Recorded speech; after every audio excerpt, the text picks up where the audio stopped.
great qualifying for Frankie Montecalvo and the rest of the team. That number 12 then starting in 10th position with Anthony McIntosh for Van der Steur Racing, Aston Martin's Vantage. Roy Van der Steur not racing this weekend, had an incident on a pedal cycle, a mountain bike, which may keep him out of Moto Petit Le Mans. We've got Eduardo Baracello subbing for him and doing a good job there. That number 19 then in 9th position. Onofrio Triasi is starting the... Oh, by the way, that Van der Steur Racing is the 4th of the 4 Bronze Cup cars. Triasi competition. Onofrio Triasi starts the 023.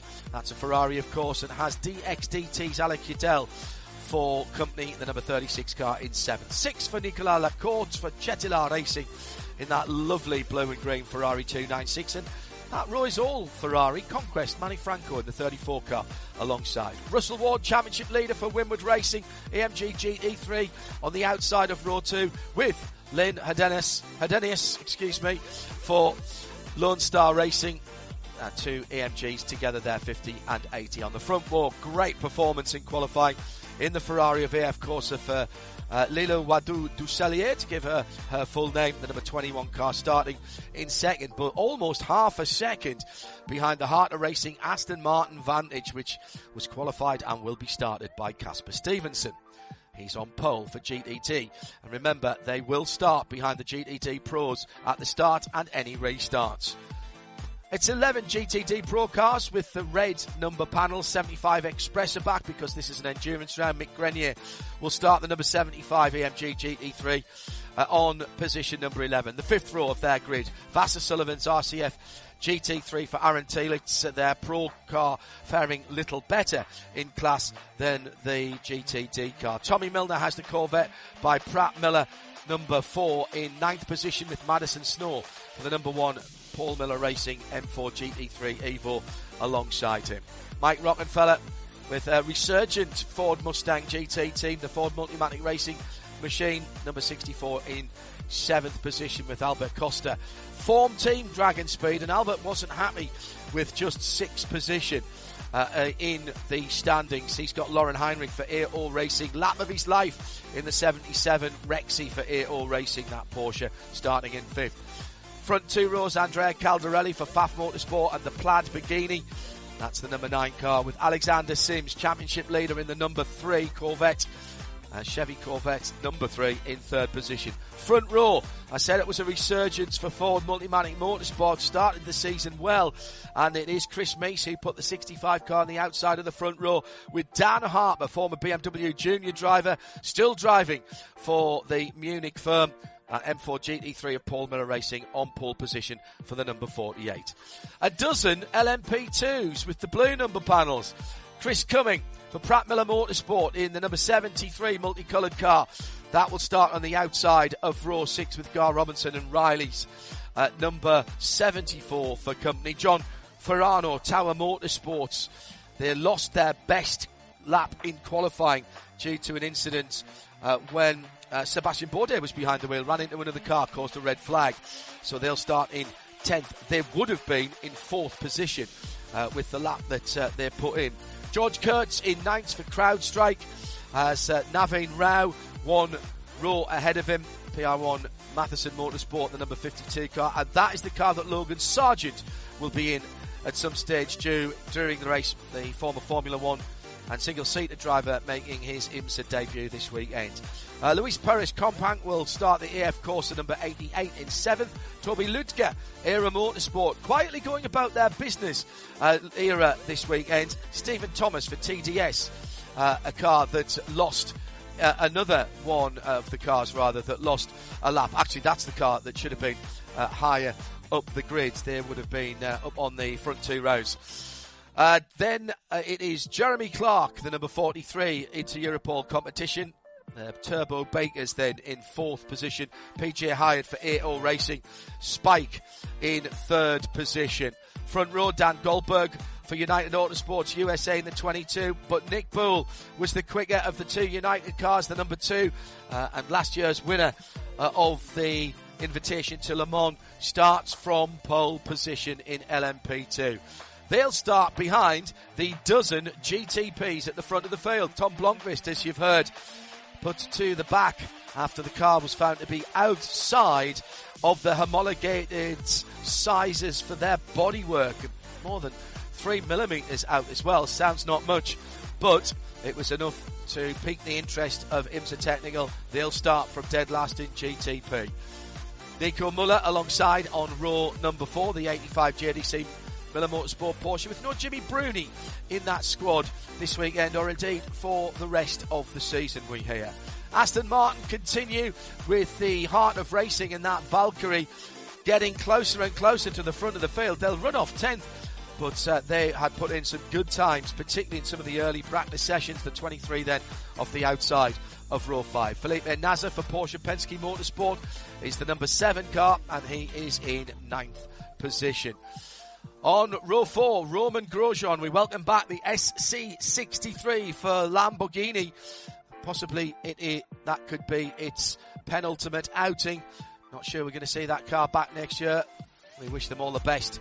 The car's had a few bits and pieces of changes and has shown some pace at times. They again lost a fast lap from qualifying after causing a red flag early on. Dries Vanthoor for BMW alongside in 7th position in the 24 BMW M-Team RLL M Hybrid V8. His teammate Sheldon van der Linde is 1 row further ahead, and on the other side of the grid, the 25 car has the number 93 of Nick Yellerly, the red, white and black Acura of Meyer Shank Racing in 5th position. Front 2 rows of the grid, Matt Campbell, Porsche Penske Motorsport, with the DQ for the 60 car, finds himself on the outside of row number 2, having qualified 1 place further back. He's got Ricky Taylor for Wayne Taylor Racing's Cadillac alongside the number 10 car, then starting in 3rd position.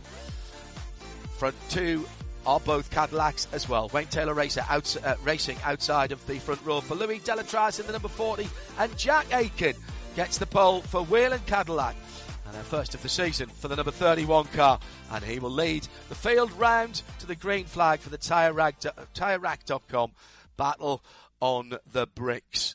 That's how they'll line up. Interesting grid, Ryan. We've got a minute or so to wrap up our Michelin count down to green. Matt Campbell, as we said, has been overperforming in that Porsche, but 3 Cadillacs ahead. What do we know about the Cadillacs? Big thumping V8 engine with lots of torque. They will pull nicely down that front straight. Could be a bit of a task for Matt going down to turn 1. I think so. I talked to Jordan Taylor a little bit about an hour or so ago, and I'll tell you, he was pretty confident. He thought the biggest challenge is likely to come from the Acura camp. No surprise there. They've been super quick all weekend, but as you talked about, Tom Blomqvist has to come from the back. The second Acura starts kind of mid-pack in 5th. We'll see how much ground Nick Yellerly can make up in the early stages. I think, though, everybody is in the mix. Outside of maybe the Porsches for the outright battle, I think BMW could be in the conversation by the end of this race. That's it for our Michelin countdown to green. We'll be back at the end of the race because the checkered flag ends the race but only starts the conversation. That'll be our Michelin post-race tech. Stand by then as we bring sound and vision together. Tune in if you can to IMSA TV or join our video player at imsaradio.com.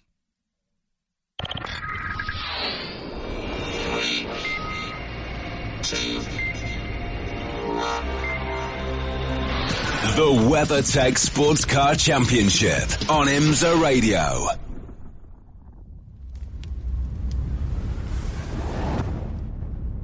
There is only one place in the world where the sound of a simple imperative sentence brings 250,000 people to their feet, cheering.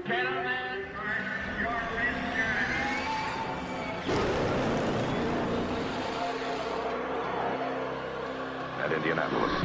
Flick the switch, gotta get my fix, gotta turn on that feeling like and just scream, such a pretty machine. Ready to race at Indy?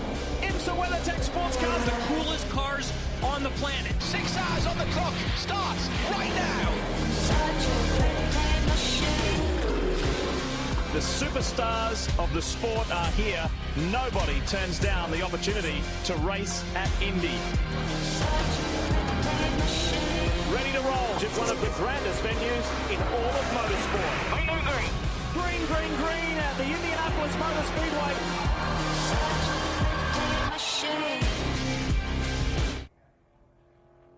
Well, our colleagues at NBC Sports ramping up the excitement. Should we really need to do that? I don't think so. Not very much, as we are ready to go for 6 hours. The penultimate race weekend of the 2025 IMSA WeatherTech Sports Car Championships season. And we have got an absolute cracker for you this Sunday as we get ready to unleash 53 cars to the green flag. Yes, 53 cars, 18 GTDs, 11 GTD Pros, 12 LMP2s and 12 GTPs. They'll all be racing on one of the most famous pieces of tarmac in the world. And actually, more than the tarmac, the yard of bricks, although they do go across it the wrong way. If you haven't seen this before, we use the front straight here at Indianapolis Motor Speedway, but we're going back towards turn 4 and then cutting onto the 2.4 mile or 3.9 kilometre infield circuit.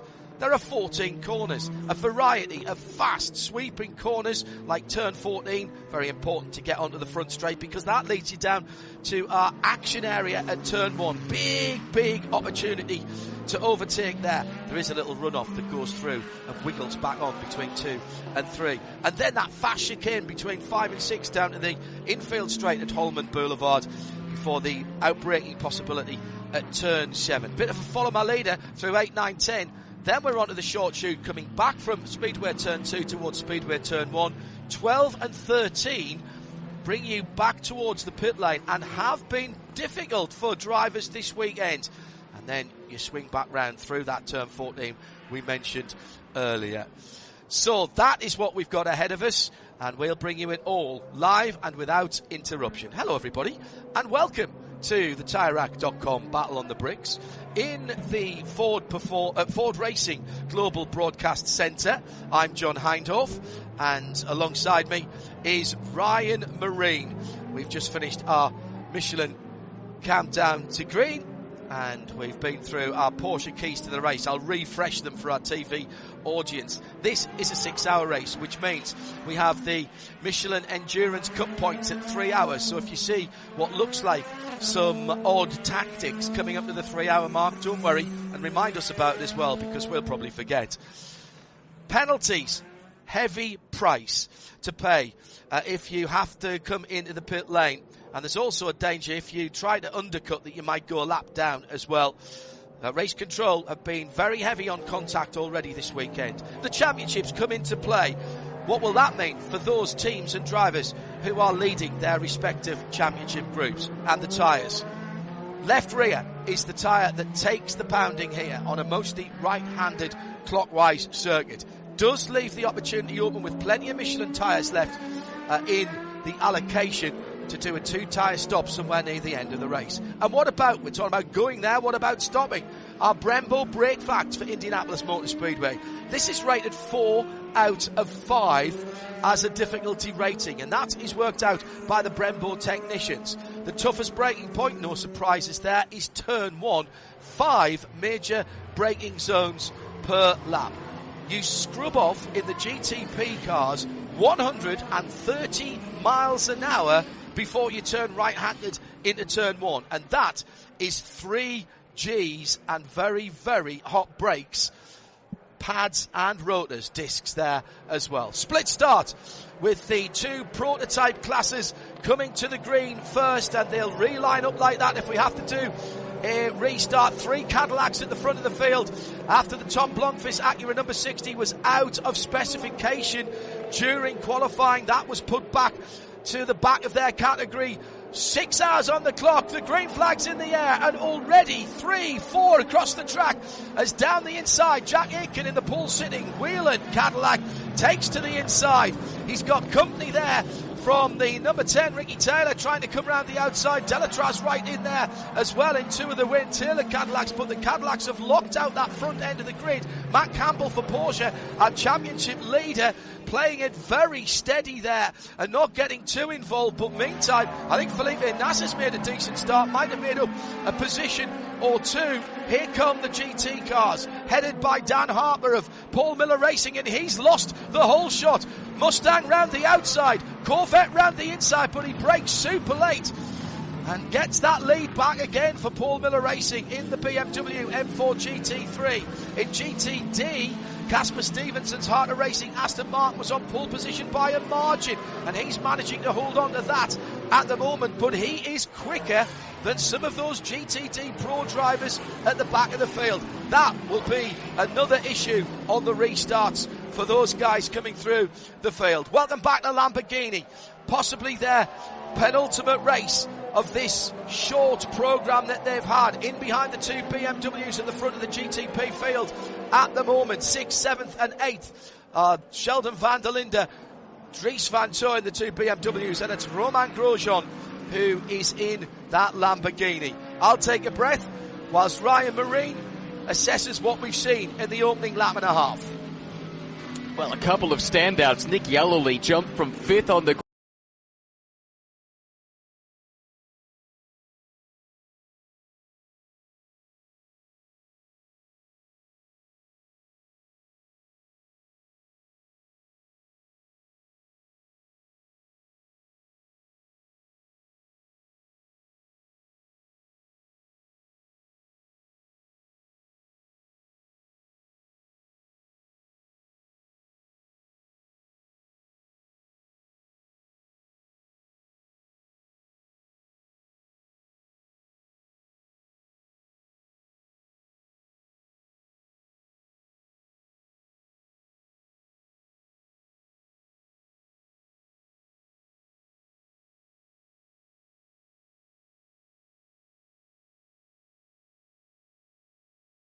I think that's Lamborghini SC63 that is there. It is very, very green indeed. And this should be a short yellow. The pits will not open. Track contamination flag being shown at the start-finish line. Ample upper. In fact, actually, it is from the Cetilar Ferrari down in the pit lane. So we can go down to Arjuna Kankapati. They're looking at the left front there, Arjuna. I'm unfortunately, John, at the other end of pit lane. I was trying to dig into that Corvette issue on the start, but I don't think you were wrong in judging that it might have been the Lamborghini SC63's wing mirror that was on the main straight, because Romain Grosjean straight onto the charge of the BMWs as they flew across the line to complete the opening lap of the race. But I'll head down to the Ferrari's Cetilar camp and see what I can dig up. Yeah, that is not going anywhere fast. That might be day done. Damage to the left rear behind the Michelin tyre, and there's no urgency whatsoever on that car. I think that's steering damage or suspension damage. And looks like Van der Steur Racing missing a door mirror as well. Now that would be green, because that is one of the GTD cars. Of course, I forgot that the GTD cars are identified by having the green accoutrement. And there was a bit of a coming together early on between, the Cetilar was, the Cetilar Ferrari was the meat in a sandwich that also included the 78 Lamborghini. And I think on the inside of that car was, I think that was the 34 Ferrari as well, the Manny Franco Conquest Racing car. And I've just heard from Arjuna in the pit lane, Cetilar are going behind the wall. Disaster early on for a car that A, looks great, and B, generally is there or thereabouts, Ryan, at the end of the race. Yeah, especially in these Endurance Cup races, but not so today. That wing mirror, I think we can say definitively now, is off the Van der Steur Racing Aston Martin. It does not have the left side a mirror. looking out of that car, and that's what brought out this full course yellow. I can say that for sure. I also got another glimpse at the start for the GT cars and saw what happened to Alexander Sims. Remember, the championship leader in GTD Pro. There was a little bit of contact side to side with Rexy, the AO Racing Porsche, it appeared, and that cost Alexander significant momentum. He's dropped way down the order, and now where does he run? All the way down in 9th in class, 34th overall, and behind the leader in GTD, which is now Lynn Hodanius, by the way. Remember, we heard from him on the start. He had only done one GT3 start before. He picked up a couple of positions on that start and now leads in the Pro-Am GTD class. Yeah, and that's, he's done one GT3 start. All of his other starts in single-seater racing.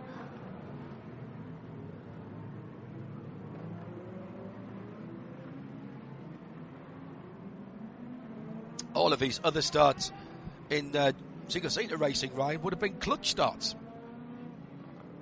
Well, that's true. It would be much different, and he told Arjuna just that when we talked to him in the pre-race show, but did a fantastic job. Remember, this is his IMSA debut. This Lone Star Racing team only does the endurance races, so he hadn't seen them since Watkins Glen, and they bring Lynn in. He's actually filling in for the team owner, Dan Knox, who's missing the last couple of races this year, trying to get a special pilot's license for his new jet.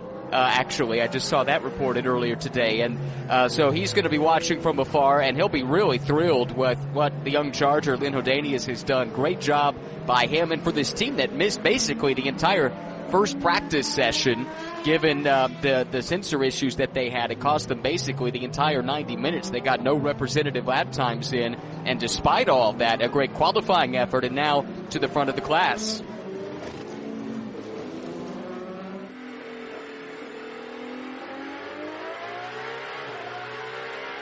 Looks like we're coming to a restart imminently.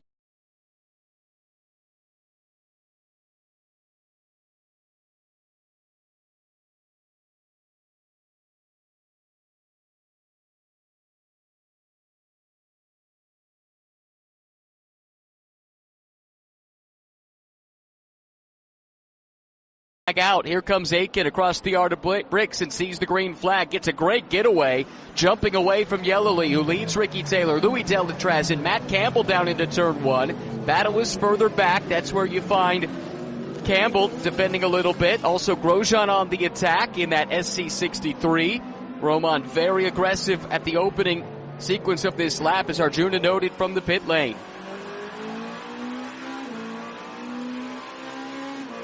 Through this fast chicane, down onto Holman Boulevard. Leading down to turn 7, great passing opportunity. GTP cars coming through at speed just the second time.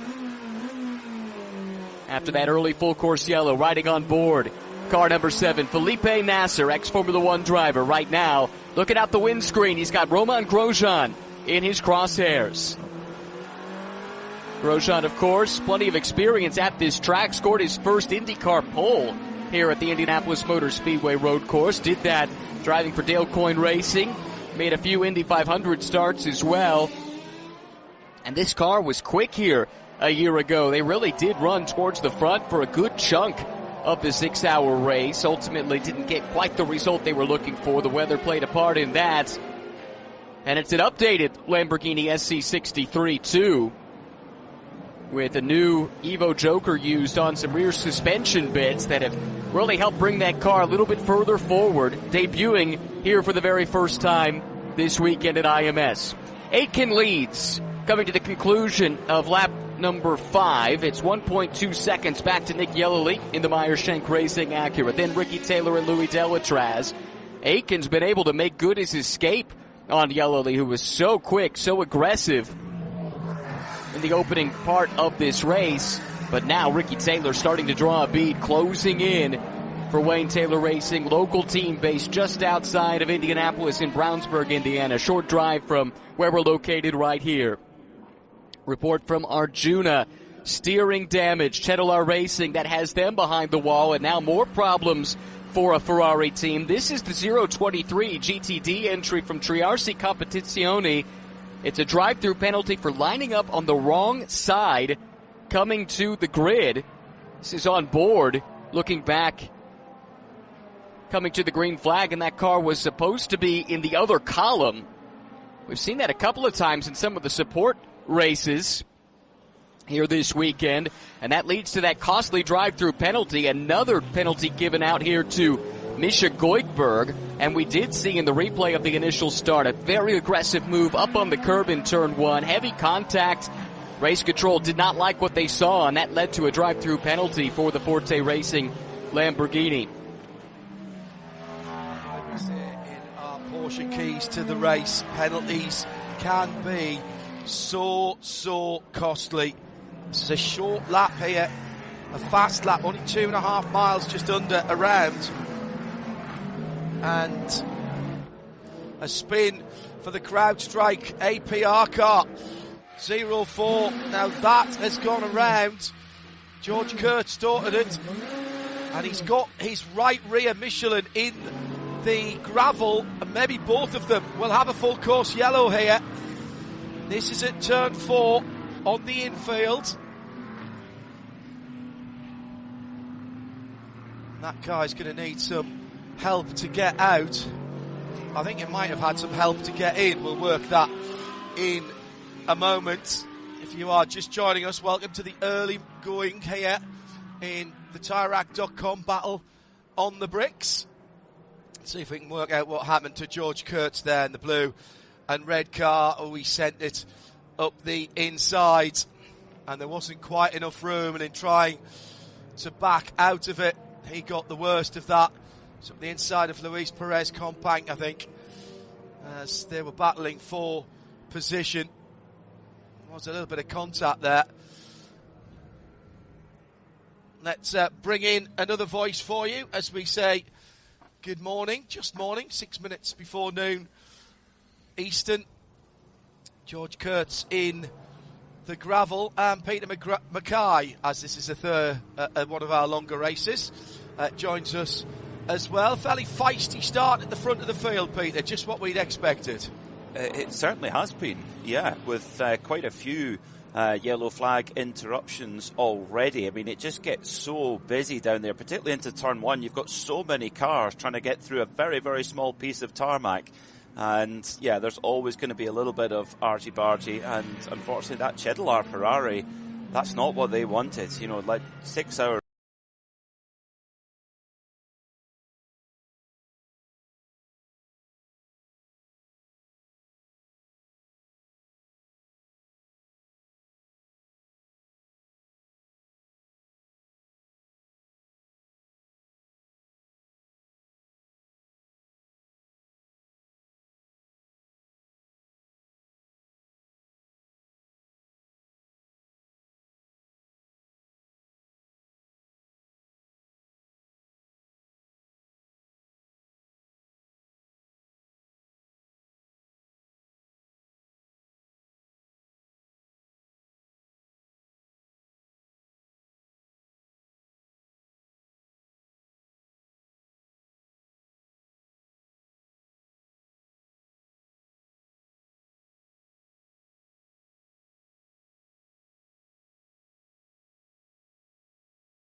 Arjuna's got an update from us down in the pits.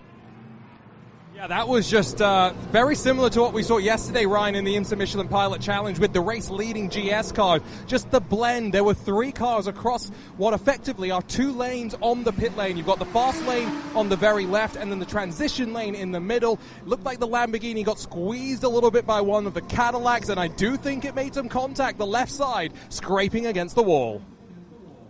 Wow, okay, and that will be reviewed undoubtedly by race control. We saw that pop up, didn't we, in Michelin Pilot Challenge yesterday, how those lanes all blend together. It should be noted, by the way, that a couple of the cars that had those drive-through penalties both got the wave by. So Onofrio Triarsi in the 023, as well as Misha Goikberg, we saw those 2 cars do their drive-through penalties, but they were ahead of their class leader and behind the overall leader in the safety car train. So they got the wave around and are back in this race.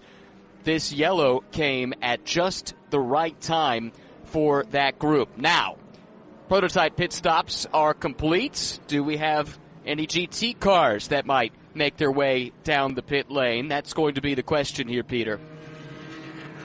Seems like there's a little bit of a split of choices, because Dan Harper in the number 48, the pole-sitting Paul Miller Racing BMW, has pitted, as has Chris Mees in the 65 Ford, as has the number 9 Faf Lamborghini of, now who started that car? Andrea Caldarelli. But, well, I should maybe say who hasn't pitted in GTD Pro. Lauren Heinrich in the Rexy Porsche AO for AO Racing, the 64 Ford, and the 75 Express AMG, which has a drive-through penalty hanging over it after that contact with the number 4 Corvette.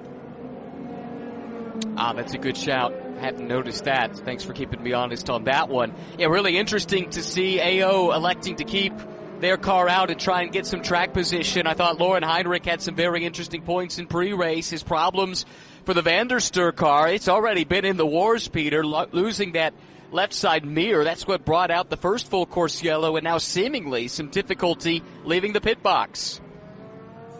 It's been a pretty fraught start to the day for the Vanderster Aston Martin after showing some good pace in practice early on in the week. The lollipop comes up, struggles to get going. The car just loses all drive. Very, very strange there for the Vanderster Aston Martin. And then we saw like a stall to live. me, Ryan, but no, and then fitfully trying to pull away again. It does look like it's underway now, but lost a ton of track position. In fact, comes out at the back of all of the GT cars because it's behind the 2 cars that had their drive-through penalties in the wave around. Makes for a long afternoon, but the good news is this is a lengthy race and plenty of time to try and recover. 5 hours, 41 minutes still on the clock. There's been quite a lot crammed into this first 20 minutes, hasn't there? Yeah, just lots of work in there. It's interesting, that 75 Express cars, they've kind of made themselves the bad boys of Indianapolis so far this weekend, because they qualified 3rd and got moved to the back after a ride height infringement, and then the drive-through penalty for that contact with the Corvette number 4 as well. So plenty. In GTP, 2 cars have decided not to take service there. They are the number 10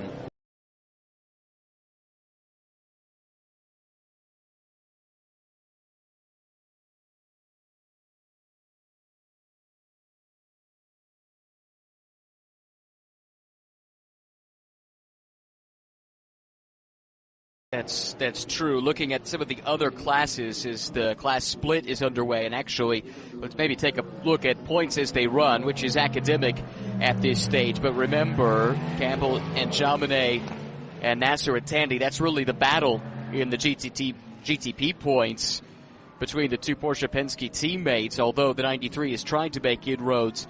That's been shuffled up a little bit by this split pit strategy. Trying to see who else has stayed out. As we mentioned, Lauren Heinrich from AO Racing.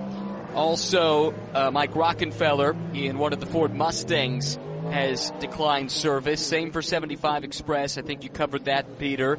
And we'll see what the rest of it looks like once we get the field back in order, once the class split has taken place. But really, this was a chance to top up the fuel and try and make sure you're in better stead, right? Looking towards the midway point in the first tranche of Michelin Endurance Cup points, and then open up some windows for the tail end of the race. Yeah, there's a lot of strategical dice to be rolled over the next 5 hours and 39 minutes. That is what the IMSA WeatherTech Championship is all about. I mean, when you look at earlier in the week, you look at the free practice and indeed the qualifying times, and you're thinking, well, not just the Acura is going to blitz it, but the Tom Blomqvist Acura, the number 60 that he shares with Colin Brown, the Acura Meyershank racing machine. But it doesn't often work out that way, doesn't it? It's so strategical with all the restarts that it's not always going to play out as it looks in practice. Right, that brings me back to what John teed us up to talk about just a little while ago. Plan A already dead and buried at this point, and I don't know that it had much of a chance coming in. I think the thought was, walking through the paddock, this is likely to be a race that's interrupted from time to time, given just how tight this is, the way the classes interact at this place, and that quick 5-6 chicane going onto Holman Boulevard, Peter, that's one area where GT and prototype drivers alike kind of hold their breath when they catch the other class or have the other class catch them. There's just not a great way for the two classes to coexist there, and that's not the only spot around this circuit. And with all of these cars, it makes for a trying 6-hour afternoon. Well, last year we saw the difference with the mechanical grip, of course, with the GTD cars, how good their mechanical grip is, that it can be almost as good in the low-speed corners, of which there are quite a few around here at Indianapolis. The coexistence between the GTD cars and the GTP prototypes can be really, really tricky. And then if you throw into the mix the LMP2s, which are in a similar situations, but they don't have the same straight line power, so they can't dispatch with the GTDs as easily on the straightaway, so they've got it even worse. Yeah, and then you also have to factor in the fact that the prototype classes do not have ABS, the GTs do, and we've seen that cause some issues in the two big brake zones. Our Brembo brake facts telling us this is a 4 out of 5 in terms of the pressure put on the brakes in these cars, in the two big brake zones down in turn 1 and turn 7. In some cases, the GT cars are as good or better than their prototype counterparts there, and it can lead to some interesting moments, as we've seen already in this race, as well as in the build-up to the race itself. Pace car starting to accelerate away. Ricky Taylor starting to build up the pace a little bit, then has to check it up because he's nearly caught the back of that Corvette pace car. Now, with the field under his control, we're expecting a restart anytime soon. Update from Arjuna. He says the Cadillac Ferrari is coming back out. That's the good news. The bad news is they're down 10 laps already with less than 30 minutes elapsed here in the Indy 6-hour. The battle on the bricks. Here we go. Green flag waves once again across the yard of bricks. It's Ricky Taylor leading the restart, but the battle is for the second spot. Matt Campbell coming under assault from the pole sitter Jack Aitken, who gets to the outside but can't complete the pass. Campbell able to fend him off, Peter. Great defensive driving there from Matt Campbell. It looked like he was maybe going to have his pocket picked by Jack Aitken in that Wayland Cadillac, but not so. But what a restart from Ricky Taylor at the front of the field. He just got the jump perfect. As soon as the safety car was away, he got the power down on that Cadillac V8 and pulled several car lengths, which he is holding on to as he head down in towards turn 7.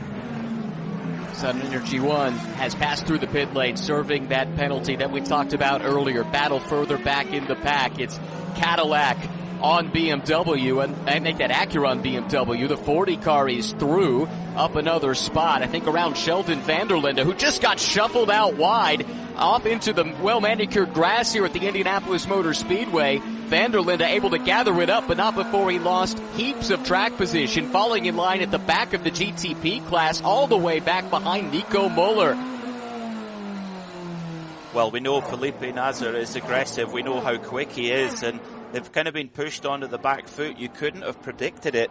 After 3 races, the first 3 races of the year, won by that number 7 Porsche, they looked like they could do no wrong, but slowly but surely it has unraveled over the season, and Nasr and Tandy desperate to score some good points here today and try and get back in touch in the championship with their sister car. And well, that move that Nasr just put on Vanderlinde there just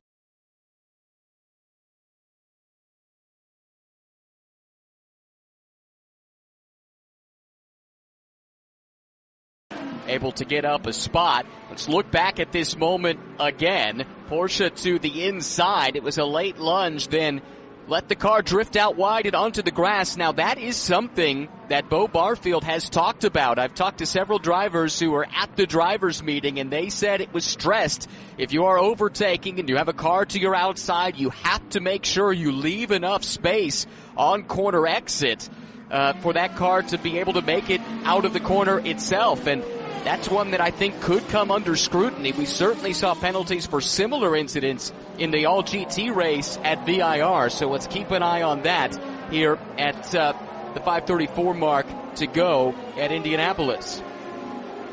Well, when it rains, it pours, and unfortunately that's the case for Cadillac Racing, who had contact at the beginning of the race and had to pit and had to go behind the wall to get repair. They've just got a penalty, 60 seconds stop and go for blowing the red light at the pit exit. That's a big no-no, and that's a huge penalty, as you and John discussed in the Michelin Countdown to Green, that even a regular drive-through would cost you a lot of time. But here, well, a stop plus 60, that could potentially lose them 2 more laps.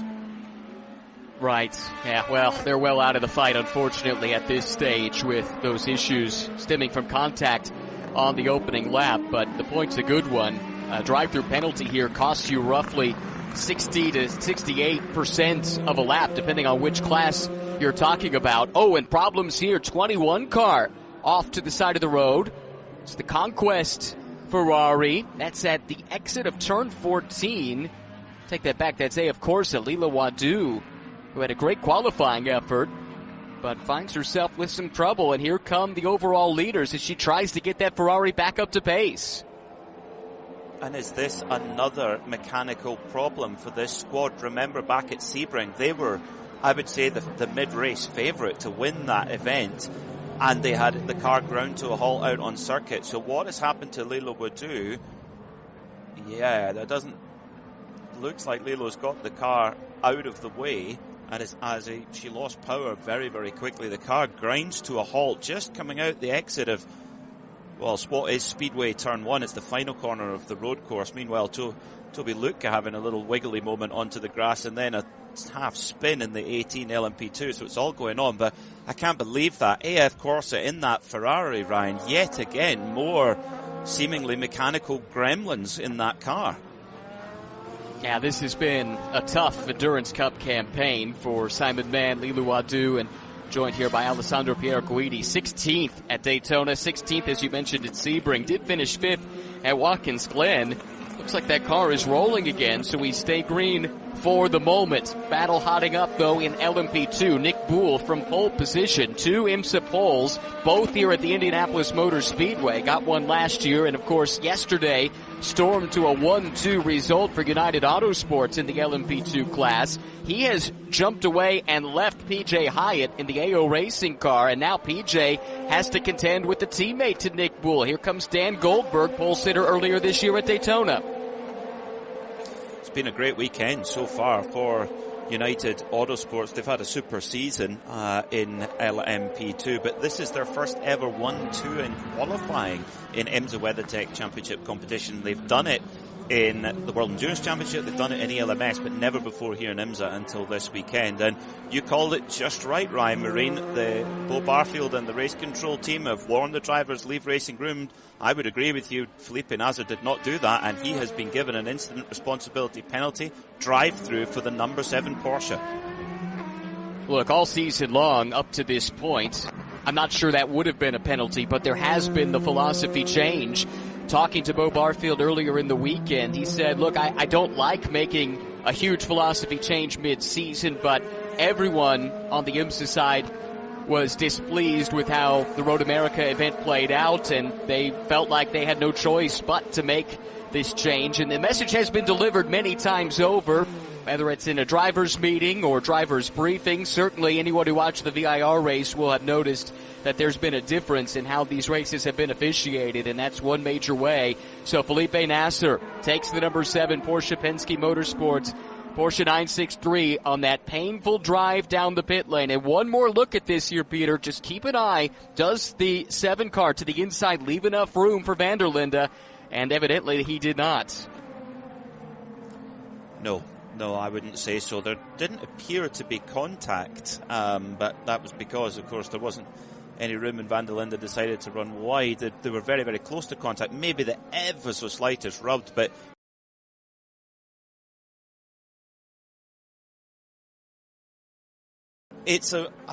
this is a really tough balance, because do we want to see what we saw at Road America? No, we definitely don't. But then do we want to see IMSA lose its grittiness and its excitement? No, but there is a middle ground, I'm sure of it, and that's the middle ground that race control are having to find to make sure that we still have this exciting racing, but also fair racing. That's a really hard job.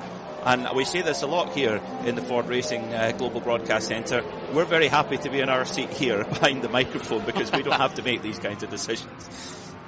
Yeah, amen to that. And a lot of drivers had that very same discussion with me over the course of the weekend. Battle further back here as the Lamborghini SC63 is coming under assault. Romain Grosjean with Delatraz trying to sweep around the outside. Meanwhile, how far has Nasser fallen down the order? Looks like he's dropped in the middle of the LMP2 class and maybe continues to tumble a little bit further. Did stay on the lead lap, though, and that is crucial. One more yellow flag and everything kind of bunches back up, especially with the class split regulations that are in place in the IMSA WeatherTech Sports Car Championship that would let him get back to the tail end of his class should a yellow flag come out. But for the moment, this has dropped him all the way back to 24th overall, and in fact behind all of the LMP2 runners, Peter. I think with 5 hours and 28 minutes to go, there is more than enough wiggle room for some Penske perfect strategy to play in here to bring the number 7 car back up to the front. The one question mark is do they have the outright pace to match the Acuras and the Cadillac? That is, we won't know until the final hour, I would say. But they're going to have to play a little bit of strategical master strokes to get themselves back up into the fight. But they're very much within their gift to do that. Watching the LMP2 battle continue, and now we do have a change as Hyatt has dropped second spot to Goldberg, and now Stephen Thomas is starting to reel him in. Thomas had a bit more work to do here today than he envisioned after qualifying, but did have a penalty. I guess he knew that going into qualifying, didn't he? Brought out a red flag in one of the practice sessions and consequently lost his fastest lap. Here comes Thomas now to the inside of Hyatt. Carves his way on through and grabs another spot. So here in the early stages, PJ Hyatt struggling a little bit and coming under attack now from Luis Perez Companc, who has Jeremy Clark, the Sebring 12-hour winner, in line just behind him. We'll keep an eye on this battle here, but we do have an update from Arjuna and, in fact, an interview down in the pit lane. One driver who's been very, very busy the last couple of weeks, racking up the air miles, is Ben Barnico. I think that's 5 consecutive weekends of racing. How's it feeling to be here at the Brickyard? Yeah, I mean, obviously it's always special to be here in Indianapolis. You know, it's a place with so much history, and in my opinion, the only place that kind of comes close to that is Le Mans. So always special to walk in here, but I mean, I wish it was going a little bit better for us right now. Yeah, we were just talking about that. Not the easiest of starts. Are you still searching for a bit of pace here at Indianapolis? Yeah, definitely. I mean, been searching for pace all weekend, to be honest. But, you know, it's been tough few races for us now here at Lexus, Master Sullivan. This is a race-winning team, championship-winning team, and we're all scratching our heads at the minute. So, yeah, all we can do is try our best. We didn't forget how to win overnight. We're doing everything we can, but the speed's just not there at the moment. Is there anything you can do strategically to try and make your way through the field? Yeah, I mean, there's certainly a few, like, you know, left field options that we can do and play to give us track position. But, you know, I think we were 0.8 of a lap off in qualifying yesterday, and, you know, it's more or less the same now. So you could drop me or Aaron in the lead at that, and we're just going to get driven past on the straights, you know, on the way to turn 1. So we're just kind of hanging on and doing what we can, and going to have to hope we get a little lucky today, which is sad to say, but the reality at the minute. Thanks, Ben. Thank you.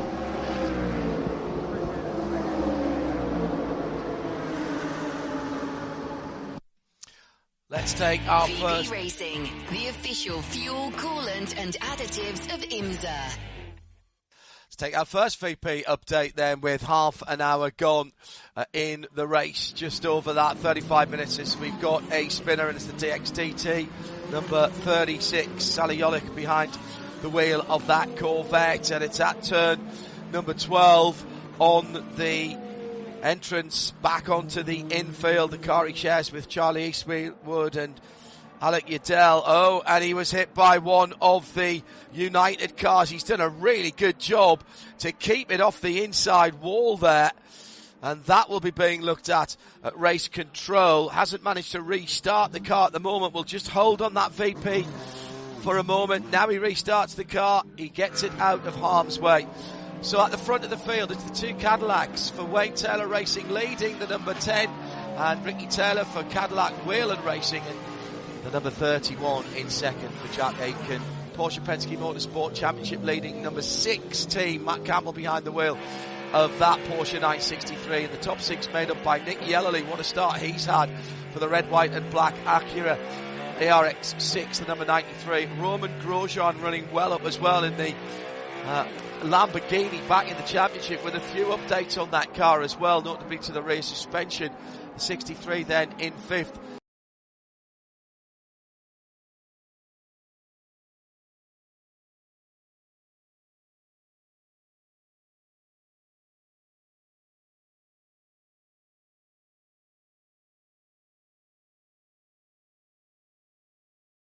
To get that 6th position. In LMP2, United Autosports are still 1 and 2. It's 2 from 22. Nick Bull from Dan Goldberg with Stephen Thomas for TTS Racing in 3rd position. In 4th, PJ Hyatt for AO Racing. 5th, Luis Perez Compang and Jeremy Clark for into Europol in 6th. And in GTD Pro, AO Racing and the Porsche, that is the 77 Green Machine. Lauren Heinrich said they didn't have the fastest car, but they planned and schemed and got their way to the front of the field. He's putting in lap after lap. Said he put the qualifying lap of his life in to get 4th position. He heads Ford Mustang number 64, Mike Rockefeller. Dan Harper, the pole sitter, down in 3rd now. Paul Miller Racing. Chris Meese has come up to 4th in the 2nd of the Ford Multimatic Motorsport Mustang GT3s. That's the number 65. Andrea Caldarelli for FAF and the plaid Bugini. Number 9 car, Albert Costa is in 6th for Dragon Speed, and the 81 Ferrari in GTD. Lone Star, the number 80, leads it from Hartner Racing. Casper Stevenson, they started on pole. Manny Franco for Conquest now in 4th. 4th is Russell Ward, where he started and doing exactly what he needs to do for the championship. They still lead in that number 57 in the GTD Championship. Brendan Erib is the best of the Bronze Cup runners for Inception. The number 70 runs in 5th position for that Ferrari, and Frankie Montecalvo has moved up in the Lexus, sits in 6th in the number 12. That's the first of our VP Racing updates at the head of the field. It's 2 Cadillacs, and we've completed 23 laps with 39 minutes completed. VP Racing, the official fuel, coolant and additives of IMSA. Let's get back to the action, and it is GTD Pro action that's going on at the moment. Always a safe bet to look there. Alexander Sims and Madison Snow battling over 7th position. It was Ryan Marine's birthday yesterday.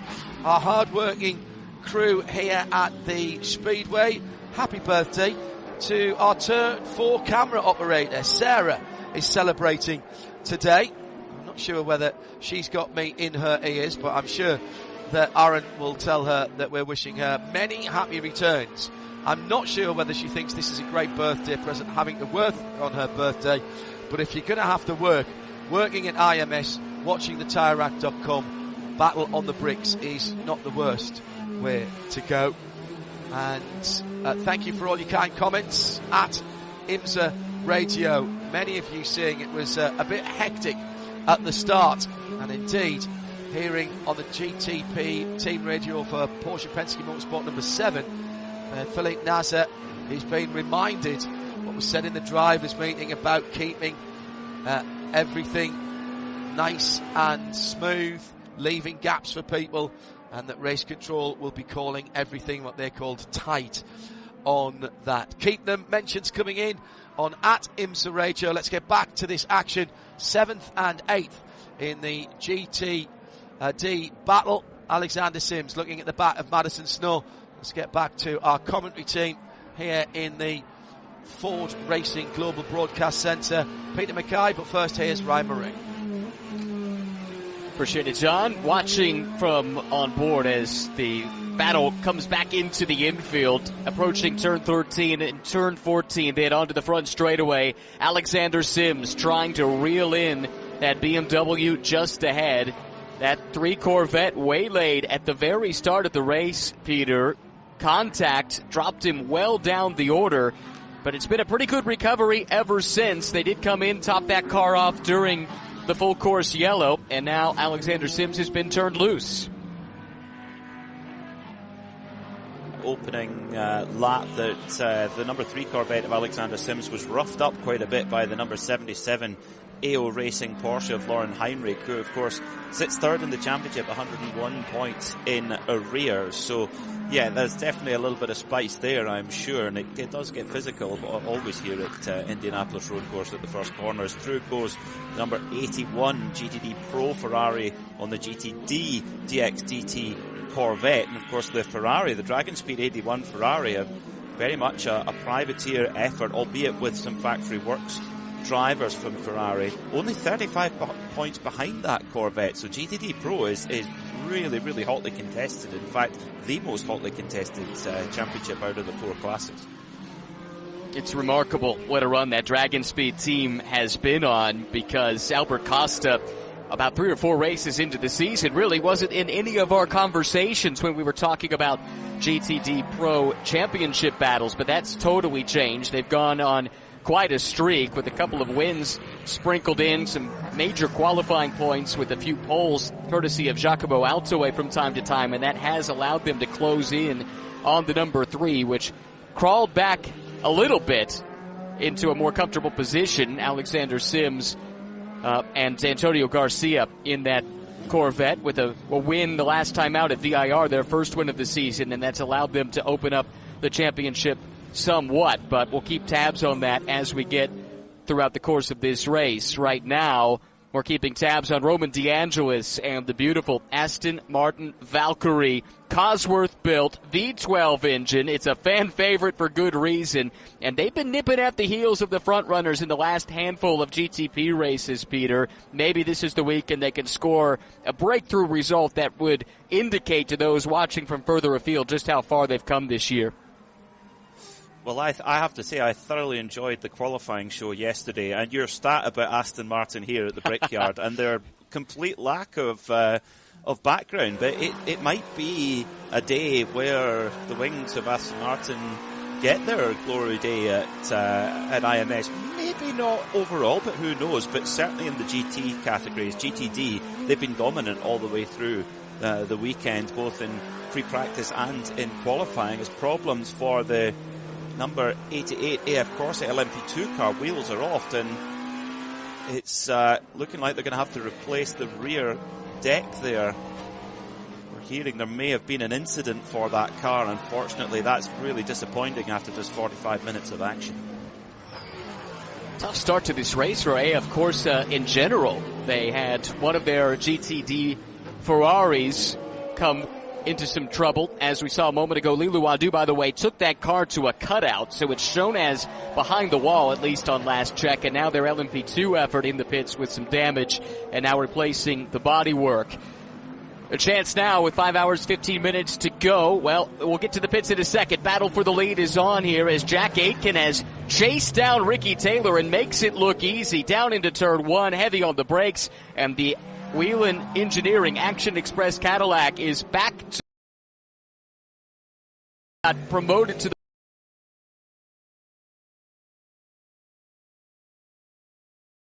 back to the 4 in the form of Wayne Taylor Racing, supplanting the Cadillac from the Wayne Taylor Racing Team Action Express to the front of the race now with Jack Aitken. Now a chance to head down pit side and check in with Arjuna.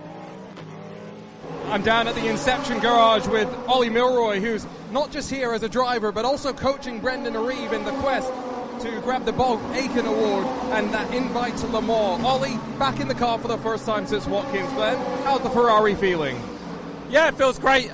We did a test here a few weeks ago and we really got the car dialed in, so we were pretty happy when we first got here, to be honest, this weekend. Yeah, it's a busy race. Like, you think, 6 hours, it's a long endurance race, but it goes pretty fast. And obviously for me, I'm also coaching Brendan, so, you know, I've got to try and keep an eye on him, but also get myself ready, because I think I'll probably be in the car next. So, yeah, it's busy. It's a busy day, but I'm excited to get back in the car in race conditions, and we seem to have some good pace, so yeah, I'm excited. And Watkins Glen ended quite well. Obviously, there was a lot of cautions towards the end that kind of mixed up the strategy. It feels like we might be in with a similar sort of situation. Does the Inception crew already have some designs on some interesting strategies? Yeah, I think there's maybe a little bit of rain on the forecast as well. And look, the great thing, the exciting thing about IMSA for the teams and the fans is that there's so many things that can be thrown in, so many spanners that can go in the works, you know, with the full course yellows and a bit of weather. You know, for some reason IMSA always plan this rain on the Sunday, which is cool. So you know, being a British, I love a bit of rain. So yeah, we just got to play the race as it comes. Everyone stay on their toes. The cool thing about this is it's a 6-hour sprint race, really. You know, you can't relax. There's no settling in and just chilling. You know, you're up on your toes. You're ready to go all the time. Thank you. Good luck for the race. Thank you.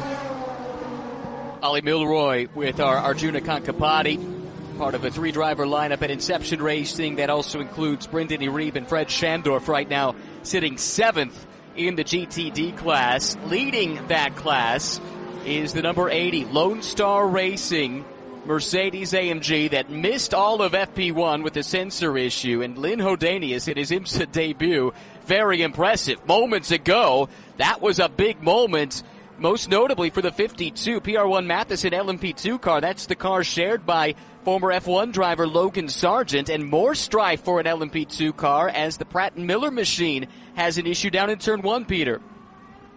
The Pratt & Miller car seemed to get tangled up with one of the BMWs, it was the Turner number 96 car going into turn 1.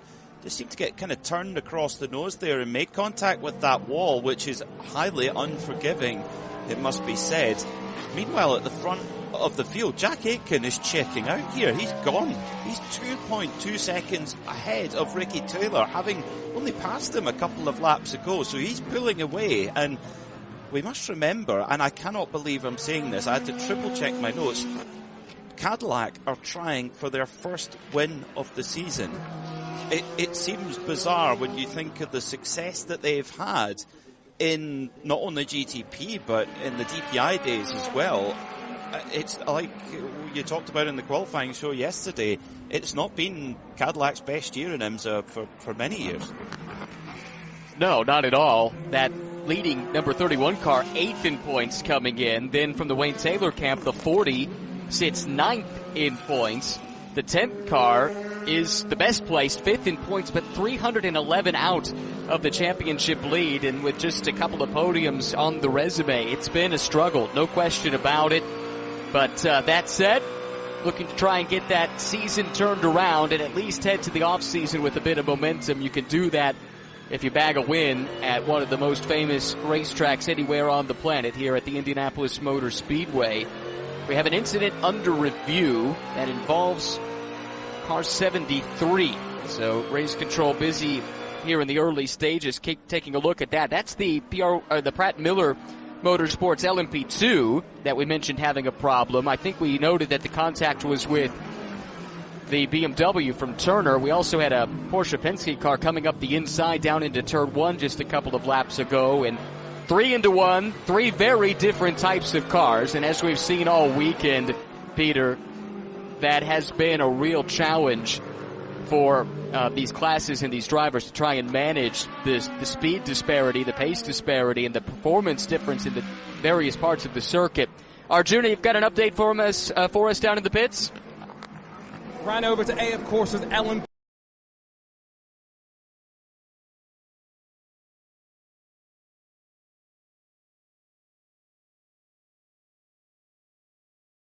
But, Ryan, I think what we are kind of seeing now is that the way the GTP and LMP2 lap times are very, very similar makes traffic management at this track especially difficult. Definitely so. By the way, we have a ruling on that incident that was under review involving the Pratt Miller LMP2 car. Incident responsibility given to the LMP2 car that actually ended up in the wall. So that's adding insult to injury a little bit, having made contact with the Turner BMW in turn 1. And so in addition to having made some wall contact and losing some ground, it's also going to be a drive-through penalty for that car, with Chris Cumming currently behind the wheel, shown 8th in class. Another penalty or investigation that we're waiting to hear the outcome of was, of course, the incident between the number 2 United Autosports LMP2 car, driven by Nick Bull, leading the LMP2 category at the moment, which had contact with the 36 DXDT Corvette of Sally Jolic. Now, it seemed to be that it was rear contact from the United Autosports into the back of the DXDT Corvette, but the race control taking a little bit longer to decide on it. They've also just handed out a penalty for the AF Corsa number 88 crew. Too many crew over the wall, considered working on the car. That's a drive-through as well. And that's a car that lost considerable time, as we've chronicled, with the bodywork damage. Maybe that's why they sent the extra crew over the wall. They needed to get the job done, and it's a bit of a push to get back down Gasoline Alley here at the Indianapolis Motor Speedway. And maybe better off just to get that repair made in the pit lane. Should also mention Lilu Wadu has rejoined the race, but much delayed after being stopped on track, only shown as completing 14 laps.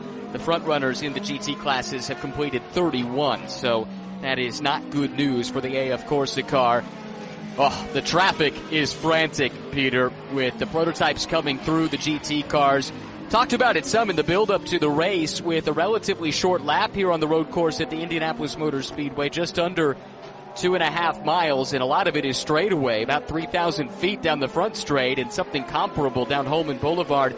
The front runners on a restart, the leaders in GTP, should catch traffic in 6 minutes. That's like 4 laps, basically, once we go back to green. And so you better be comfortable working in traffic, as Toby Lutka now has gone for another spin. That's in the Era Motorsport number 18 car. It's had a couple of spins, struggling to get to grips with the Indianapolis road course this weekend. It's first year in LMP2 in the IMSA WeatherTech Championship for Toby, alongside the highly experienced David Hannemeyer Hansen and Ollie Jarvis. So some good wise heads in that garage. Of course, Ryan DL part of that group as well, helping to coach the drivers through the season.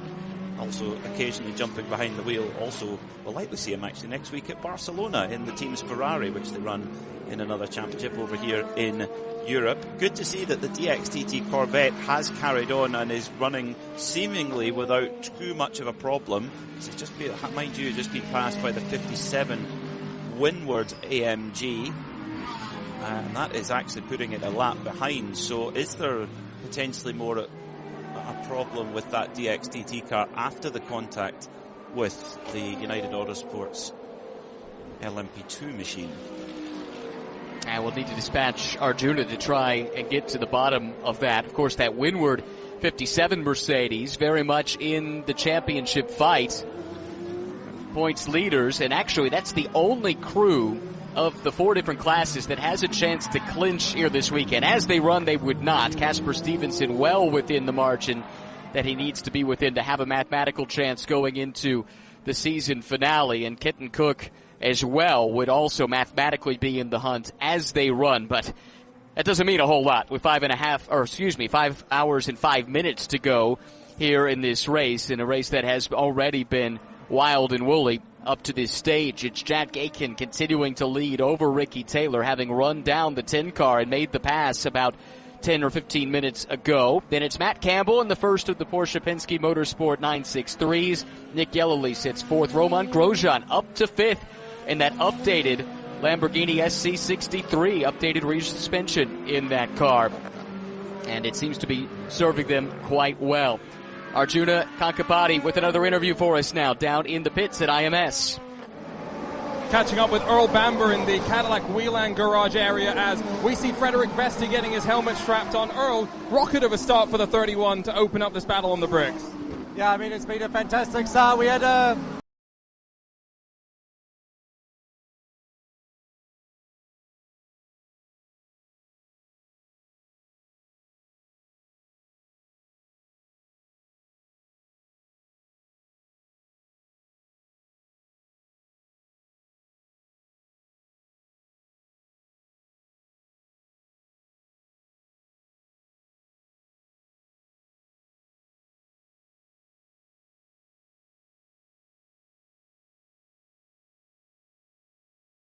and, you know, we just said we've been knocking on the door so much recently, and eventually if you keep knocking, the door's got to open, so we're in the right position today, so hopefully we can just keep knocking on it, and maybe it'll open, maybe it won't. We've seen lots of incidents on track already, a lot between multi-class contact as well. How difficult was it out there in practice with the 50-plus cars on track? I mean, it's difficult, but that's what makes endurance racing great, you know. That's what makes it exciting. That's what's great for the fans and everybody. So it's something we're going to deal with. I think IMSA's doing a good job and clamping down on a few things. Saw it already in the race. So I think everyone's sort of got the message now, and now it seems the race has settled down. Thanks, Earl. Thanks. Always good insight. To listen. Yeah, always good insight from Earl Bamber. Brendan Arabe has been given a blocking penalty. This is the leading car in the Bronze Cup in GTD. 4 cars in that category. Inception's number 70, Regent's number 66, Van der Steur Racing's number 19, and AWA's number 30. That is racing for the honour of an entry to Le Mans in 2026. Just seen a spin a moment or two ago again for ERA. Been a difficult opening stanza here. Just got offline coming through turn, guess what, it's turn 13. 12 and 13 have really been action areas in this weekend's action, this event this weekend. It's John Heinel, Peter Mackay and Ryan Marine in the Ford Racing Global Broadcast Centre. Arjuna Kangarpati down in the pit lane. Thank you very much for all of your notes coming in. Mick Grenier's just come in the pit lane in the 75 Express. Not the start they wanted. They've dropped off the pace a little bit. That is the car that Brock Feeney is sharing. The current Repsol Supercars points leader, although his points lead was slashed last time out at the Bend 500. Bathurst 1000 coming up at the beginning of next month, which falls just nicely as we are finishing the Motul Petit Le Mans, so no thoughts of any sleep that evening. I think we have to miss the first hour or something like that. We will be tuned in overnight, Saturday night into Sunday morning, after we finish Motul Petit Le Mans. And Arjuna is down there watching the pit stop. Has Mick Grenier steered in, Arjuna? No, he hasn't. And John, this is a very slow pit stop as well. They changed the tyres, put the fuel in, and only then committed to doing the driver change, and they're putting the car back up on the air jacks right now. I'm looking at the front of the car, John, and anyone that's seen the Mercedes GT3 will know that it's got this distinctive grille, but a lot of those elements are now slightly crumpled and pointing in the wrong direction. It has not been an easy return to the championship by any means, and now the crew's going to work inspecting the right rear. I'll see if I can dig in and understand what they're trying to understand, what issue they're working their way through. And that takes us to the hour mark. Remember, there are Michelin Endurance Cup points to be handed out at the end of hour 3. Actually, should just give you the full details on that. The first racing lap completed once 3 hours have elapsed. So it will be spot on 3 hours. So the first racing lap completed at the end of the, once 3 hours have been completed, that is when we throw out that first tranche of Michelin Endurance Cup points.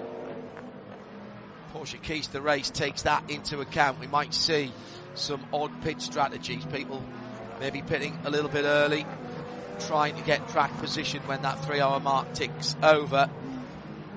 Penalties, see some of them already. We've said no contact, play nicely. And already that hasn't happened, and also pit lane penalties as well can be very costly. Championship, well, that hasn't really played in yet in terms of people driving differently for the championship. Indeed, Alexander Sims in the championship leading GTD Pro Corvette said they were just going to keep on doing what they've been doing all season. We do have access to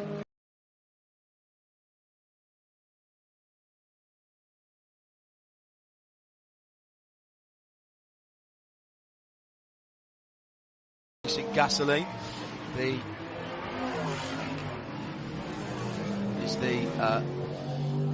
BP racing fuel that is in all of the cars. E20C in the LMP2s, VPR80 for the GTPs. And if you want to follow along with them, it shows you their battery level, whether they're accelerating or braking. There is a telemetry page as well. If you just search IMSA GTP telemetry, you can pull that up as well, and that gives you what is effectively the virtual fuel tank. And what's really cool about that is when in the pit you see it replenishing, which is very cool. Your thoughts on the first hour then, Ryan Marine, before it all kicks off again? Plenty of action at the front, and we've seen some of those penalties, as we mentioned. LMP2, Nick Bull, I think, is going to be left alone by race control, so he leads there. Lauren Heinrich, perhaps an unlikely leader in the Porsche, but it is a bit cooler. Track temperature 31 Celsius is 88 Fahrenheit, and another spin for the LMP2 car, whose number we've called before, PR1 Matheson Motorsport. That is the Logan Sargent car. The blue and black car facing the wrong direction, and that was at turn 1. GTD, I mean, the story of GTD is Lone Star Racing, isn't it? That might be the story of the race. Oh, no question. Really remarkable. As taking a look at what happened to Devine Rao, there was contact with the Inter Europol car down into turn 1 that sent him around. Second spin of the race for the 52 car, and that one was off the nose of a competitor. That was Jeremy Clark trying to make a move for 5th place, John. Race control has been swift, handing out justice, and it's not been merciful to this point in the weekend. Right, start the clock. It's being put under review right now. Naveen Rao continues. Naveen had to qualify and start the race. That's in the regulation. He's what we call a bronze driver, for those of you perhaps who aren't used to this. We have 4 races going on at the same time, 4 different classes of car, although in fairness the GTs are all the same in terms of their performance potential. It's the makeup of the crews of drivers that decides whether you are a GTD with the green numbers or a GTD Pro with the red numbers. Can you guess what it is? Yeah, that's right. If it's a full Pro crew, then you're in the Pro. In fact, if you have 2 Pro, what are termed Pro drivers, you are in the GTD Pro class. You can have 1 Pro driver in GTD, but have to have a silver and a bronze as well.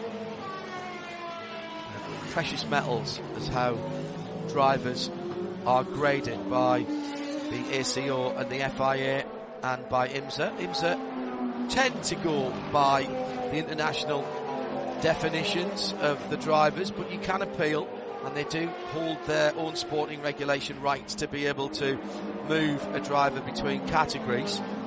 There is only bronze, silver, gold and platinum. Platinum are for the top class drivers who are employed by manufacturers. If there was anything lower than bronze, that's where I'd be. Described as solder by someone once, which I took with pride, to be honest. At IMSA Radio, awful lot of debris, tyre debris coming up onto the windscreens of cars. Notably, Tom Blomqvist, who, remember, had to start at the back, Ryan. Those the tear-offs are going to have to be utilised. We've not seen a green flag pit stop yet. Everybody came in from the front of the field in the first time that they could in terms of their pit stops, so they've all been out roughly the same time. But I think they're going to have to think about, they're certainly going to have to think about taking off some of those protective films on the windscreens of the cars. Yeah, Tom's view is not great, to say the least. He's made steady progress up through the field, up to 8th right now, and he's reeling Louis Delatraz in the fight for 7th and 8th at this point. The two GTP cars that should be in imminently are the 10 and the 6. So Ricky Taylor, Matt Campbell, who are 2nd and 3rd, those two did not come in under the full course yellow that saw the rest of the GTP class make a pit stop. But I think we're at that point now where LMP2 cars are at the end of their energy load, and they will be making their way into the pits here imminently. Yeah, before we go down to Arjuna, if we're talking about energy, I'm afraid the Sun Energy sponsored 75 Express car has gone over the powertrain parameters. So effectively, that car was using too much power. Now, normally you'll get a warning for that, but Race Control telling us, and thanks to Aaron Stevens, our producer,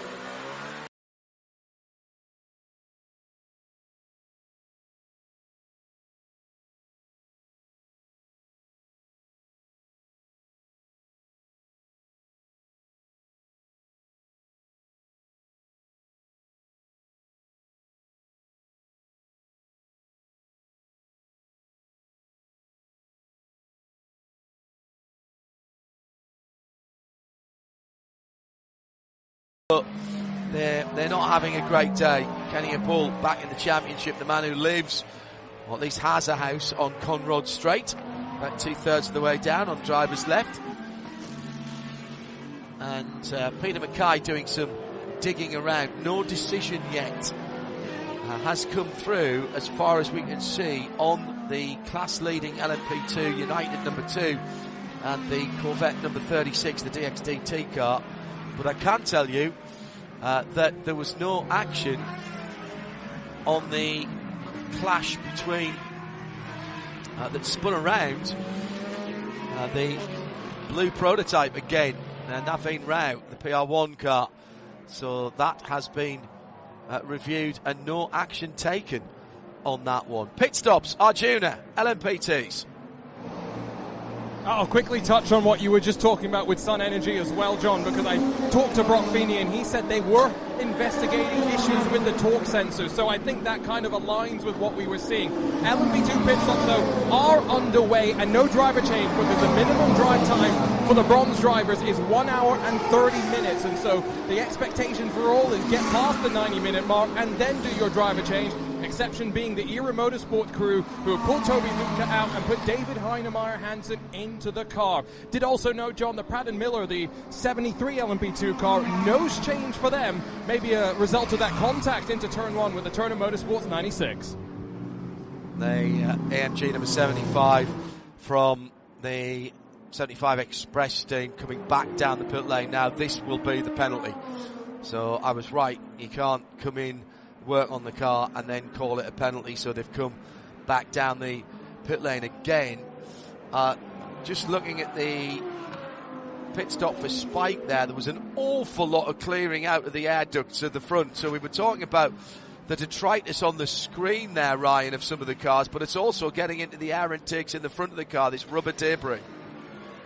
Yeah, so the teams will be looking at that when the pit stops take place and reaching in, cleaning out the grill, making sure that overheating doesn't become an issue. It's a relatively temperate day, certainly cooler than it has been over the past few days, largely due to the cloud cover that's rolled in here in central Indiana overnight, and it's persisted through the day. The forecast is for it to remain that way, but that said, you still have to make sure there's plenty of airflow into these power plants to make sure that you don't have any kind of overheating issues to deal with.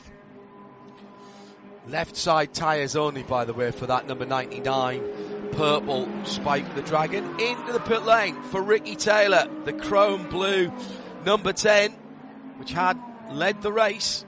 That will coming out of second place. That is, I think that's left-hand sides only as well. So our Porsche keys to the race, Ryan, here, unless they were very quick on the right-hand sides. Oh no, there's some tyres being taken away from the right-hand side. Ricky Taylor staying in the car. They're waiting for the VP Racing fuel and for the energy to fully update. They were pretty low. They must have been on fumes coming in there. But that indeed, was that their first stop? Yeah, I think it was. They didn't come in under the yellow, did they?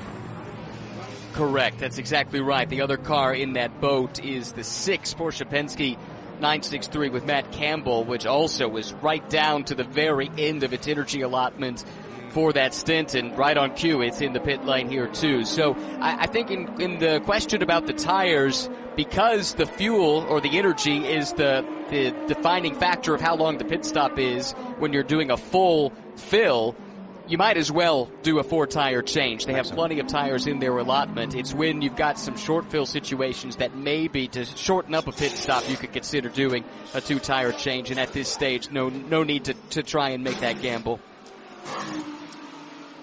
I'm indebted to Dawn and our responsible adult back at RSL headquarters, which is a bit like Tracy Island in terms of how much information is coming in at the moment. I suppose that makes the responsible adult Lady Penelope, of course. Dawn has passed some information. Dawn from IMSA, thank you. That incident between the United Autosport number 2, which when it happened, and it still is,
together at this point. I think Ferrano is likely to be the one in the crosshairs of race control here. We'll see how that one plays out, but I don't know that those two were even really competing for a position at that stage, but it's delayed them both significantly. Yeah, that's tough for Goldberg, who's been quick here in the early stages, running in podium contention. Pit lane protocol violation. That will be a drive-through. Here come the penalties. As soon as we get the pit lane being busy for even regular stops, everybody has to be on their mettle. Some of these teams haven't been here for a while. And as we said, a drive-through is very costly here. 52 seconds in the pit lane. And that was for the Pratt Miller Motorsports Orica. They've not had a great day. Chris Cumming, James Rowe, Pietro Fittipaldi in that car. And that was just a moment or two ago. So we'll have to remember that they've had an extra pit stop as well. You would have thought that, having seen everything that has gone on in the early part of the race weekend, Ryan, and I think this is very good, race control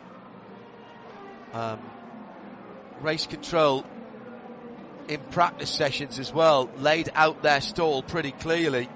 And yet, it would seem it still hasn't got through to some of the drivers, which their teams and I think their teammates might be a little unhappy that they haven't heeded.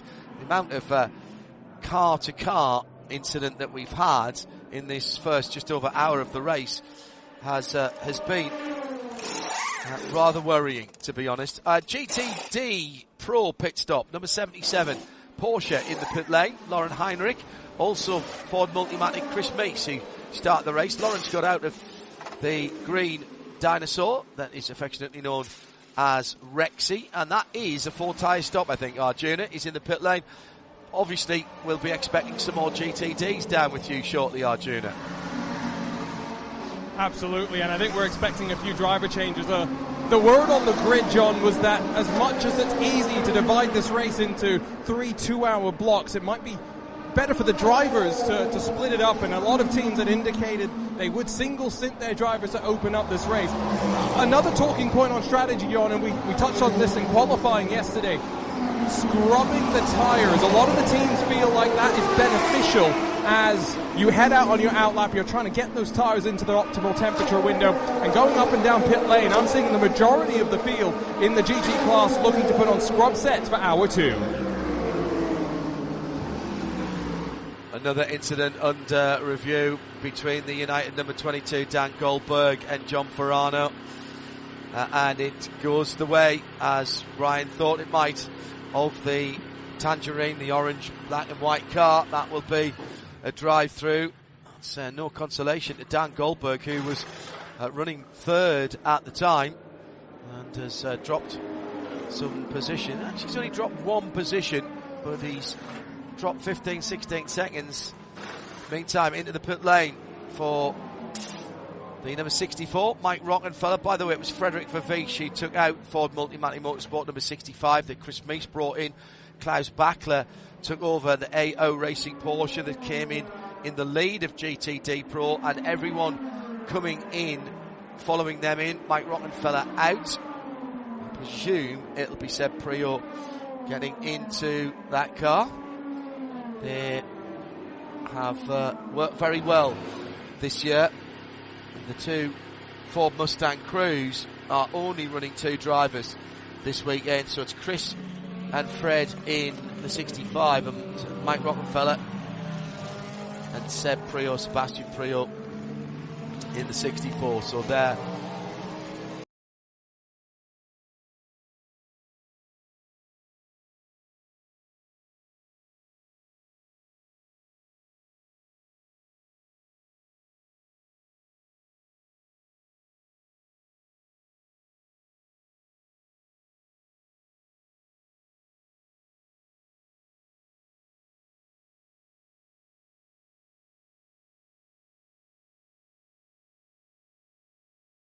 Leader.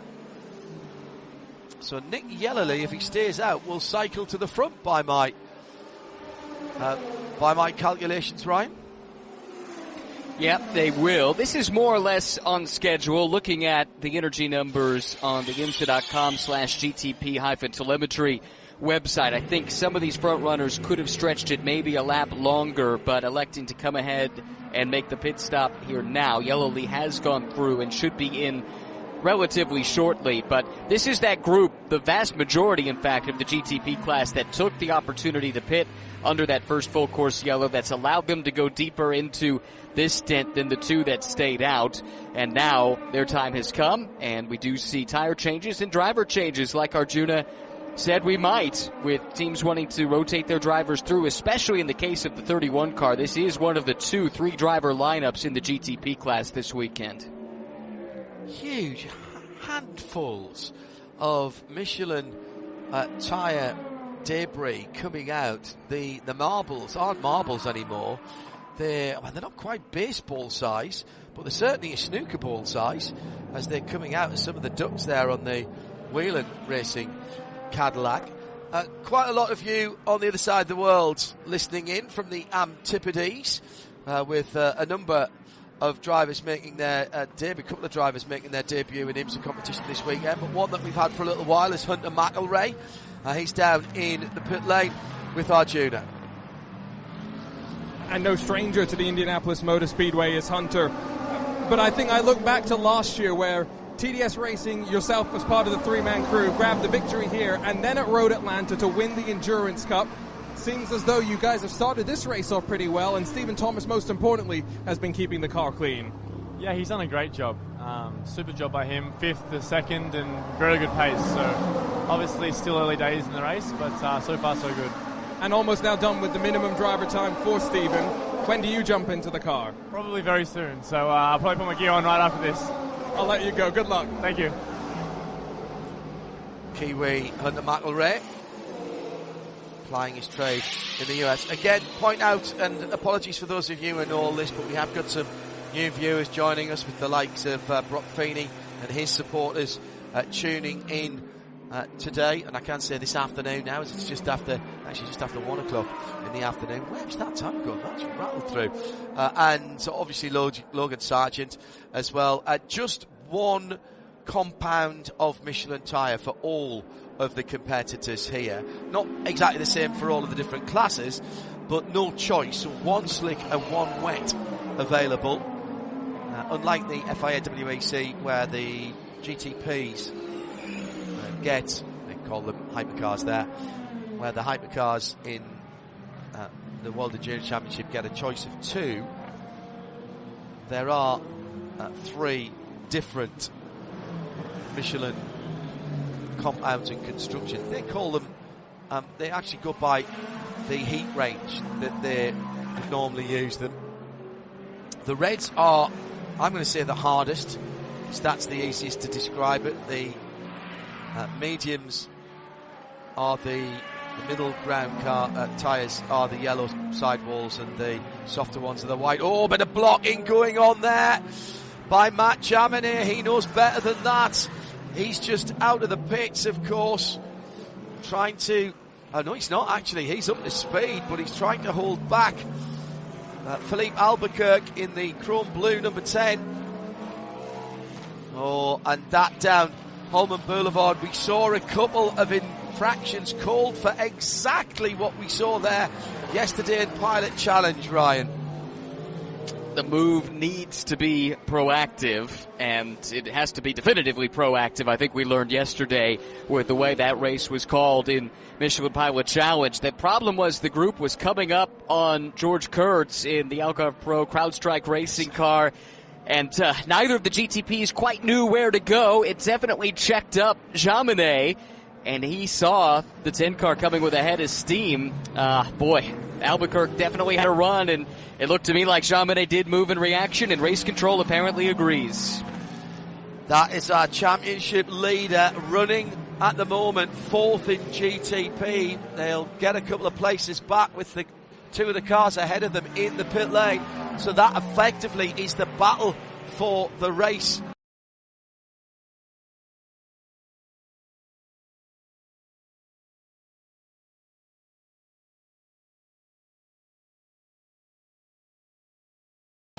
The rule here in IMSA, and we'll go down to Arjuna in just a second. As they stand, by the way, 171 points. DXDT with a problem leaving the pit lane there. Damage to the left rear, and he needs to pull off to the right-hand side there. There is a cutout. This is the DXDT number 36. It's been in the wars already today, and that is damage to suspension. Now, this is a great move by Porsche Penske Motorsport, because I think we're going to get a full course yellow here, so that will somewhat mitigate the penalty on Mathieu Jaminet, as that Corvette is stranded at the exit of pit lane. The Wright Motorsport Porsche had to go around it. Let me just finish the thought very quickly. I think we'll see a huge amount of cars coming in. If they haven't stopped already, they will want to be in right now, just in case there's a full course yellow. Here in IMSA, the rule is very simple. If you want to defend a part of the racetrack, you move to it and you stay to it. What you can't do, it's not about moving in the braking area. It's not about one move or 2 as full course caution comes out. It's about moving in reaction to the car behind you. So if Jaminet had stayed all the way to the left when he came out of turn number 6 there, right up against the white line, that would have been fine. But he moved into the middle, and then he moved back again, and you just can't do that. And that's why he was called for blocking. Let's get down to the pit lane. Arjuna's waiting patiently. Full course yellow. Quite a few of the GT cars got in before that came out, so they'll be fine. Arjuna, where have you plotted up? I'm currently actually wandering down pit lane. I was trying to have a chat with Alec Udell, but he had to throw the headset back on to investigate what's going on with that DXDD Corvette. John, I did see Heart of Racing in before the timing of the caution. Triarte competition as well. The 021 is getting their service done. And much like with that Porsche Penske number 6, perfect timing for this pit sequence as we work our way through this third full course yellow of the race. Yeah, and it was more than a light brush of the wall coming out of that hugely important turn 14 onto the grass, and then a side swipe and a broken left rear suspension arm. Might have even pulled the drive shaft as well. I'm told that Aaron Teelitz for Vassar Sullivan entered a closed pits. Now, if they drive straight through, they'll be fine. If they just take a splash of fuel, no more than 5 seconds, they'll be fine. And I think that's what they've done. They've taken the 5 seconds of fuel. So that's fine, but he will have to come back in again when it goes green. So DXDT, I'm afraid, at the moment, stranded at the end of the pit lane, and that Corvette is going no further. Where was I going before? I wanted to tell you about that. Can't remember now, so I'll throw back to you, Ryan, to pick up on what's going on here. Well, that was, as you said, really good timing for Mathieu Jaminet and Porsche Penske to go ahead and get that penalty served right as the yellow comes out. So what that does then is it lets them serve the penalty, then catch right back up to the rest of the class. If for whatever reason they had waited, if they had been trying to fight that penalty, then they would have had to serve it presumably after this full course yellow, when everyone was bunched up together, and that would have been Correct. far more costly for them than it amounted to. So typically, you're better off taking your medicine nice and early, and then maybe you catch a lucky break like this one. But it is interesting to me, John, that at the track that Roger Penske owns, both of his cars have been given drive-through penalties in the first 90 minutes. Yeah. Well, I'm absolutely certain that there is no fear or favour shown from race control. No influence being exacted in the series either. And the ladies and gentlemen up there, they look at every single incident and judge it on its merits. The only time that past indiscretions comes into it is if you've had a warning for something previously, or if you continue to do the same thing, then that can increase the penalty. But everything looked at on its merits, and there is a fairly specific penalty regime, if you like, from IMSA Race Control.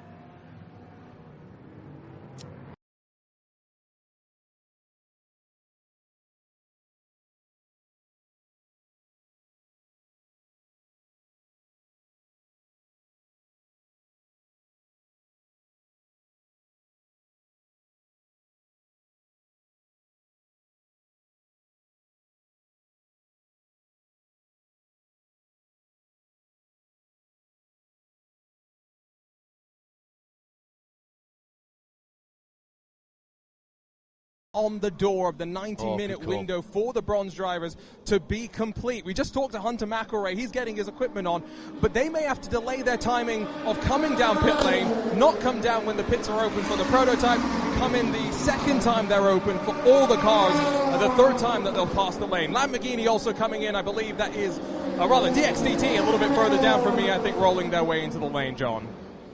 Well, they've done well to get that car back if that is the case, and I do wonder if one or two of the LMP2s might just slide into pit lane, do their substantive service, and then not take the first driver out and wait to see if they can do that before the end of the safety car. We are behind safety car. Prototypes are allowed in. This is, what's this, the third time we've seen the safety car. So who comes down? Not the leader, but in comes Philippe Albuquerque out of third. Kaku Ota now behind the wheel of the number 93. So the leading pair, of course, had already just taken a pit stop a couple of laps ago and still have 90% and 95% of their energy. Albuquerque on 76% has decided that they'll take the top up. Coming down the pit lane now, and we'll do a VP in-race update once we have gone through this pit stop cycle. Let's see who else is coming in. Both Wayne Taylor cars have come in. Timon van der Helm in the JDC Miller number 85 Porsche. He's still got 91% in. So that is really just a top off. They'll get that car turned around really quickly. That yellow car should be the first car out.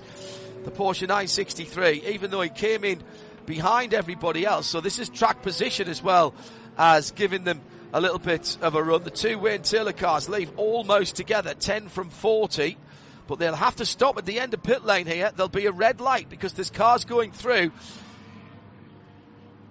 And, it's not a standard stop for the JDC Miller Motorsport. Arjuna Kankapati. They have already taken the existing front nose off the car and are strapping down that replacement. Not ideal for them, but I don't see any tires being changed, so just a top off of the virtual energy and that switch up of the front clip. Both of the Penske Porsches in as well. And some of some of those guys were just a little top up, as I said. Now, of the LMP2s, United Autosport, Nick Bull stayed aboard. That's his third time through the pit lane, so he can't have done his time yet. So they're what they're hoping for now, I presume, and there's some very clever minds on the United Autosports USA pit perch. They are hoping that by the time everything goes through, Nick will have done his drive time, and therefore they can get him out. Now, that said, he's been driving really well, so maybe they'll leave him in for another stint. But they didn't want to miss the opportunity coming down pit lane there, Ryan. Yeah, I think what we'll see happen next is the pit lane will open for the GT cars, both classes, GTD Pro and GTD, and it has, so we'll see those cars come in. Once that's done and we get through some of the other procedures, the pits will open for everyone, and around that time is when, these drivers in LMP2, they're about 2.5, 3 minutes shy of achieving their drive time. The critical element is that time spent in the pit lane does not count towards your minimum drive time. So that's why, even though we're beyond 90 minutes into the race and they haven't left the cars, they haven't quite fulfilled that just yet.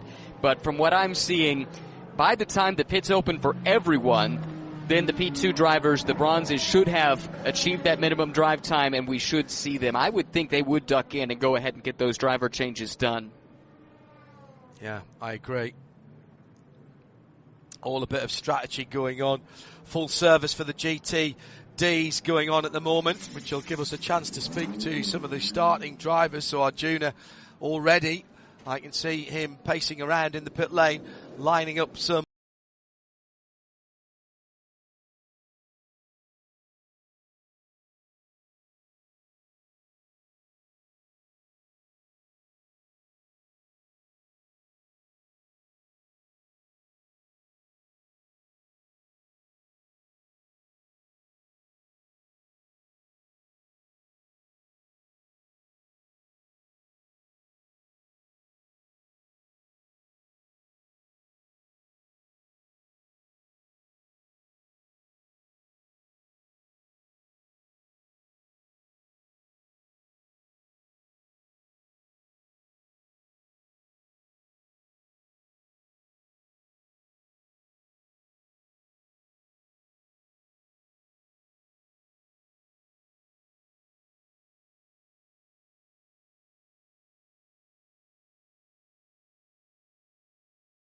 They've done, they've got their class lap back. So TDS, AO, United Autosports, 11, 99 and 22, all staying out to get their laps back after the schmozzles they'd had earlier on. PR1, Naveen Rao, Logan Sargent in that car this weekend, the number 52, remember. So they'll now take full service and then hustle back around to get back into their spot at the back of LMP2 before we go back to green. At IMSA Radio, if you'd like to get in touch with us, that comes up on the screen here in the Ford Racing Global Broadcast Centre. And we still have not cracked, well, yeah, we're just over an hour and a half now. So your calculation, Ryan Marine, of another couple of laps behind the safety car, even for those who've been twice or three times down at the pit lane, that's very, very close indeed to being able to get their first driver out and have had 90 minutes on the track with those pit stops taken out. Right, I mean, they should be good now, and we did see driver changes. For instance, in the 11 TDS car, Hunter McElrea is now in that car after Stephen Thomas started it, and I suspect we're going to see the drivers update in all the others. Johnny Edgar is in the 99 AO Racing car, for instance, etc. And that's because they had achieved that 90 minutes minimum drive time. I think, though, that group that led them in LMP2, John, actually had stayed on the lead lap. They just stayed out when the others didn't. They were pitting from the top three in the class.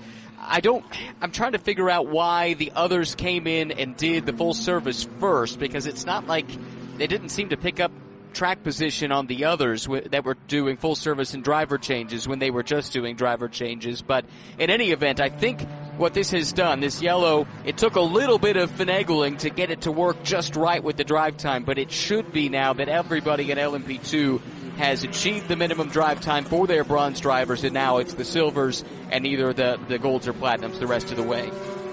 Yeah, well, Nick Bull has stayed in. He's still listed behind the United Autosport USA number 2, and he actually will be leading the race unless he comes into the pits next time around. In fact, no, he's come into the pits this time around. So Nick Bull will be out of that car this time, and I would suggest it will either be Juan Correa. Yeah, I think it'll be Juan who gets in next, unless they've decided to put Ben in alongside. I wonder if they were waiting to see who the other crews put in the cars, to see who they would put into theirs. That is an interesting thought that's just come to me. So it's Rasmus Lind for United Autosport number 22 that now leads in LMP2.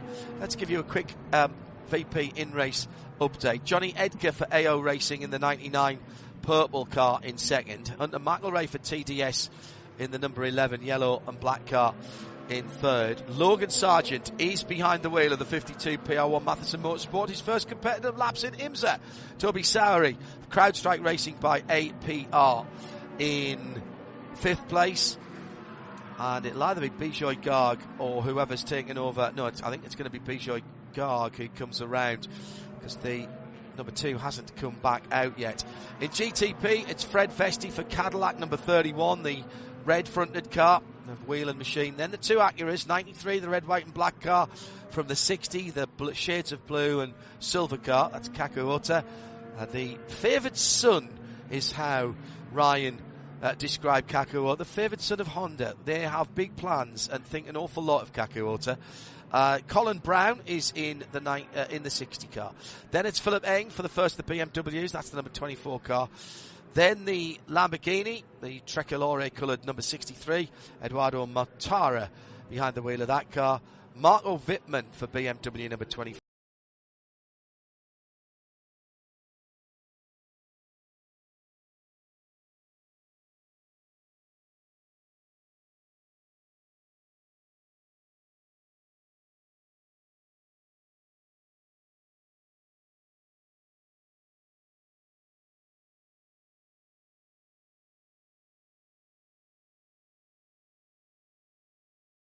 From 6, both of which have had a penalty, let's not forget.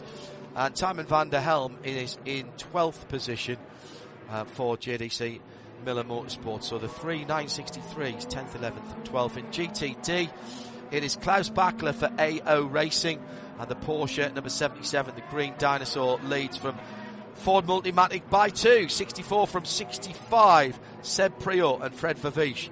Then Max Hezzer has taken over the number 48, a BMW for Paul Miller Racing. Davide Regon for Dragon Speed is in the number 81 white and Evel Knievel style car, the 296 machine.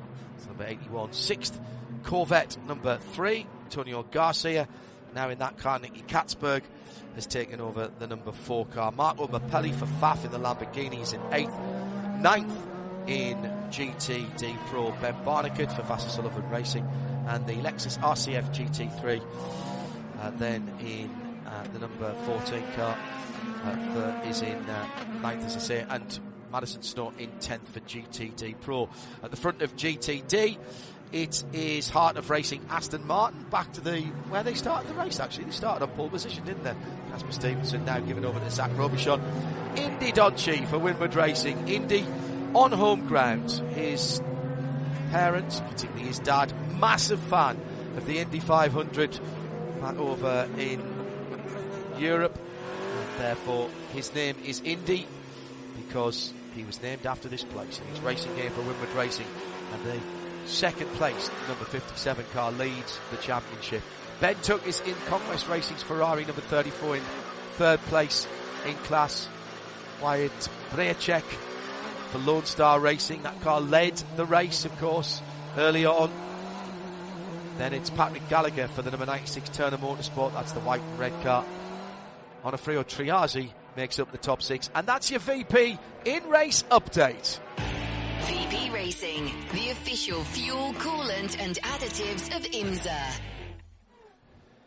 And Ryan Marine, we go back to racing with 4 hours and 18 minutes to go, and all of the cars at the front of the field trying to warm their tyres. No tyre warming at all, so racing but weaving under green flag, and the BMW immediately trying to challenge the Valkyrie as they're looking at positions down in 7th, 6th, 7th and 8th position, and it's all getting a bit fraught very quickly. That doesn't take long, does it? And you can tell how important it is to get tire temperature into these Michelins with the way they weave back and forth. They're not done yet, still back and forth down Holman Boulevard. Porsche Penske teammates side by side down into turn 7. Hello to Frederick, who has just tweeted in at IMSA Radio. Tom_Winterstone is his handle. He says, I've come over from F1 and WEC. I feel like there's an amazing world of motorsport to find in IMSA. Having the YouTube and the free player streams make it so accessible, and you're so welcoming with information. Thanks for what you guys do. It is our pleasure.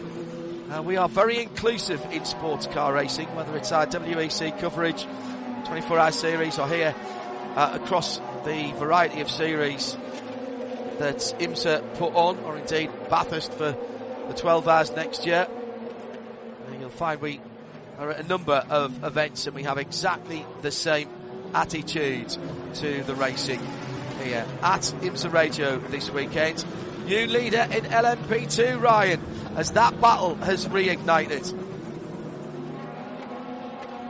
Johnny Edgar, such an impressive young driver, able to get around and into the front in Spike the Dragon AO Racing, bringing that purple machine into the lead of LMP2. I think the 22 got roughed up a little bit. That's Rasmus Lind, who got dropped down to third place. Hunter McElroy shuffles up into the second spot. We've got a penalty coming as well for the Turner Motorsport BMW, car 96. That's fifth in GTD right now. That's because they did not meet emergency service requirements when they came in to top off, and consequently have that costly drive-through penalty coming their way. Another drive-through as well for car 64. Yeah, that's second place in GTD Pro.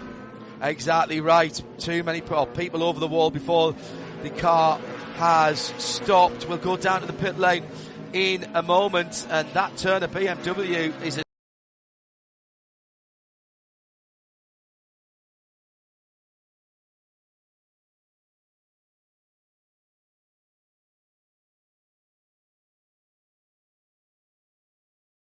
towards the end of the lap. And by the way, there was a little spin by the TDS LMP2 as they were coming out the pits, but they've still managed to get through, and I reckon Hunter McElroy's in second position now. Yes, he is, and he's just done the fastest lap of the TDS race. And huge penalties coming. I'll get to that in a moment. It's all improper final wave bys. This will be stopping 240. That's 2 laps. 2 laps. We'll get to that in a moment, but let's head to the pit lane where Arjuna's got one of the outgoing drivers waiting patiently. I've got Nick Yellerly, who had an amazing start. Talk us through what went on down to turn 1 on that opening lap. Well, I think the right-hand side in general got quite a good start. So the first, third, fifth, just that row. I had some good momentum, and there was some space on the outside, so I tried my luck, and it managed to, I think, pass the 10. And then I managed to place my car well for turn 4 and managed to pass the 40. So, yeah, good start. Got us back to where I feel ish we should have qualified yesterday.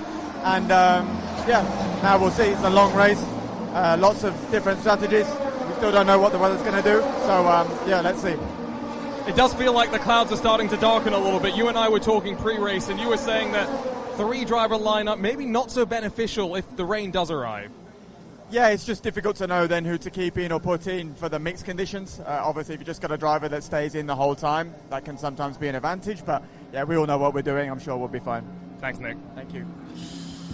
So already into the pit lane, Seb Priaulx will get this one done quickly, but with everybody bunched up after the restart, this is going to be costly in terms of position and real estate. He's just coming to the end of the pit lane now. I said some long stops here, a couple of laps, improper final wave-by procedure. Now, the teams have to be turned on to what is going and switched on to what is going on, Ryan, because it's not as though IMSA issues a set of numbers who can do the final wave-by. They tell everybody that it is happening and where it's happening on the track, and it is up to the teams to tell their drivers if they are eligible. And unfortunately, Tower, ERA and AF Corsa all in LMP2, so that's the number 8 Tower, the number 18 ERA and the 88 AF Corsa are all going to have to come into the pit lane and stay stationary in the penalty box. They're going to have to fight for position in the penalty box for 2 minutes and 40 seconds. That is huge. That is a couple of laps lost on the race leaders. I mean, to be honest, you could have a cup of tea, make some toast and boil an egg for your driver in that time. So a stop and 240 for those cars that I have just mentioned. But otherwise, basically that's so punitive, Ryan, isn't it? Because they have taken a big advantage, taking a wave by that they shouldn't have. That's right. The wave by is there if you get separated from your class by the safety car and the overall leader when the full course yellow comes out. And it's there to help bring you back and not lose basically an entire lap to the rest of your class just artificially by virtue of the overall leader coming through your class when the safety car is deployed. But as you say, it's not like IMSA tells you, hey, Team 52, you're eligible for the wave-by. Instead, they say, cars eligible for the wave-by, take it now. And it's up to the teams to make sure that they are in the proper position to do so. These teams did not. So effectively, that gave them a lap they should not have had. The reason the penalty is so punitive is you need to give that lap back, plus they want to make it have some teeth, so you have to give an additional lap back and then some when you factor in all the transit time. So it is extremely costly and a difficult one to come back from.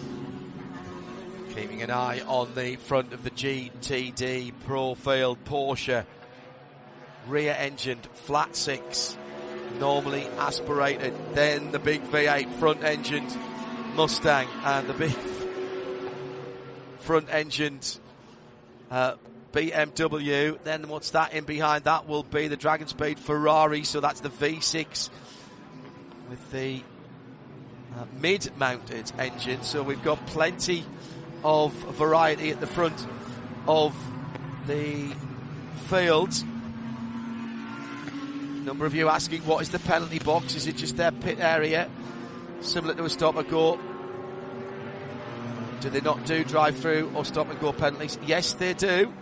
So it is, the penalty box is where you do a stop and go. You do not stop in your own pit. If you're going to just do a drive-through.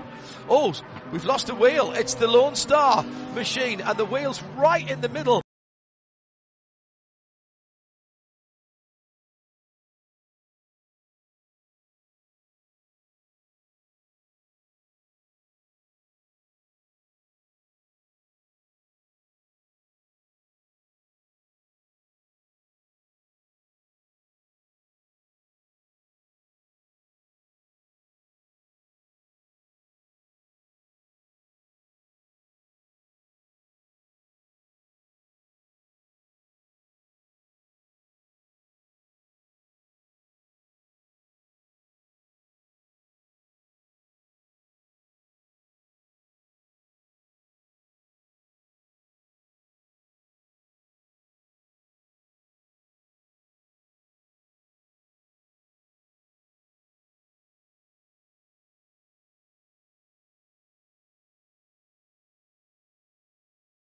Sitting interviews at the end of qualifying yesterday towards pit out. There is an area down there that is designated as the penalty box, and an IMSA official will do the timing. You don't have to, some series, have your team do it, but it's done by the IMSA officials.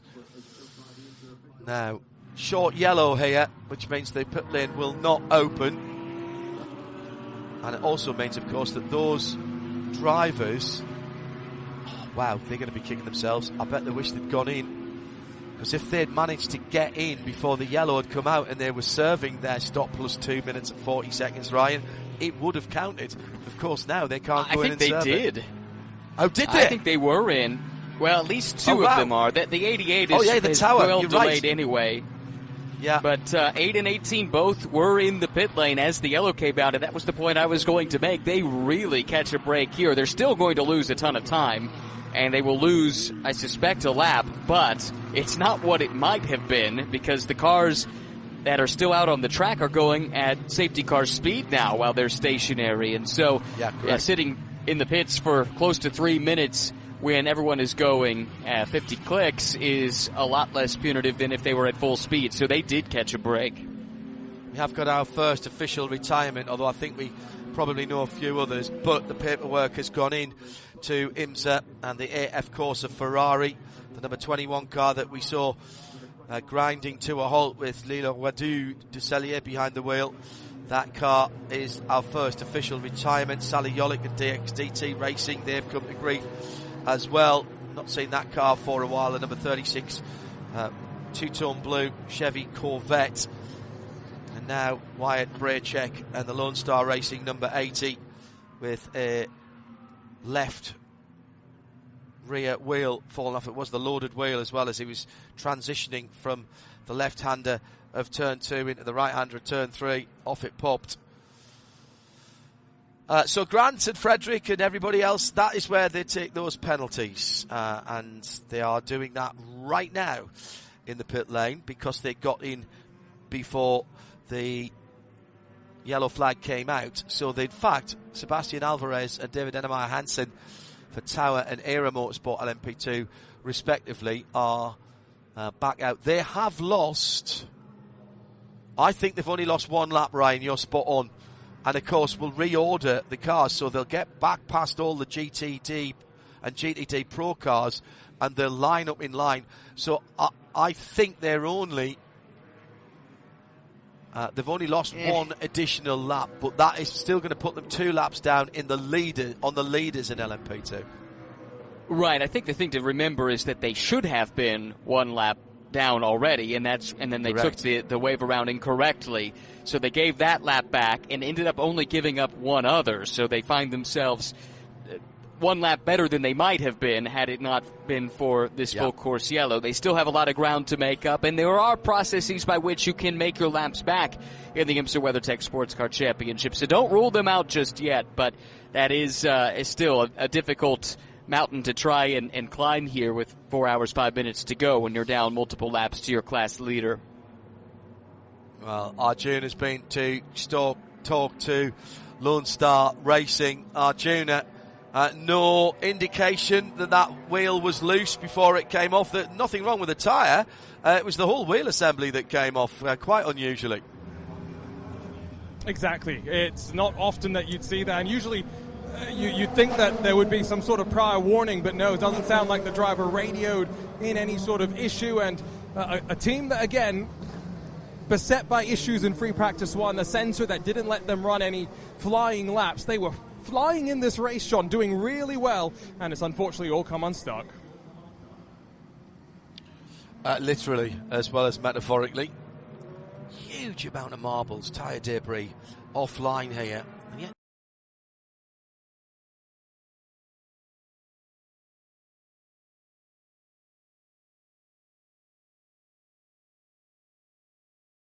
the IMSA Chevrolet Corvette safety car paces the field again. Let's give you a quick rundown then. After all of that, we didn't get much green flag running. But at the front of the field, it is still Wheeling Cadillac from two Acuras, Kaku Alter and Colin Brown. 31, 93, 60.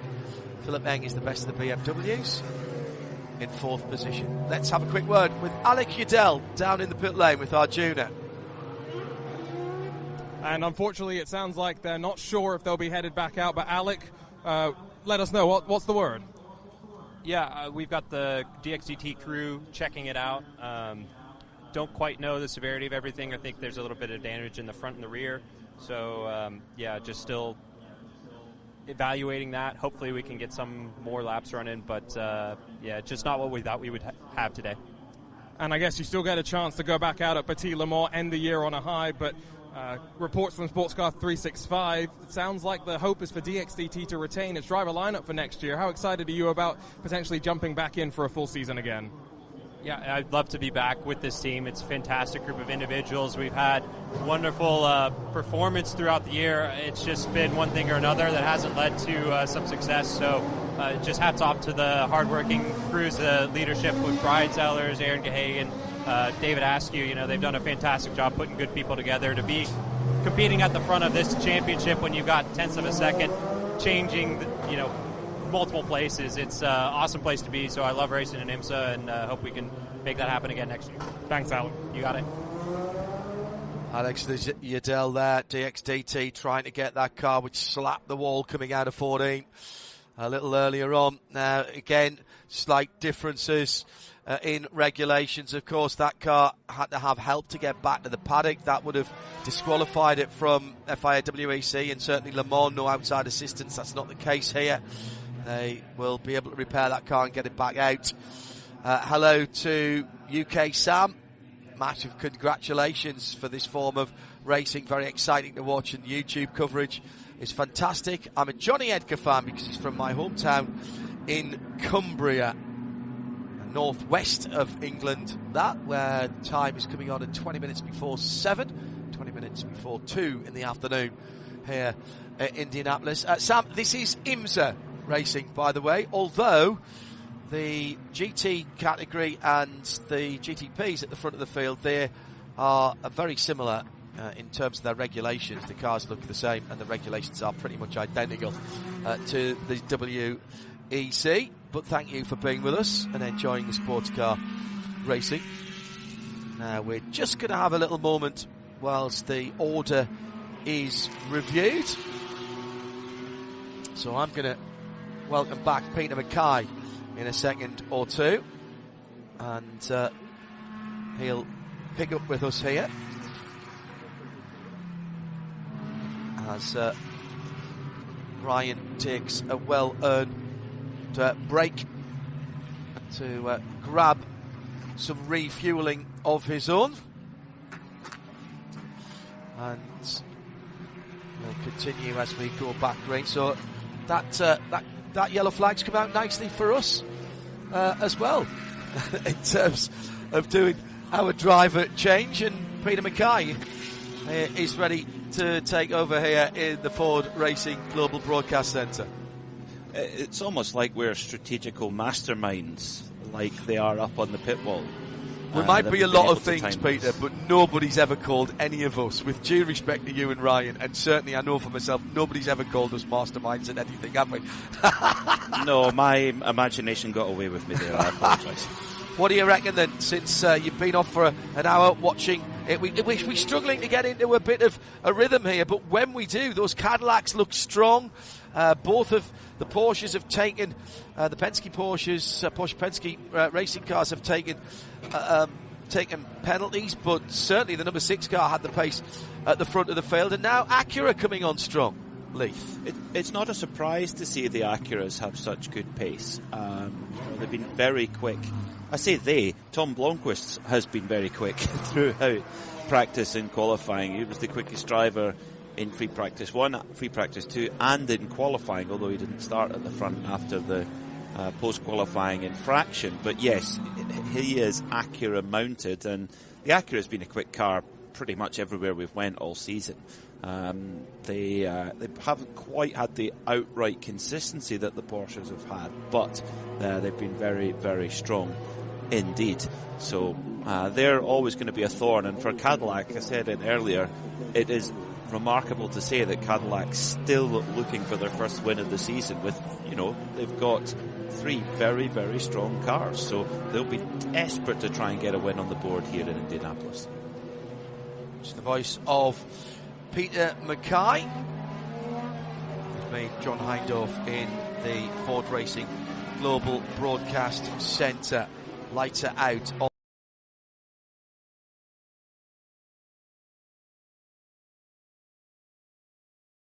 Chicane, where they come down off the short chute between turns 2 and 1 on the oval.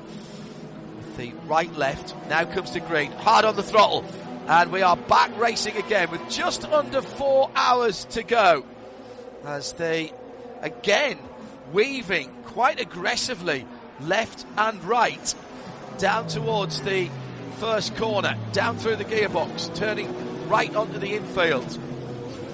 The red fronted Cadillac from the red, white and black of the Honda Racing Corporation run number 93, or at least engineered and strategized car, both under the MSR banner, of course, but running different colours, and Honda getting involved in the running of that car. Another penalty for 75 Express. It might be time for them to call it a day. They have not had their day that they expected. Brock Feeney not being able to get into the flow of things. He was very quick indeed in that car in free practice and indeed in the earlier sessions, but really hasn't had the chance to shine there. Meantime, at the front of the field, Fred Vesti has broken away just a little bit. Kakuota still waving left and right. Then the second of the Acuras, the lighter blue, almost a teal and royal blue car, is Colin Brown. In the GTD Pro category, the usual street fight from the street cars, Peter. Klaus Bachler for EO Racing didn't get a good run onto the front straight. No pass flaps here, but that is a good old-fashioned drag from behind from Fred Vervish in the Ford. He'll have a look down the inside into turn 1. Can't get it done, but he's got the overlap, cuts back onto the inside. But it is not to be done, and that Porsche gets the power down nicely out of turn 3, but Vervish looks not to be denied here. Well, there was 2 things that stood out to me there. Was that the top end performance of the AO Porsche there looked very, very good, and of course that flat 6 naturally aspirated engine makes most of its power up the top of the rev range, and looked pretty good there, and strong under braking. But as you say, John, Frederick Vervish trying everything to take the lead here in GTD Pros. Very stern defence there from Klaus Bachler, but not overly aggressive. We've seen drivers already get drive-through penalties for stepping over the line in terms of aggression of defending, but Bachler trying to keep the determined Vervish at bay, but I don't know if he's going to manage it. Coming on to the right-hander at turn 12, and just must be mindful, of course, of the edict given by Bud Barfield, our race director. Got to be an absolutely clean pass onto the start line towards the yard of bricks. But going down towards turn 4, down to the inside, defensive move by the leader in GTD Pro. Overlap from the Ford, gets half a car's length out. Now they've got to give each other room here, and they do. This is good. This is what Bud Barfield wants. They were side by side through 1 and 2, but the Mustang has to drop back into 3. That's exactly, Peter, what the race control wants to see there. Racing room asked for and given. And it's brought Max Hesse into the conversation in car number 48 in the BMW for Paul Miller Racing, and likewise the championship contenders, the 81 Dragon Speed Ferrari and the number 3 Corvette. But Bachler still trying to hold off Vervish. Vervish looks like he's maybe got the edge on pace here, but Bachler making it very, very difficult for the Belgian to get through. This is what GTD Pro is all about. The best GT drivers in the world, in factory supported cars in many cases, and fighting tooth and nail. Brilliant stuff. It is absolutely intoxicating, isn't it? The different engines we mentioned, the different positions of the engines we mentioned, but also it's the different sound and shape of the cars as well. Fred Vervish does not seem to be denied. He's got plenty of push from the ponies of the big V8. We talk about power, but of course you drive torque. Now goes to the inside. Now that green Porsche can't move anywhere now. Drifts to the middle. I think that's okay. And again, there's the overlap down into turn 1. This is outstanding driving from the first 2.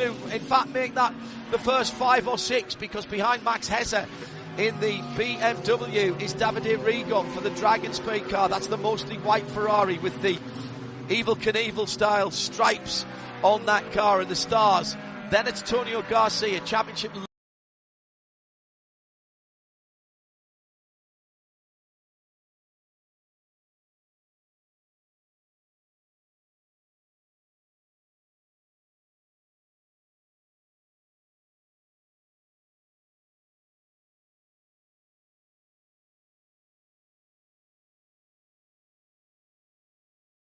So Seb Priaulx going past Madison Snow, that car having to come for a drive-through.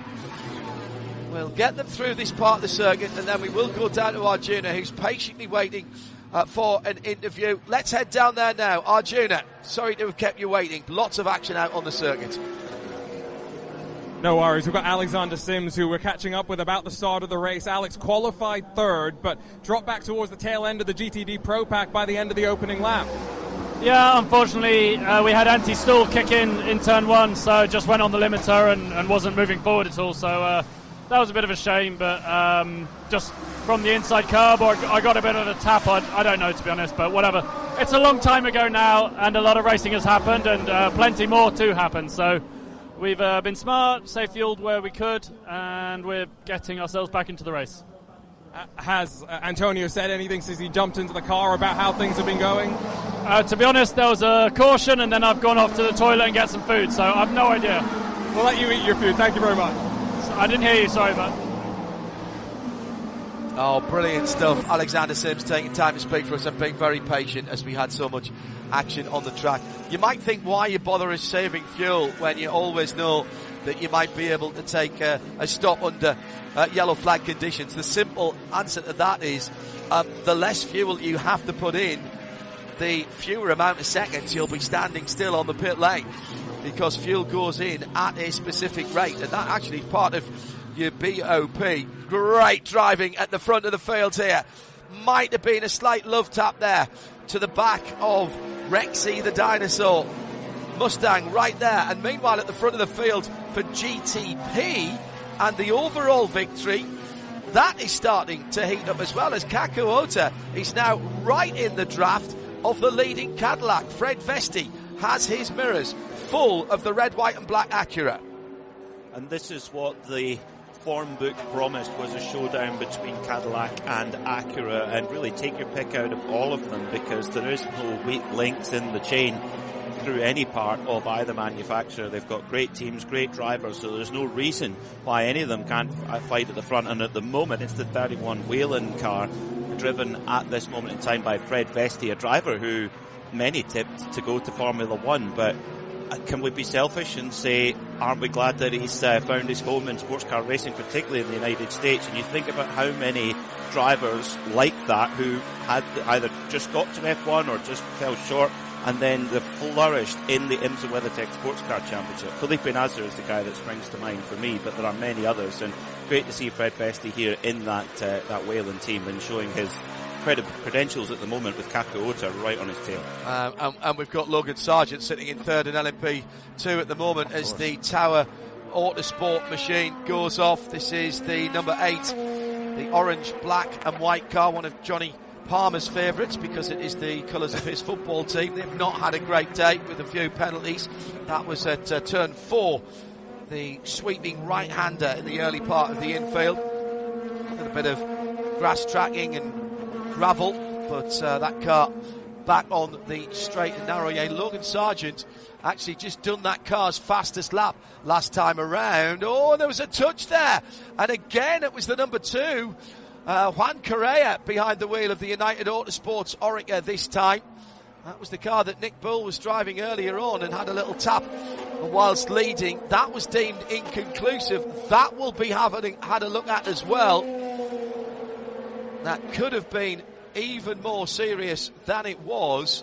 Now that number 8 car is laps down, but that contact, I'm sure, will still be at. It is under review, even as I was saying the very words.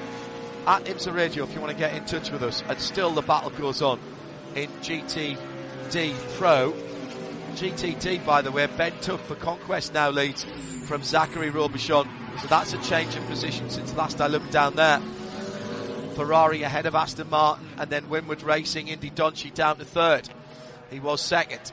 And Onofrio Triazzi for Ferrari 021 in fourth position. Elliot Skier for Wright Motorsports, the green and yellow Porsche 120 in fifth, and Frankie Montecalvo in sixth. And still, that Mustang cannot find a way around what must be the widest of wide-bodied 911s ever built, because there's just not enough room on the circuit for Fred Verviche to get past Klaus Bachler.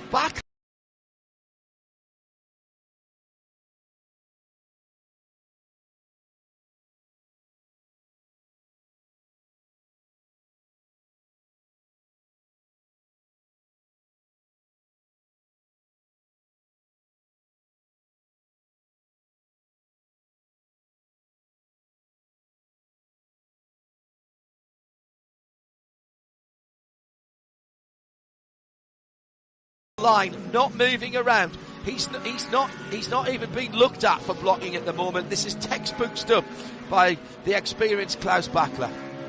And we know how calm under pressure Klaus can be, but I think even for him, his brow will be sweating slightly at the moment with a menacing Fred Verviche right behind him, trying to take the lead in the category. And yes, you're right, it is one of the widest Porsche 911s out there, but of course Rexy, known as the T-Rex dinosaur, maybe his tiny little dinosaur arms are sticking out as wide as possible to stop Verviche coming through. Yeah, maybe Verviche is worried about the T-Rex tail as well, wagging down the middle of the circuit this time across the yard of bricks. The two Corvettes in bright yellow in fifth and sixth, with LMP2 traffic coming through as Sebastian Priaulx behind the red and tartan, the plaid Lamborghini, pulls out for a moment to see if he can make up a place and head forward. It's been an exceptional year for Ford Motorsport with this Mustang GT program. In fact, with the Mustang body shape opening their accounts superbly well at the Rolex 24 Daytona with a win into the pit lane. Now, this is a drive-through penalty for Juan Correa, who has been issued this penalty and assessed it for the incident responsibility with the Tower car that we saw a few moments ago when that car was in the dirt. So that's just a drive through, straight through and back out, but that will again cost them time, and they will just about stay. Yeah, they will stay on the lead lap, but just about. They'll be the last car now on the lead lap in LMP2. So they've got to keep their nose clean. There's somebody smoking there. One of the GT cars. I don't think it was engine. I think it's Michelin tyre smoke. I think there's been a little front to back. Yeah, it is indeed. It's the right rear of the FAF Motorsport Lamborghini number 9, the team from Canada. And they've had somebody drive up behind them. My bet is it's one of the LMP2 cars, but it may not be. Seb Prio was right in there as well at that point, but no, we haven't seen any evidence to that effect yet. And this is the bit we love, Peter. This is battles going on in the GT class, 4 major positions, and battles with the GTPs and the LMP2s coming through as well. And Vervies this time gets a great run on Holman Boulevard, and he's going to overlap. Now, got to stay, pulling over a little bit. That's going to allow the Colin Brown Acura number 60 maybe to come through. And he's got ahead of Kakuota. It looks to me as though Colin Brown's got ahead of Kakuota in all of that. Yes, he has. So through the confusion that is tracking through traffic, but Ota goes one way and Brown goes the other. As they come into turn 12 again, Brown down the inside in that prototype car on the bright green machine. Ota trying to come through, and Ota under pressure now from Philip Heng in one of the BMWs and the Lamborghini. That's Edo Mortara in the Lamborghini, the tricolore coloured Cesatan 3. And they'll power past this battle on the front straight. Take a breath, goodness me. And still Rexy, the dinosaur, leads in GTD Pro, but I'm not entirely sure how. And here come the rest of the GTP cars. Peter Mackay. It's, that little sequence there with the prototypes coming through really played in the hands of Klaus Bachler in that 77 AO Porsche and managed to gain several car lengths on Frederick Verbies. Now that could come back again. Also on that GTP battle between the two Acuras of Colin Brown and Kaku Ota. Colin Brown's extensive experience in multi-class sports car racing and also here in the United States of America definitely playing a factor as Kaku Ota losing a little bit of ground. Nothing wrong with Kaku's straight line speed, his overall speed on one lap, but that dogfight in traffic so important, and that's where Colin Brown was showing his edge there. Just watch the Valkyrie picking its line going through GT cars as if it honestly was a video game. They have got grip to spare at the moment, and just for a second the number 23 Ross Gunn driven Heart of Racing V12 Valkyrie was right alongside Philippe Albuquerque, but had to lift off because of one of the Paul Miller BMW GT cars ahead. Hello to @RoadThink K, first time watching this race. Track layout is seemingly simple, but it is providing amazing racing. That's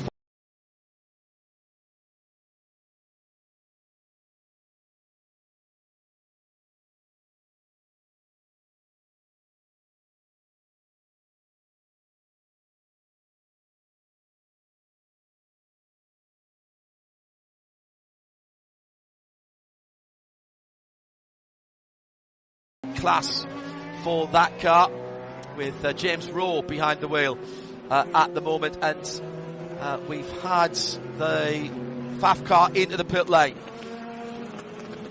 and they are doing some remedial work to the right rear.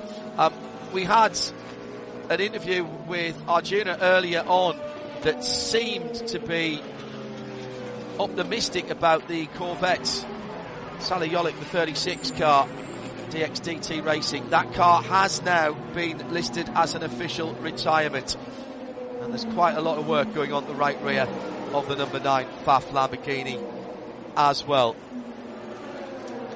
Now we think that might have been Corvette number 4 that was involved in that. Yes, that's just been advised to me in my ear. So that is Nicky Katzberg. And Seb Prior, by the way, he's picked his way back through to 6th position through all of that. So the Channel Islander and multiple generation racer, he is picking his way back through. Yeah, Seb Prior with a lot of credentials at this circuit. In his early time here racing in the United States in the Porsche Carrera Cup North America, got 2 wins in that inaugural year here at Indianapolis. So knows how to get the job done on this circuit. So on the pit road is the Pfaff plaid and silver Lamborghini, and our pit lane reporter Nick Damon would be happy to see some tie wraps being used, essential part of any pit equipment. That's what's holding the back of the bodywork on. It's been assessed a penalty for contact with Nicky Katzberg, so they will have to go out and then do a drive-through. Meantime, spin for the Era Motorsport number 18. It's the bright green and blue car. That was at turn 7. And also hearing that there's been a couple of cars that have gone straight through turn 1. That was the number 60 of Colin Brown. Wow, just as we were building him up as he'd made his position. But what he has done is immediately as he's locked up his Michelin tyres, he rolls off, rolls up onto the high banking, and then finds the cut through that you have to take through. He knew he wasn't going to make it, straightened the car up, and then headed for the cut through. A number of the more experienced drivers were practicing that in free practice earlier on, but that's dropped him back down a couple of places, I reckon, there, Peter, because he's in front of Marco Wittmann, so he's dropped down to 6th, I reckon.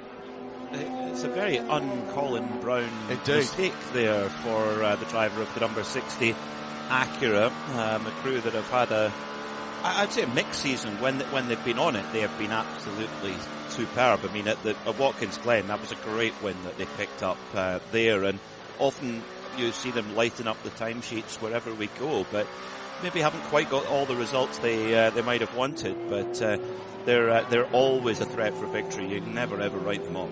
Huge amount of vibration down the front straight, and off again for the Era number 18 car. Not been a banner day for them. This is David Ennemeyer Hansen, who is normally a very, very, pulls out right in front of Kakuota, a very good pair of hands, and now there's an issue at the back of that car, and it is smoking. So I wonder if that was a car issue rather than a DHH issue. Right rear, I think, is fouling. He's got, I think, a puncture, or the I think the suspension's collapsed, actually. Right rear suspension's gone. It does seem that there's been something lurking in that car throughout the race, because Toby Lutka had several issues, and then, you know, as you mentioned, David Heinemeier Hansen, incredibly experienced. You wouldn't expect him to be spinning on his own, but yeah, maybe something that was on its way to breaking and is let go. Let's see if there's maybe another story for that number 18 Era car. There is, yeah. Oh dear.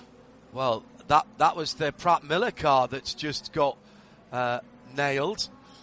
It was pole-sitting GTD Aston as well, and the 023 Ferrari from Triarsi. Yes. All involved. Correct. And the Pratt Miller car got absolutely nailed in that, the 73 LMP2 car. But it was the side swipe from the spinning pole-sitting Aston Martin, the Heart of Racing 27 with Zach Robertson.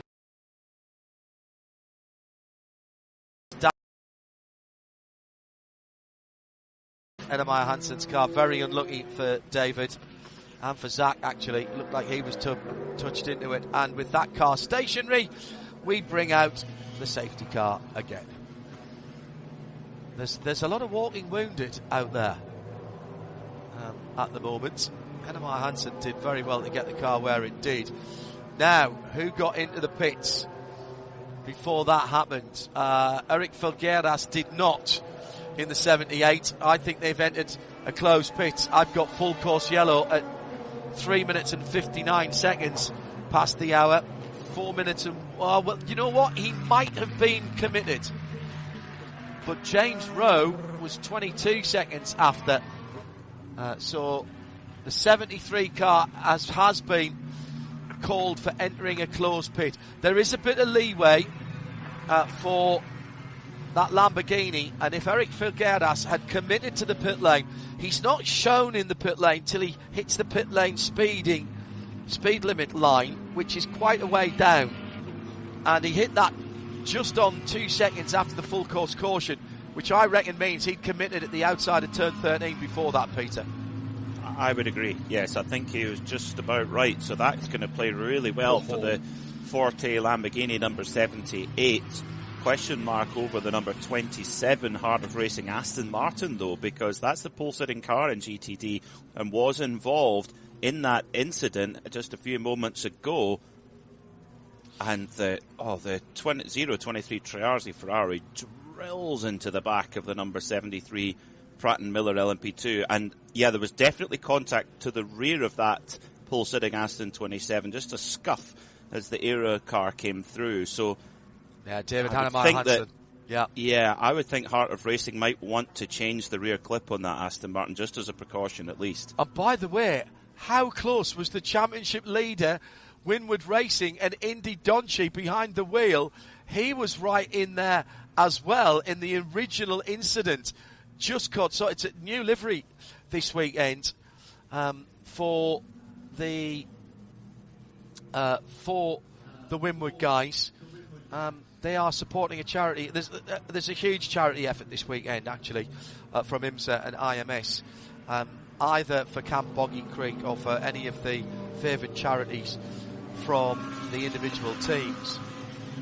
As getting a lap back is the FAF car. Now, what happened there? Oh, it nerfed the... Right, so that was not giving racing room on the outside of turn number 3. But how did it get the damage on the back is the question that wasn't answered by what I saw there. Let me go back to Winward. Heavens 27 is the Winward charity. That is raising awareness and some funds for the awful tragedy that saw 27 young girls and young women lose their life in the Texas floods not so very long ago. They're based in Texas. They asked if they could support that charity. Of course, it was said yes, so they are raising funds for that. Look it up if you want to help them.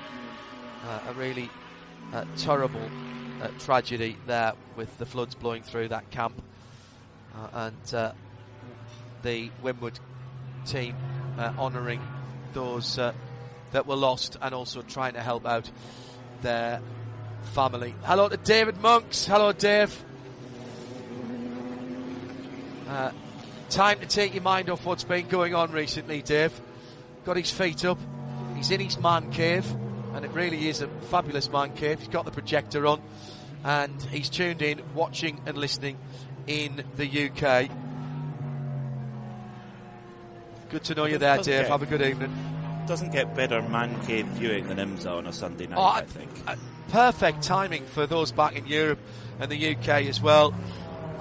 Grand Prix, F2 in the Grand Prix earlier on, Boldor finishing as well earlier in the day at Ricard. That, if you haven't watched that and you're a motorcycle fan, you've been watching the World Endurance Championship for motorcycling, that was a shock as well on that one.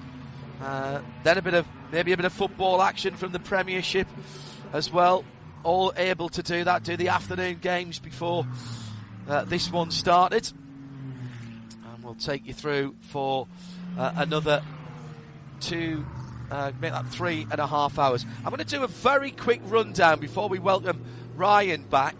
So let's do a VP in-race update before pits open and before we go back to green. And so at the front of the field, here's how they stand as they all come in together. It was Cadillac from the two Acuras, then the BMW number 24, then Edo Mortara for Lamborghini, Felipe Nasr the best of the Penske Porsche Motorsports. That's second place in the championship. Then the second, the BMWs. Then the championship leading number 6. In 10th place, in 9th place, the number 10, and in 10th place, the number 23, Aston Martin, as they all come into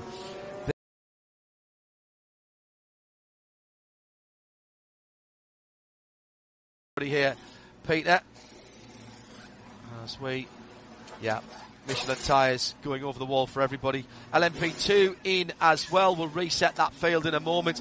But before they come in GTD Pro, EO Racing from Ford Mustang, from Paul Miller Racing, from Dragon Speed, from Corvette, from Seb Prio fighting his way back. And in GTD, Conquest, Lamborghini, from Winward Mercedes, from Danny Formal in the Wayne Taylor Racing Lamborghini, Elliott Skier for Wright Motorsport Porsche, the green and yellow 120.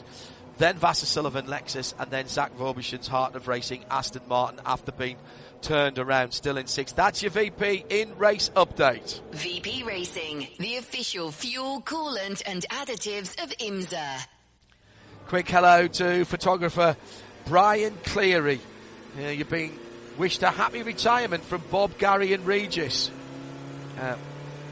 Now, I don't know whether you're planning on retiring, Brian, but I'm suspecting that if I've worked out who those trio are, they might just be trying to tell everybody you're retired and nick some work from you.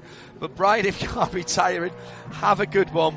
We'll miss you. Hello to Blur Themed, tuned in today from his man Loft. Got IMSA on the big screen and NFL on the other. Oh yeah, Red Zone as well. Haven't got that on in this weekend because I'm too busy here. But I'm about to step them in. Maybe I can catch up a little bit as I'll take a quick break from the Ford Racing Global Broadcast Centre. And with a bit of luck and a fair wind, Ryan is back. Before we do that, here is Arjuna, and let's have an update from him back in the pit lane after all those stops. Arjuna? I was just wandering through the garage, John, and I saw the 18, the era LMP2 car on the flatbed and now just getting unloaded. The front right's taken a bit of damage. The dive plane seemed to have taken the brunt of the impact there. It's on the right rear where I think they were looking and just taking a look, waiting for the car to actually be back in the garage so they can get to work on potentially sending it back out there. Does not look like there's enough damage that wouldn't let them return to the track at some point. Well, that is the spirit of endurance, Arjuna, and that's what these long-distance races are all about. Even if any hope for a great result might be gone, sometimes just seeing the checkered flag in long-distance racing is a victory in and of itself. That was Arjuna Kankapati, Peter Mackay, and myself, Ryan Marine, here with you in the Ford Racing Global Broadcast Center. And, Peter, I think maybe what we're seeing here, everybody taking this chance to come into the pits. It occurs to me we're 27 and a half minutes away from Michelin Endurance Cup points being paid out, and certainly in the GTP classes, everybody could have gone a little bit further, but what this ensures is you won't need to make another pit stop before halfway when that next set of points is paid.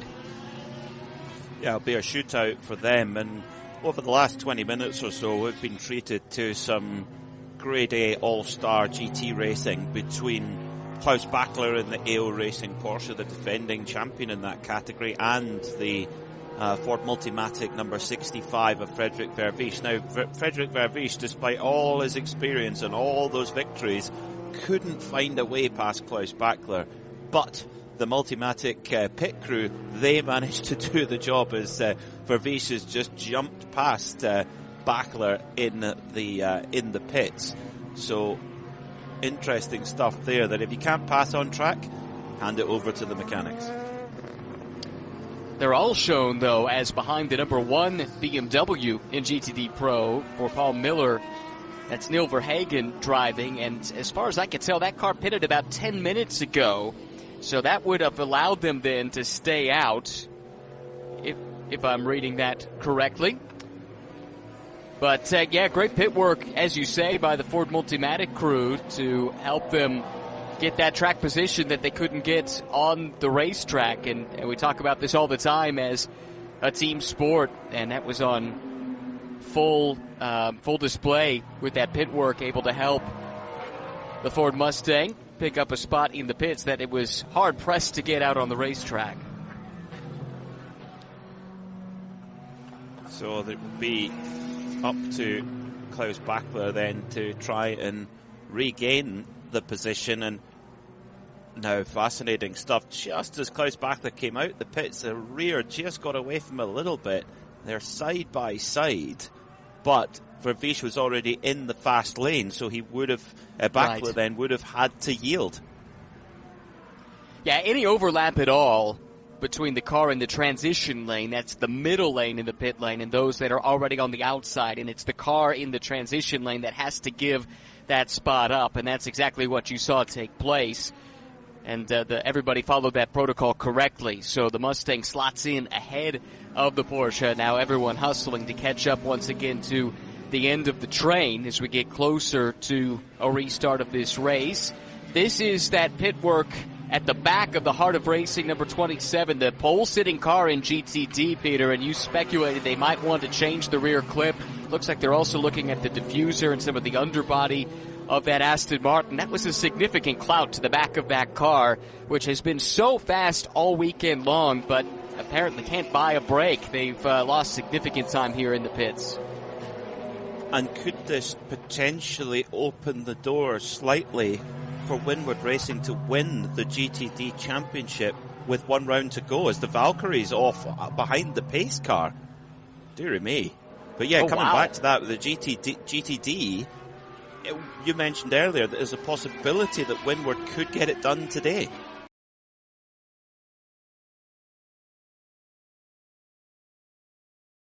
To the weekend, they had to have a really sizable advantage over that car. Now, of course, this helps, but really there are 3 cars that are still mathematically in the hunt for that title in GTD. Winward would need to leave.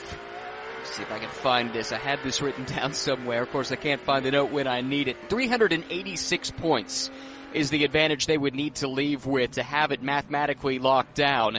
And they've got some work to do to get it done, but certainly as it runs, they would be padding that championship lead and more comfortable.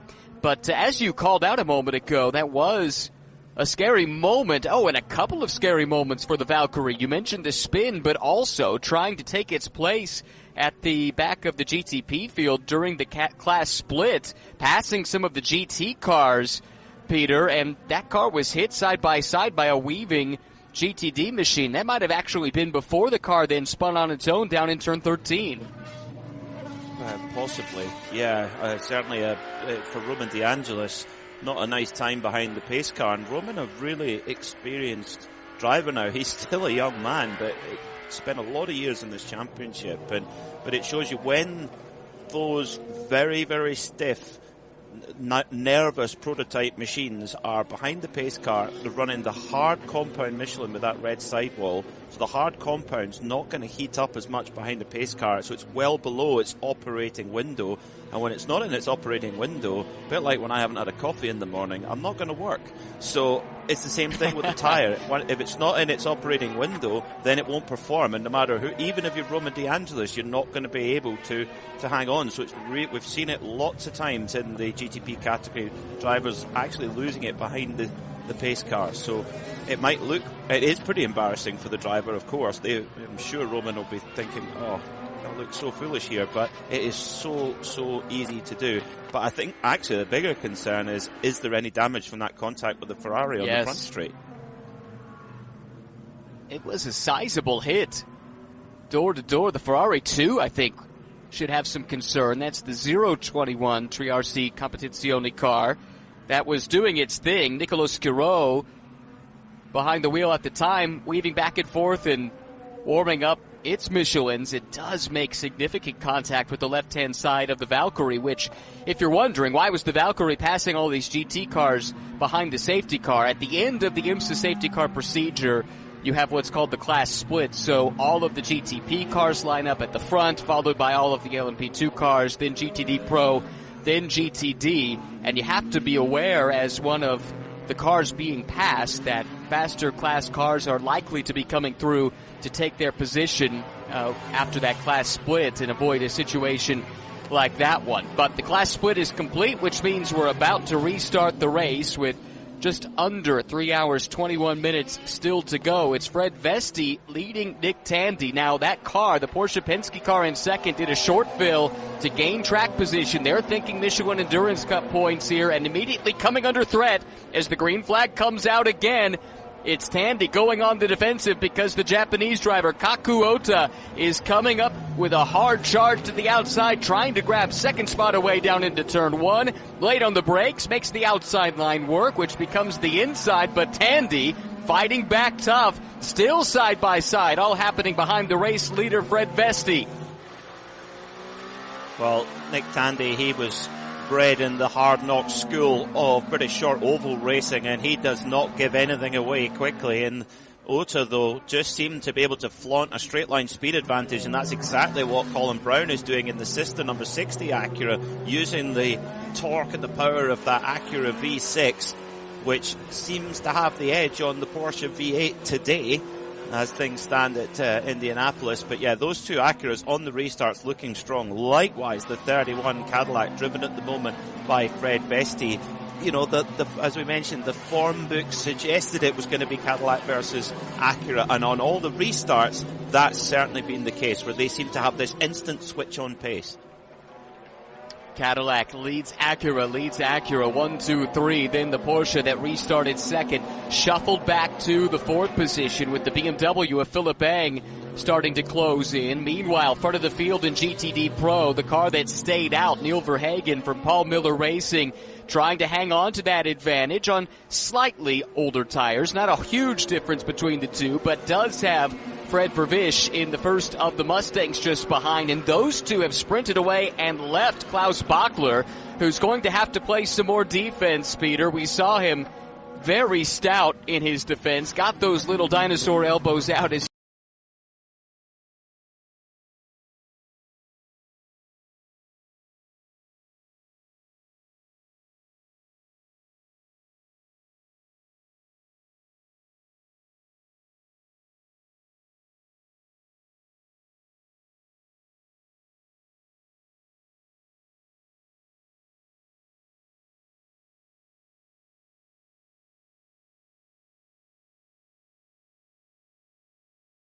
with the Aston Martin Valkyrie. So not a good little period there for the Heart of Racing, with, of course, their car in the GTP category, the Valkyrie, and the Vantage V8 AMR in the GTD class. And that car, the GTD car, has dropped off the lead lap in its class. It is out on track once again, but the pole-sitting car has dropped well down the order and currently sits all the way down in 14th. Remember, that's a car in the championship battle, and they've got a lot of ground to overcome, and just 3 hours, 17 minutes with which to do so, which means 17 minutes as well until Michelin Endurance Cup points are paid out.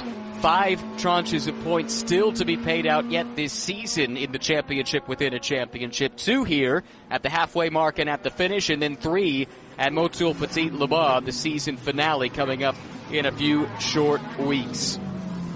Battle here, GTD Pro, final step of the podium, very much up for grabs. Klaus Bachler, the Austrian, coming under attack from Max Hesse in the BMW, but ahead of them, the battle for the lead starting to hot up as well, Peter, with Verhagen now very clearly. He's got his hands full. Fred Vervish has a whole lot of momentum behind him. Vervish has really got the bit between his teeth, doesn't he? He just seems to want to race every corner as hard as he possibly can. That's what we love to see, is a little look now from the number 48 BMW, the Paul Miller Racing machine. That car at the moment is piloted by Max Hesse, one of the really impressive former BMW junior, now very much BMW centerpiece of the lineup, along with his long-standing colleague Dan Harper.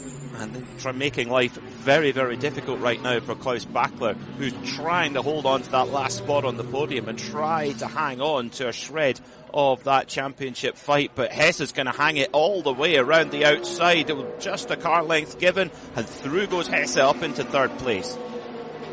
That was awesome, because Bockler was not going to make that easy, forced the BMW to go the long way around, and Hesse was up for the challenge. Now, though, he's going to have to defend. Didn't get a great run out of turn 14. Now down to turn 1, and Rexy pops out of line once again. He'll try the outside, try to take the position right back. Porsche and BMW fighting for honors in IMS. BMW dropping the right side wheels into the grass in turn 3, but able to consolidate that position as one of the delayed LMP2s now has started to come back up through this field. Keep in mind, Hesse and Dan Harper and that Paul Miller team, they won the other 6-hour race on the calendar, the Salem 6 Hours of the Glen, just a couple of months ago. Don't have any championship aspirations for the full season, but looking awfully stout here today at Indianapolis. Fantastic stuff. This is what GTD Pro is all about. You know, you think of the factories that are involved in this championship that take part. You've got BMW in there, Porsche, Corvette, Ford, and they bring in the best GT drivers that they can possibly get. Some of them have been with them for years. If you look at the number 3 Corvette, Antonio Garcia has been driving Corvettes even before they were invented almost. He's just been there what seems like forever, 15 years or so with that factory. And, you know, then you've got these young up-and-coming stars like Max Hesse, first full season in IMSA and fighting in there as well. It's just the best. I mean, the best drivers in the best cars. If you like GT racing, it's right here in GTD Pro. Yeah, it's a great point you make. You talk to a lot of the drivers and they say, look, the World Championship, the WEC, it does not have anymore an all-pro GT category. And so with that in mind, many GT drivers look at the IMSA WeatherTech Sports Car Championship and specifically GTD Pro as the effective battleground for pro race teams, pro race drivers in GT-based cars to duke it out. There's a lot of pride at stake when you come to the IMSA WeatherTech Sports Car Championship in the GT ranks. And right now, pride of place goes to BMW. But for how much longer? Closing in once more is the 65, the Belgian Fred Vervisch, who got the season started off to such a great degree at the Rolex 24 at Daytona, and what a season it's proved to be for Ford. Now looking for honors here at the Indianapolis Motor Speedway, pokes the nose to the inside in turn 12, back to the inside again in turn 13, but for now he'll be denied. You can imagine as well, Frederick Vervisch's teammate Chris Meese, who of course they drove together so much in their days at Audi, and they both moved over to this Ford program and really found a seat. And Chris Meese, you know, he always wanted to go and do a full season in IMSA, and, you know, with a factory program here with Ford, I'm sure he'll be loving this, watching on the pit wall and itching to get back in the car. But what can you say as well about the number 1, Neil Verhagen, again, one of the BMW juniors who trained at the Nürburgring, lived at the Nürburgring, along with Max Hesse and Dan Harper, and now very much a centerpiece of that BMW factory lineup. And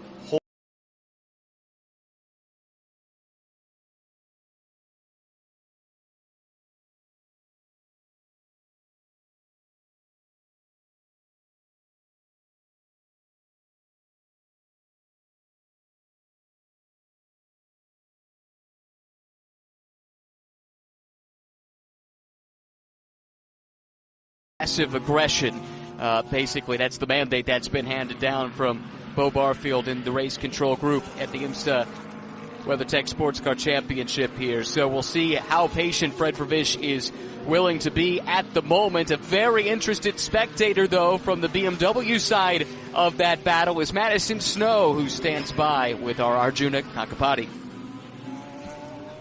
Out of the car and done for the day in one of the few 3-driver lineups in the GTD Pro class. Madison Snow joins me now. How were those opening 2 hours for you behind the wheel? I mean, there's a lot of cars out there, so it was, you know, trying to stay out of trouble. The first stint was a bit rough for me, to be honest. We had qualifying tires on, and by the time you put that many laps on the tire around here, it certainly doesn't hold on for the end. The Paul Miller team is running 1 and 2 in the Endurance Cup points right now. How are you feeling the momentum? Obviously leading here, but is the pace of the car there? I mean, right now we're looking really good for the Endurance Cup. I mean, we have 11 minutes left until the virtual checkered flag that we're going to have coming up here to earn points. and you know we're leading right now. So we'll see where we end up there. But yeah, we'll go on it from there. How good are you at sitting back and watching your teammates handle business? It's always nerve-wracking, but I know, I mean, I've been working with Neil for a long time and Connor for a while as well, too. So I definitely have the confidence that they can bring it to the checkered flag. Rest up. We'll see you soon. Thank you. Appreciate it, Arjuna. It is one of those curious things. Madison Snow, Neil Verhagen, only 5th in the full season championship and just the one win at Road America, and yet they've scored the most points of anyone in GTD Pro when it comes to the Michelin Endurance Cup. They come in with a 4-point lead and have a chance to pad that here. And Peter, it's quite simple for them. They're not in it for the season-long title, so they're going to do everything they can to maximize their chance of winning some championship, any championship. In this case, it's the Endurance Cup. Well, that is almost the benefit of not being in the running for the overall title, is you can make the strategical allowances that you need to make at certain points. Of course, we hand out points at the 3-hour mark and indeed at the end of the race too, and I can't wait till we get to Motul Petit Le Mans, where there's several waypoints for championship positions there in the Michelin Endurance Cup, which makes it super exciting all the way through. And not so much in GTD Pro, but there are a lot of programs in LMP2 and particularly GTD that are doing just the Michelin Endurance Cup, so that is their championship. So all of their strategy goes into that championship. Couple of penalties we need to make sure we cover off, maybe most notably car 52. And if you're tuning in for Logan Sargent making his WeatherTech Championship debut, that is his car. Just had to do a drive-through penalty. There was equipment over the wall before the car was stopped at their most recent pit stop, and that dropped them, I think, from 5th in LMP2 down to 8th, with now ex-IndyCar driver Benjamin Peterson behind the wheel. So they're a bit delayed, but have held on to the lead lap in the class. Few other penalties, none of significance, though, because they're delayed cars. But car 18, also from LMP2, had a drive-through penalty for incident responsibility. I think we covered that off. And then the plaid Lamborghini from FAF had too many crew over the wall working on their car, so also had to serve a drive-through, but that car as well down the order at this stage.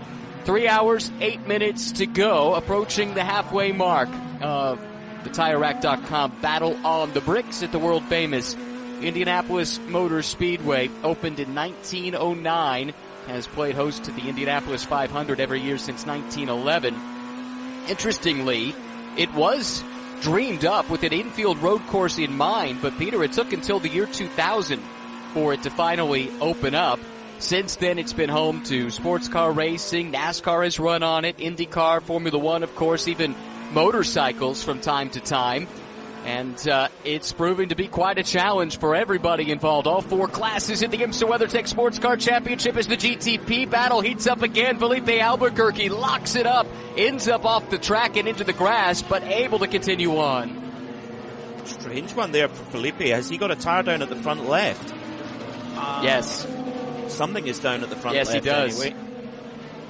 Yeah, good spot. I think you're right. That looks like a left front puncture, and now we're starting to see some smoke come off that car as well. Big lockup, of course. There's not enough air in that tire as he tries to arrest the speed. Was there contact, or was it a lockup that caused it, or did it go down and that caused the lockup?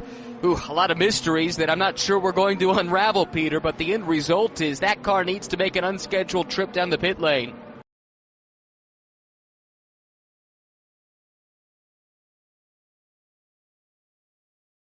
Of a good score for them, and yeah, I think it was a very uncharacteristic error of Felipe Albuquerque, and he did very, very well to avoid the number 6 Porsche of Mathieu Jamini. I think the tyre was going down. He may well have got a warning on the dash, and it happened quite quickly and had to act quickly, but he's been able to get the car back, and critically, Ryan, he's been able to get the car back without the tyre actually completely breaking and damaging the bodywork, so should be a fairly simple change for the Wayne Taylor Racing crew.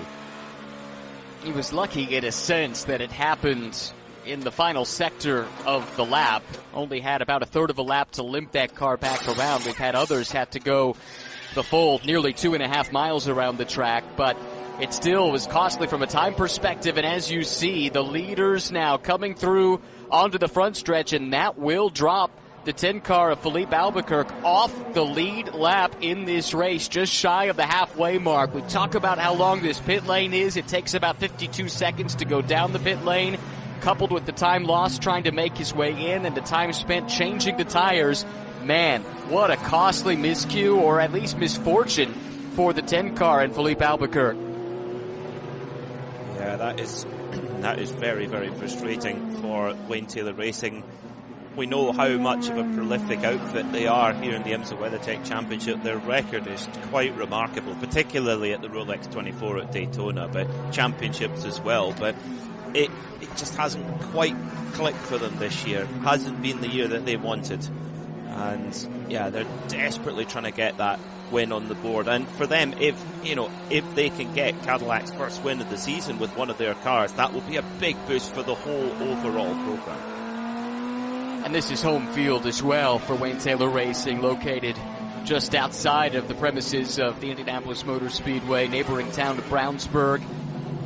And so this is a special one for so many reasons. Anytime you come to Indy, it's special, but when it's home turf for the team, doubly so. And now he drops in initially in front of the battle between the two BMWs, Philip Eng and the defending race-winning number 24 entry, Marco Wittmann as well. Those two have made their way around the number 10 car. The next then to take the shot at it will be Mathieu Jaminet. Behind them, though, a three-wide battle breaking out down to turn one. Wisely settling down to two. Lamborghini and Aston Martin side by side. Oh, and a big moment there for the 40 in turn one. Contact with the 65 Mustang. So Wayne Taylor Racing, both of its cars in strife in the last 5 minutes. Oh no, and that's the number 65 of Frederick Vervisch in the Ford Mustang for Multimatic Motorsport. Now, what happened to Jordan Taylor in the number 40 Dex Imaging car? Oh, he just gets drilled by Vervisch. So Taylor's backing off to allow the Lamborghini and the Aston Valkyrie to kind of sort themselves out. Vervisch comes piling in on the brakes and bang into the side of the Dex Imaging number 40 Wayne Taylor Racing Cadillac of Jordan Taylor. And Jordan Taylor be thinking, where did that come from? And yeah, as you rightly say, Ryan, that is not a nice 5-minute period for Wayne Taylor Racing, with both of their cars hitting problems, and big problems for Multimatic and Ford with the number 65 of Frederick Vervisch. He's definitely got rear left damage. Yep, the rear left wheel is pointing nowhere near where it should be, so this could be really day done, or certainly behind the wall for the number 65 Ford. That is not good news at all. Fred Vervisch was running so well, and he's now crabbing the car along the straightaway, and he's struggling to even get the car back to the pits. Battle as well between TDX Racing number 11 and the 04 CrowdStrike car. This is your battle over second place now. Oh, side-to-side contact. Hunter McElroy just shoves out Toby Sowry, and I tell you what, race control are going to be having a look at that. And here comes Johnny Edgar now, and Spike the Dragon, the championship leader. This is wonderful stuff in LMP2. Battle over second position, and then the United Autosport car in there, number 22 of Rasmus Lind. 1, 2, 3, 4, all battling over second place. Tom Dillman, he's 2.3 seconds up the road. He's thinking, this is great, I'm out of here, guys. Peter Mackay describing the action perfectly there with Ryan Marine here in the Ford Racing Global Broadcast Centre as we head inexorably towards half distance. Get the memes ready at IMSA Racing. Halfway there in a couple of minutes' time. It's John Heinhoff joining the guys here for the moment. Penalty for BMW number 24, Philippe Eng, blocking. Not the first time we've seen a blocking penalty called in this race, or indeed this weekend. That will be a drive through. The incident at turn one, described by Ryan and Peter, between the Ford Mustang and the Cadillac.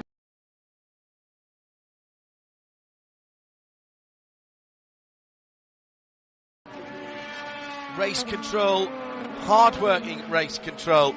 My goodness me, they've had a lot on their plate already in this first half of the race. You're listening to IMSA Radio. Live coverage, live, free, uninterrupted coverage from Indianapolis Motor Speedway of the TireRack.com Battle on the Bricks. RS2 via IMSARadio.com. Across the US on Sirius XM 206, and of course in sound and vision for those of you outside the USA on a variety of channels, including Refs TV in Canada and the IMSA YouTube official channel and the player at IMSARadio.com, the video player at IMSARadio.com as well. We are heading to halfway here at Indianapolis.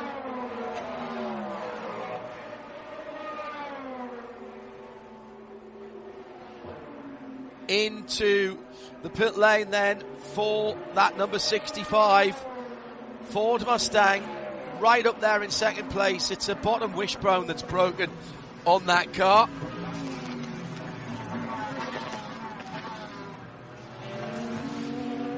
Paul Miller racing first and second in GTD Pro. Klaus Bachler leads. We'll give you an update at half distance, and I'll set either Peter or Ryan the job of picking the points up when they get published as well. 3 down, 3 to go, 115 laps completed. Fred Vesti leads for Whelen Cadillac. 5 cautions for 25 laps. Officially, only 2 cars out of the race. There being the number 36 DXDT Racing Cadillac, Corvette, and the number 21 Ferrari. A couple of other walking wounded, and plenty of penalties. That's been the story of the first half of the race. Great racing though at the front of the field. That's your Pelotti halfway, and mid-race recap. Under 3 hours to go then. Now, hello to Crimsonify.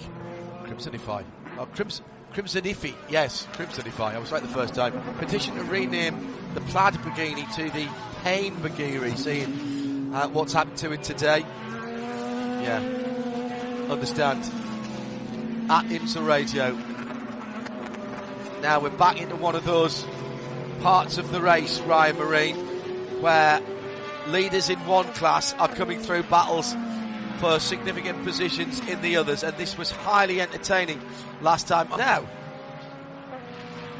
65 Mustang rolling again, but not up to speed. Is he just letting cars go by? Surely they haven't fixed that suspension in that sort of time. Just that car. Sorry, that was earlier. My apologies. Hindhoff gets excited. Well, it actually... no, that was live. He has come out the pits and then gone behind the wall as he came out of the pit lane and fired off the pit lane. Yeah, so went behind the wall in turn 5. They cannot have fixed that car, Ryan, in that amount of time.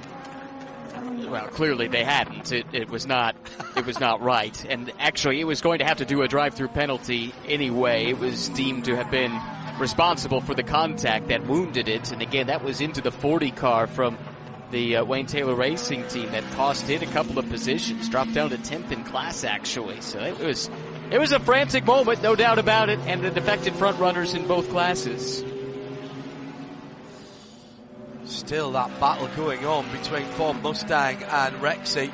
This time it's the number 64 car that's at the sharp end of it. And the 77 Porsche drivers must be getting a bit bored of seeing the front end of a pony car right up their tailpipes. It's been one or the other for probably half of the race in GTD Pro now. Klaus Bachler with Mike Rockenfeller now in the number 64 car. Great drive back, by the way, by Seb Priaulx to put that car right back in the mix. And it's, again, a little bit of a bottleneck, and I don't mean that in a nasty way, behind Klaus Bachler. He is doing absolutely nothing wrong, but that is the battle for third, fourth, fifth, sixth and seventh. Is Aaron Thielitz on the back of that? Not quite, but he's not a million miles away. Down the front straight now. Rockenfeller goes to the outside, then the inside, then the outside. He'll try and do the cutback between turns 1 and 2. This is the battle, as I say, for the third step on the podium. Max Hesser and Neil Verhagen, the two Paul Miller Racing BMWs, off up the road by about 7 seconds. That's settled down for the moment. Let's go down to Arjuna in the pit lane. I made my way over to Triati.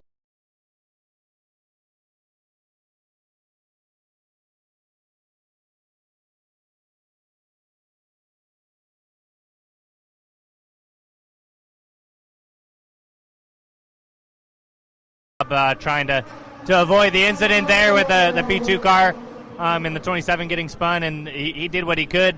But after the contact with the P2 car, it kind of crunched the air inlet duct for the inside the cockpit. So he was a little bit sweaty when he got out of the car.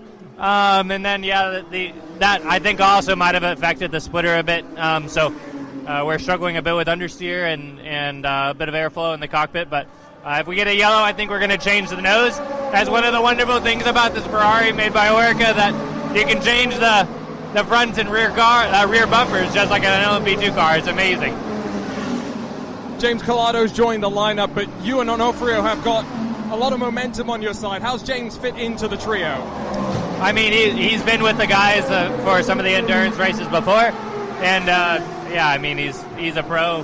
He's a great guy, and I've enjoyed my time learning from him and understanding some of the things that he knows about the car, and obviously he's got a lot of experience with these things, and he's just a really nice guy. No ego, fast and fun to work with, and yeah, he's super chill.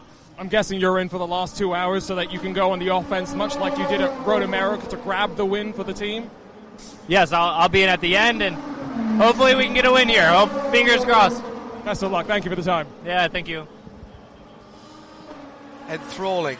Absolutely enthralling.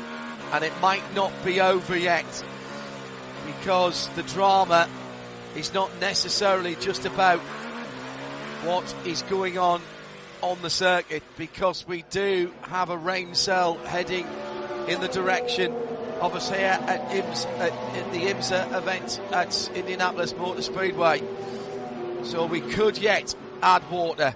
This is once when just adding water doesn't necessarily add to the excitement. At IMSA Radio, if you want to get in touch with us. Front of the field is closed right back up again, with the two Acuras in lockstep, right in behind Fred Vesti. 1, 2 and 3, with the Cadillac leading the two Acuras going through traffic, Ryan. Super tight, super close. Yeah, those Acuras, I mean, again, we knew they were quick. They were quick in both of the practice sessions, and we thought Tom Blomqvist had pole position until one part was found to be just minorly out of compliance. And as the team explained it to me, that's a part that's given to them by the chassis manufacturer of that Acura prototype, which is Orica in this particular case. So it's not something the team had any part to play in, but just minorly out of compliance with the regulations. And so that car was sent to the back, but slowly but steadily, both of the Acuras have been making their way up through the field and now sitting second and third. And I think that is ominous if you're the Whelen Engineering number 31 that leads, because yeah, you've been pretty quick all weekend, but despite all of the misfortune for Meyer-Shank Racing and their two Acuras, they still find themselves sitting second and third and looking pretty threatening at this stage. Yeah, and there's an ebb and flow to this, and I still haven't really worked out, Ryan, where the advantages are. Air temperature up now at 82 Fahrenheit. On the track, it's 93. That's 28 Celsius in the air, 34 on the track. So nowhere near as high as we've seen it, but even small changes in the temperatures can affect who has the advantages in both the GTs and the prototype classes. Still this battle for third in GTD Pro through turn 7. Little nudge from Rockenfeller onto the back of Klaus Bachler. They were being passed by prototype traffic.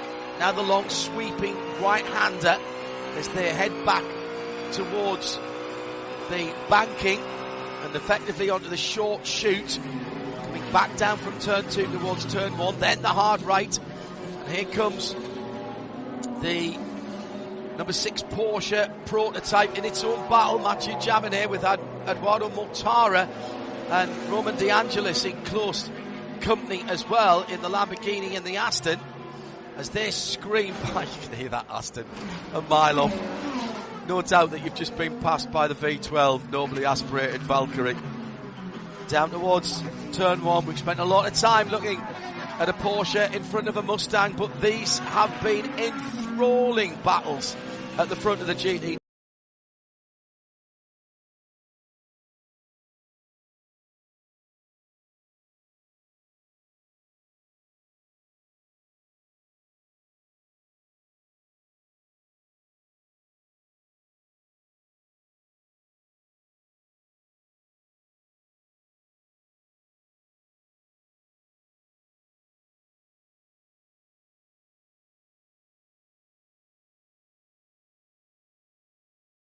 In what was harrying the 77 a little bit earlier on, but now we've got the different classes mixing up, and that was really tight between the Valkyrie coming through and then that Rockenfeller-driven Ford Mustang. There goes that screaming machine. Following it through was the Timon van der Helm-driven JDC car. Porsche's other... Well, I was going to say other than the 6, but it's the 7 now that is better placed. Nick Tandy knocking on the door of a podium spot there. 3/4 of a second behind Colin Brown, who's a second behind Kaku Ota, who's now 2.6 seconds behind Fred Vesti. So it came down to half a second or thereabouts in the traffic. And as soon as that Wayland Cadillac gets a bit of clear motor racing circuit, Ryan, he's gone. This has been great, a great performance from Fred. And, you know, you looked at the GTP lineups coming in, and out of that class, just 2 elected to go with 3 drivers. It's this one, and actually, interestingly enough, it's the car in second as well that elected to go that route. And the 2 drivers that are moonlighting for their respective teams, Vesti and Ota, they're in the cars now and they're running 1-2, and you can see then why the team's elected to go this way. It's a big vote of confidence in a young Dane like Fred Vesti. Great single-seater junior career. You don't doubt his speed, but still learning his trade in sports cars, and this is such a tough place and tough race because of the traffic density and dealing with all of the different classes, but he's handled it super well. And Kaku Ota, same story there.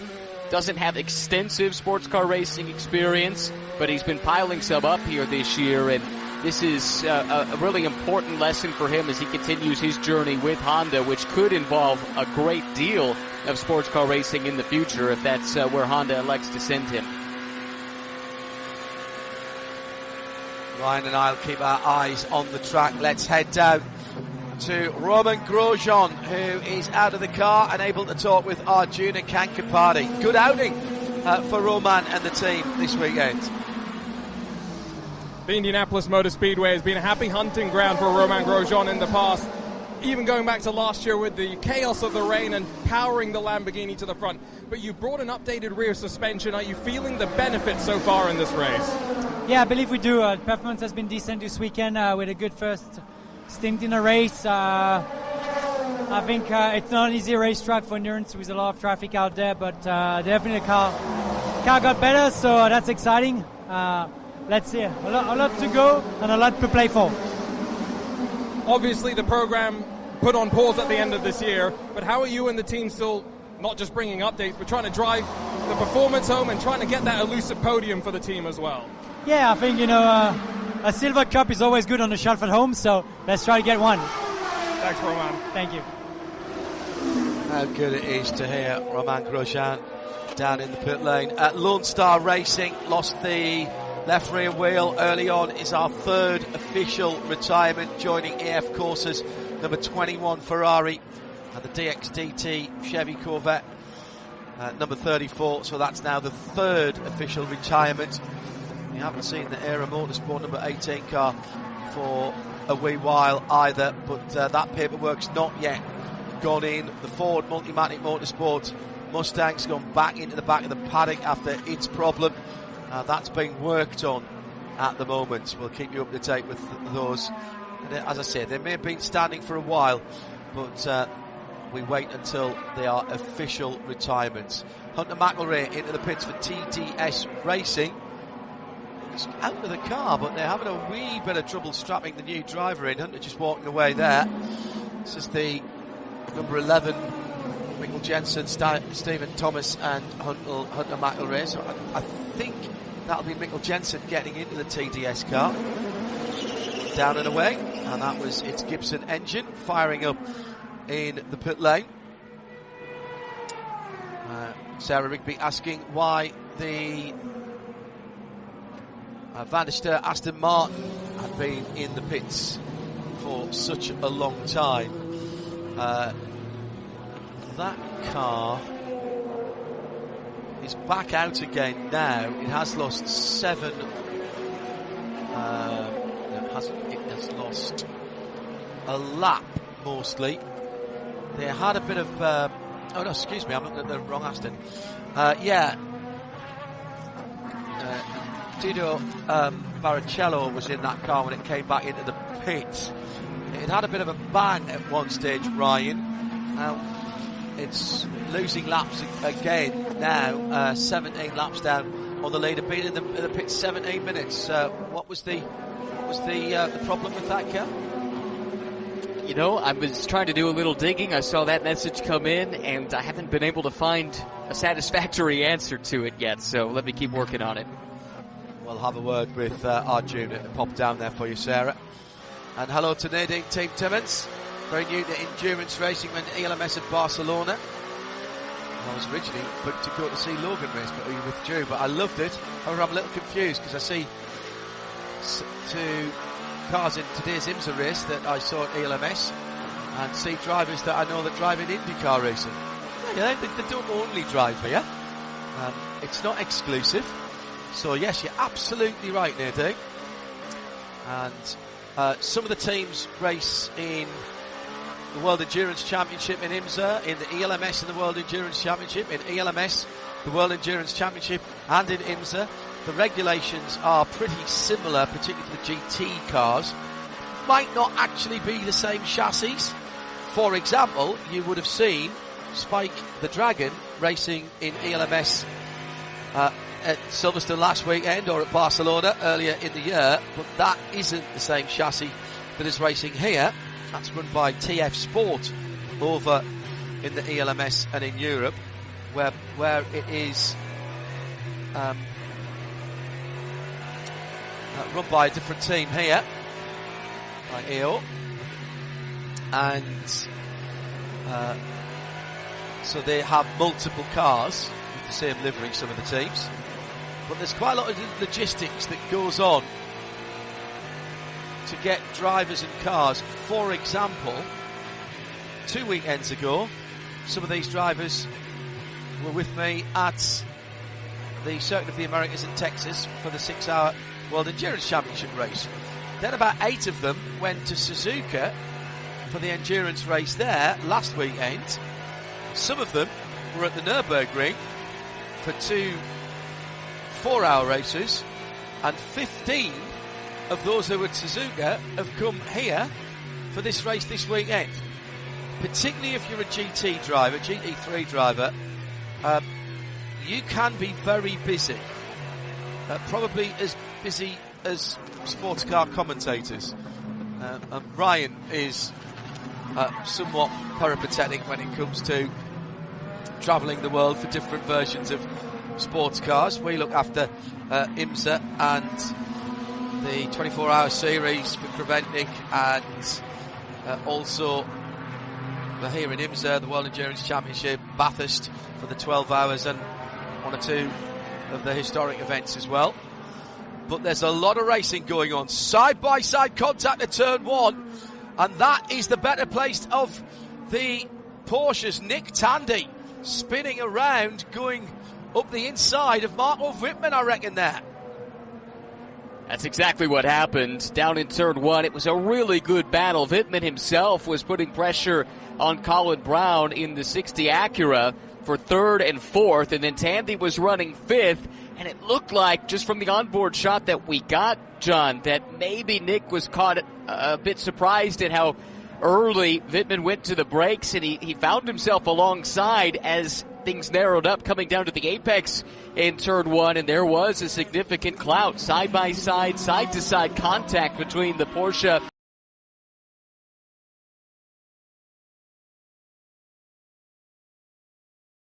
make of that. Porsche keys to the race. We'll check those 3-hour results for the Michelin Endurance Cup for you. That was about 20 minutes ago. So we're just doing a bit of arithmetic on that. Penalties have been a part of this race in traffic as well. And what about the championships? Still to be played out. The tyres have held up really, really well, even though there's quite a lot of tyre debris on the track. And it's being pulled out of various intakes. That's how Porsche keys to the race. Arjuna dutifully hustled on down to Van der Steur Racing so that Ryan, myself, and more importantly Sarah Rigby could find out what had happened with the Van der Steur Racing car. Behind the wall, I presume. Is it Arjuna? Because I can't see it on the pit lane. Not just behind the wall, in the garage, and Rory van der Steur just told me that they are out of the race with a gearbox issue. And next to them, by the way, in that same garage, I saw the Lone Star Mercedes. Had a quick chat with Wyatt Britchacek, and he was saying just a little bit too much damage. They're looking over the car, just trying to put together the list of issues that they're going to have to try and fix before both teams return for Petit Le Mans in a couple of weeks' time. Wow. And wow, both Ryan and I said exactly the same thing. The Colin Brown car is in the pit lane, called for blocking against Nick Tandy, pursuant to that incident at turn 1. Now, we haven't been able to see from an exterior camera what happened there, but Colin is in the pit lane right now, and he will drop out of the pit lane just behind Nick Tandy. So from battling for 3rd and 4th, they're now battling for 8th and 9th. In fact, Tandy's gone through. So Colin Brown in that shades of blue, white and black Ask ROI Acura has dropped down. Hello to Alan Prosser. Not working tonight, but he is at the Malvern Hills Hotel Bar, watching with the staff, Abby, Doug, Stormy and Bill. Hello, the Malvern Hills Hotel Bar. That has to be on my list when I have a moment back in the UK. At IMSA Radio, if you want to get in touch. Triasi Competizione, the 023. Another very fabulous looking livery. Just coming across the yard of bricks now in that great battle that we have. GTD Pro, Neil Verhagen, Max Hesse, the two BMWs, Klaus Bachler, Mike Rockefeller, Davide Rigon, the Triasi 023 car, James Collado leading the GTD part of the race by just 3/4 of a second from Conquest, similar 296, and then Indy Donchi keeping them honest 3.5 seconds further back, doing absolutely what he needs to, Ryan Marine, for his team boss and co-driver, because he is leading the championship. In fact, two of them are leading the championship at the moment. It's been a great season for Windward, and They're in firm control of that championship, having a nice quiet day, which would put them in the minority here today. There are not many teams that could say that, and those that are probably having a pretty decent day. But one thing to clean up, that incident was reviewed that Nick Tandy was involved in, and it was contact with the BMW prototype. I thought it was with Wittmann, because I thought they were all running in a line, but I think that was actually the 24 that had done the drive-through penalty, and so was therefore a lap down. And race control says it was actually contact between Tandy and Eng in the 24. Anyway, it doesn't really matter who it was, because it was reviewed and no action was taken. But that whole thing was totally broken up, first by the spin from Tandy after the contact, and then the drive-through penalty as well that went to Colin Brown for blocking. That happened a little bit earlier on. Yeah, sorry, I conflated the two things. You're spot on there. The reason I thought it was the other the reason I thought it was the BMW is because that was the battle that had been going on for position, wasn't it? They'd been pretty close together. And now it's Mathieu Jaminet who is in 4th position and trying to close in on 3rd place Marco Wittmann.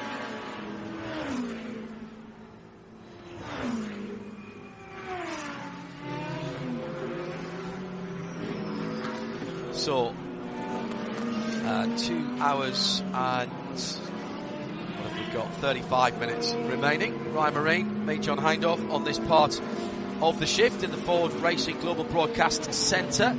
Don't forget, at the end of the race, the checkered flag is the end of the competition, but the start of our conversation about the race, because we'll stay on air on RS2 IMSA Radio. Many of you will be listening on that at the moment as you're travelling around. Particular hello to Nick Damon, Joe Bradley and the rest of the karting TV team who are on their way back from deepest, darkest Devon in the southwest of the UK.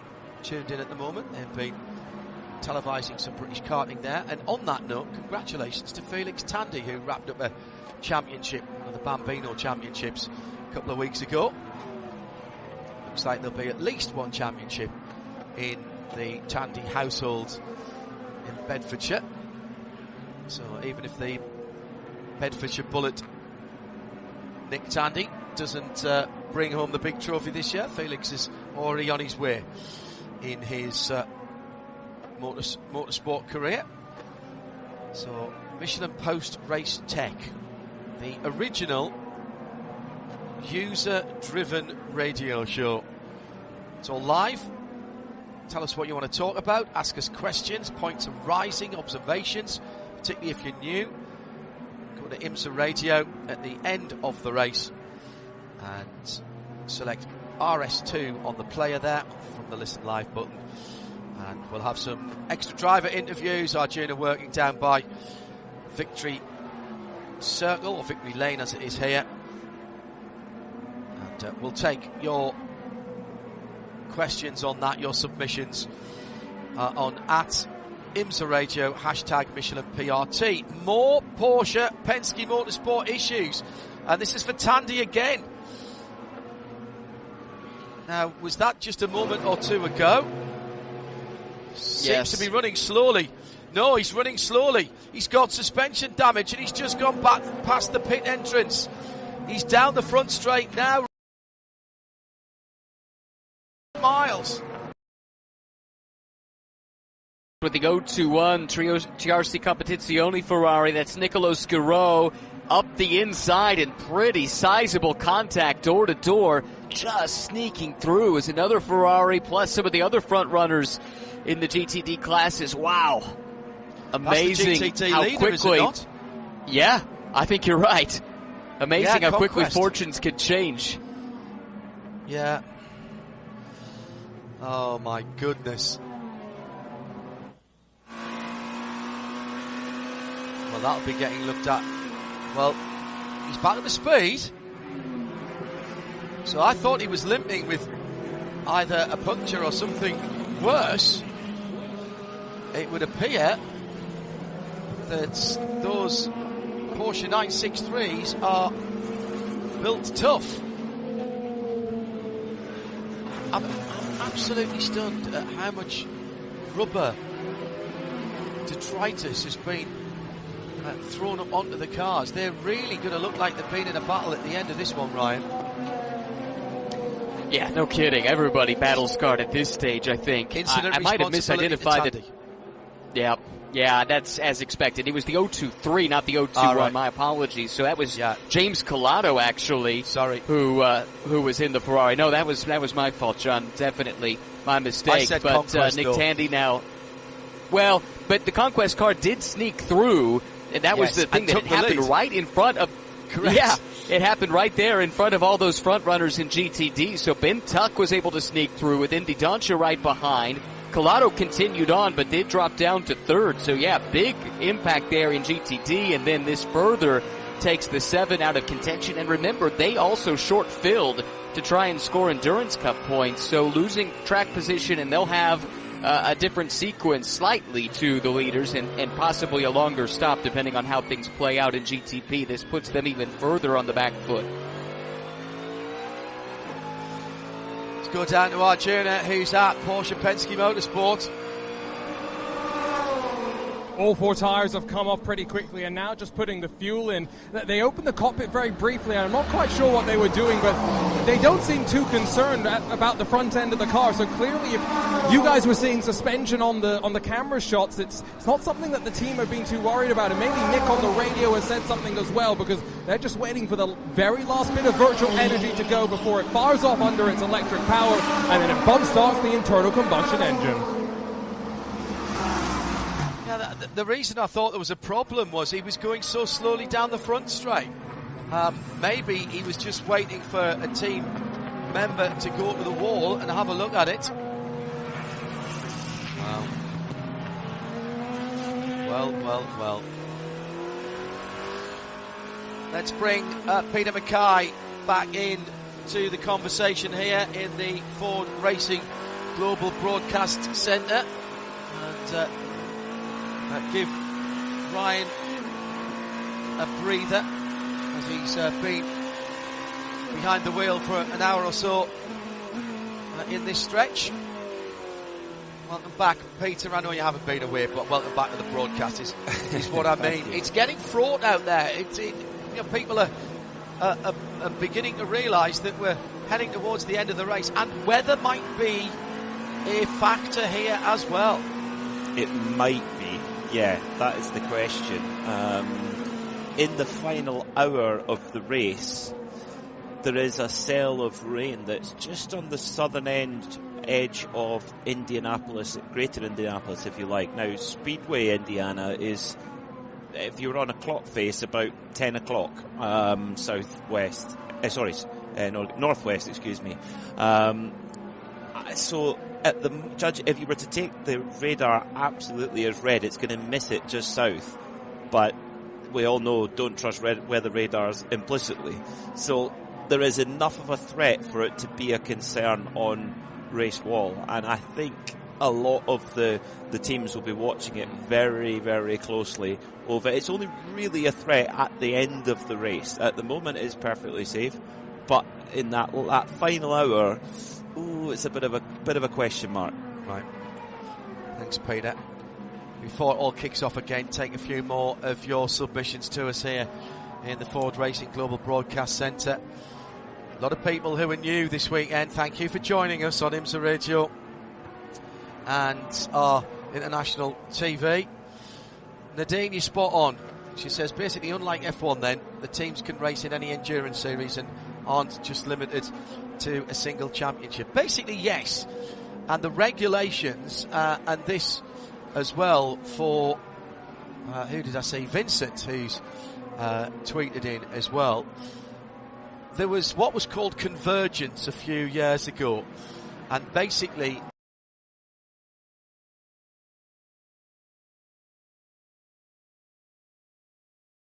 called hypercar. And the two different versions of that are equalised. There's two slightly different set of regulations, but they compete together. So, for example, the Aston Martin runs to hypercar regulations in this championship, but is running and competing, albeit in its first year. And there are several, including the Porsches, different Porsches, not exactly the same chassis as here.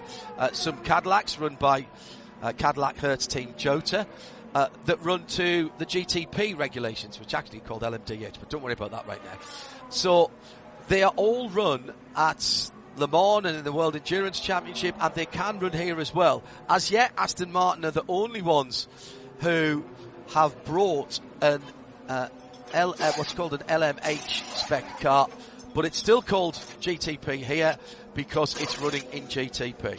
The idea was to make the investment required by the manufacturers. By the way, we've got the number 6 in. You can hear the air jacks and the air hammers in the background. Matthew Jaminet for Penske, for Porsche Penske Motorsport. Just getting, let me see, where are we? Oh, not quite in sync for what we've got. 2 hours and 25 minutes. That's 120, 145 minutes. Well, that's 2 stops actually. If you can do 50 minutes, isn't it? So maybe 2 more stops from here for that number 6 car. Just following out behind the Liquid Moly Turner BMW number 96.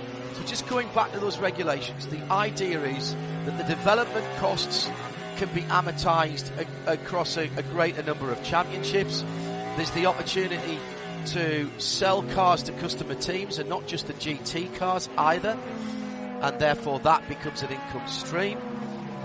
Hence we have for example, the JDC Miller Motorsports Porsche 963 here, the number 85. We have had the Proton car as well running a Porsche 963 as well. Next year potentially might have 2 from JDC Miller. We have got a couple of chassis. This is their second chassis they're running this weekend. So the idea is that we get to see the cars, the same cars, and from the same manufacturers, if not from the same teams as well sometimes, in different series across the world. Now ELMS doesn't have the top class of prototypes, they have LMP2. IMSA has LMP2 as well. They are basically the same cars, they have slightly more power in LMS because they are the top class. We don't see LMP2 in WEC, but they do get dispensation to come and race at Le Mans. So that gives you an idea how we're mixing up these classes in the major endurance races in the world. And that's before I start talking about championships that have GT3, which is GTD, the GTD cars here, as their top category and only run the GT style cars. So it is a great way to see similar drives, same drivers, similar cars, some of the same teams in different championships, and there's plenty of watching to do.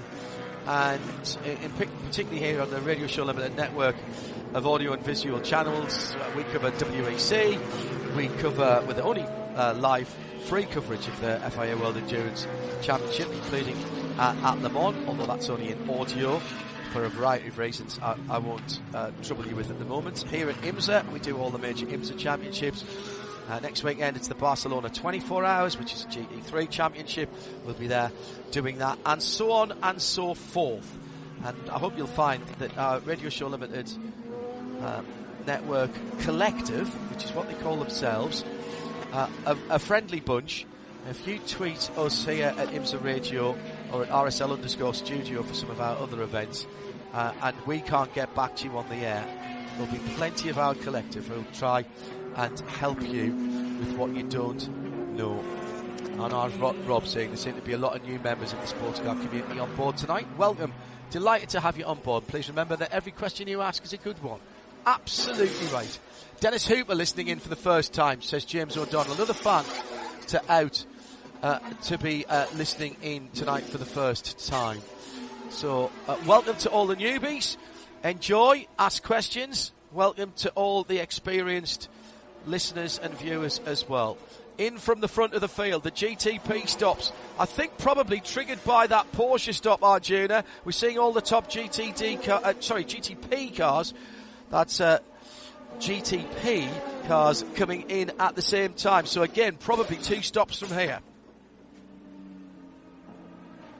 Arjuna. We're seeing a split where some of the drivers or teams rather, are changing drivers, but Porsche and BMW have not decided to swap the drivers around. Renger van der Zander's taken over from Kaku Ota. I see Romain Grosjean jumping in to replace Eduardo Mortara, and directly in front of me right now, the Acura 60, the car that qualified on pole before that technical infringement dropped it down the running order, sees Colin Brown jump out, and I believe that was Tom Blancas getting back into the car.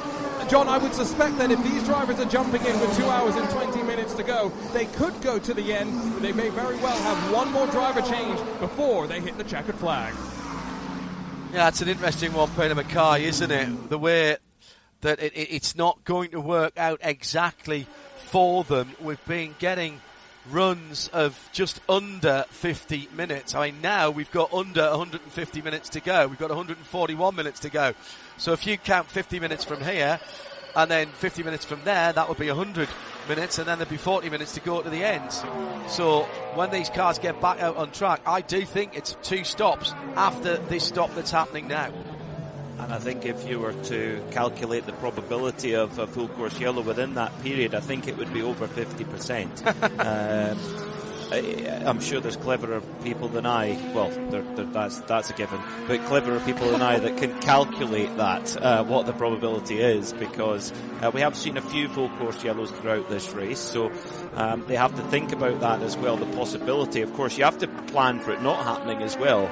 It's making my brain melt or just thinking about it, actually. Now, we talked about the rain a moment or two ago. I must mention this again for those of you that are new. There are no intermediate tyres for any of the categories here.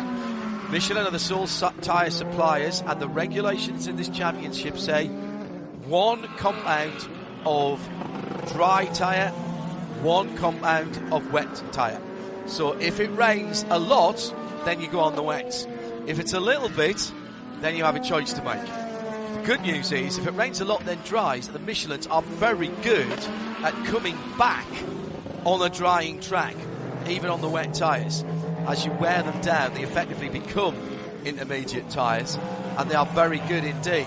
But that crossover point, wet to dry, and then back from dry to wet, and then back from wet to dry, Peter, that's a crucial part of any calculation. GT stops as well. Lexus Pro Car with the red accoutrement on, steaming from the left front brakes. Our Brembo brake facts earlier on today telling us you scrub off 130 miles an hour in speed in a short time going into turn 1. 5 big stopping areas and 3G for the prototype cars in slowing down at the end of the straights. There's still stories to be written here, Peter Mackay. Yeah, and if I could pick up on that point on the tyres, it's an interesting point about the compound having only 1 dry compound. Here, it's the hard tyre with the red banding on it, which means then that when it rains, it's a nightmare, because if you're going to be stuck on a dry tyre when it rains slightly, you better hope it's a soft compound. But of course, that option isn't open, so that's going to make that decision even more difficult if, and it's a big if, we get a shower. Peak brake temperature 1472 degrees Fahrenheit, 3Gs, and that 130 mile an hour deceleration for the GTP cars in turn 1. Our Brembo brake engineers, the specialists, they look at all of the circuits we go to.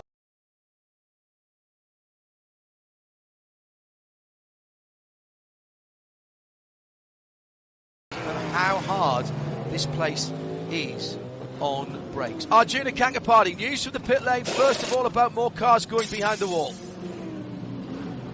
Well, actually, the opposite in some ways, because the 65, the Ford Multimatic crew, took about 20-25 minutes to change the rear end of the car and send it back out there. Directly in front of me, back out on the track, is the 81 Dragon Speed machine, of course, inside of the championship fight. And John, again, a talking point that we've been mentioning all week, scrub versus sticker tires.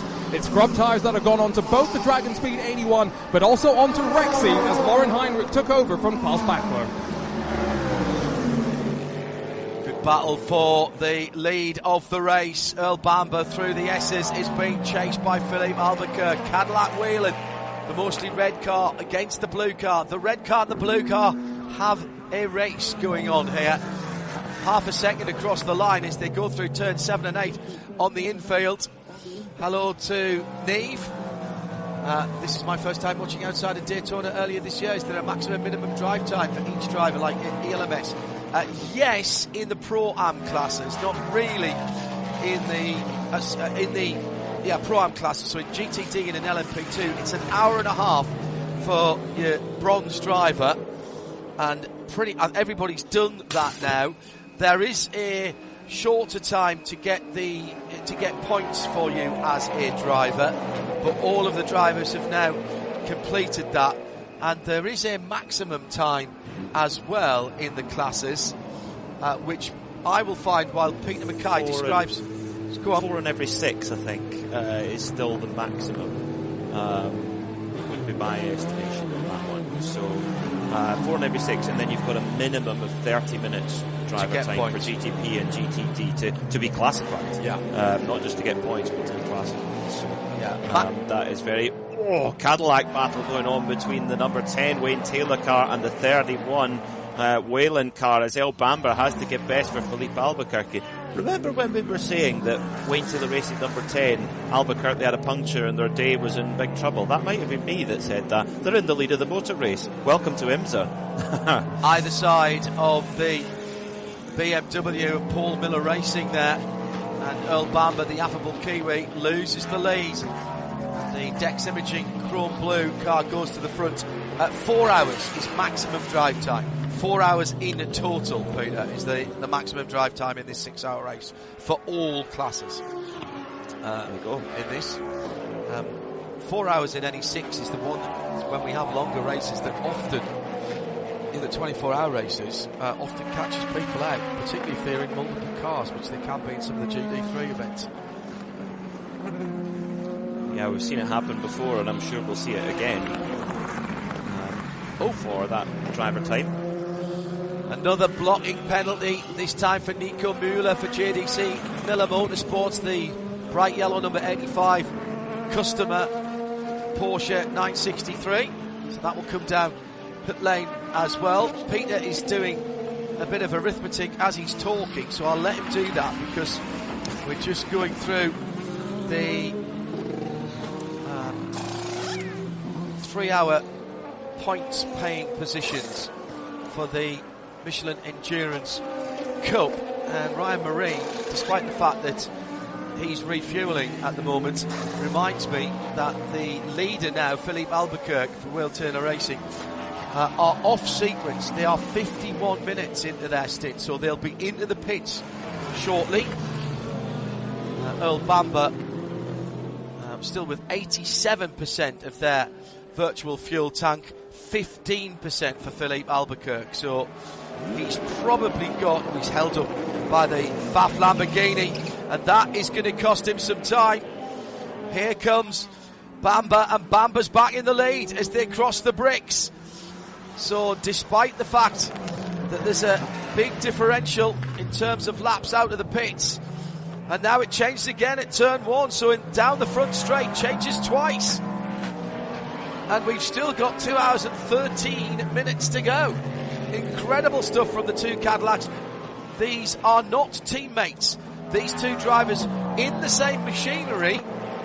Works blessed both the teams. By that I mean supported by Cadillac Racing, both of these teams. But one not supported any more than the other, Peter. And I think that makes them potentially bigger enemies than if they were in another brand. Totally agree. Because they want to be the team that get this first win of the season for Cadillac. They want to be the team that are making the most out of the package they've got. They receive the same package, they get the same support, as you rightly say, but it's down to the engineers, down to the strategist on the pit wall, and a big part of it, down to the driver in the car. So for all of them, they're thinking if there's anyone they don't want to lose to, it's the other team with the same equipment. So that this really matters, this battle for the lead. And Ryan's absolutely right. That number 10 Wayne Taylor Racing Cadillac is a bit out of sequence, but a full course yellow would fix that problem quite nicely for them. Yeah, absolutely right. Vincent, obviously new, asking the questions, and I don't mind that at all. Do all teams have to run certain driver ratings? That is actually how the difference of GTD and GTD Pro is. The cars are identical, Vincent. Just reviewing what happened Earl Bamber taking advantage of a little lift there from the erstwhile leader, but that takes imaging car back in. GTD and GTD Pro, the cars are identical. Performance-wise, the potential of those cars are the same. In GTD, you must run a bronze driver, and you can't... now, hang on. Before I put you wrong there, you must run a bronze driver, for in sure. GTD? In No, GT. you don't have to. No, you don't have to.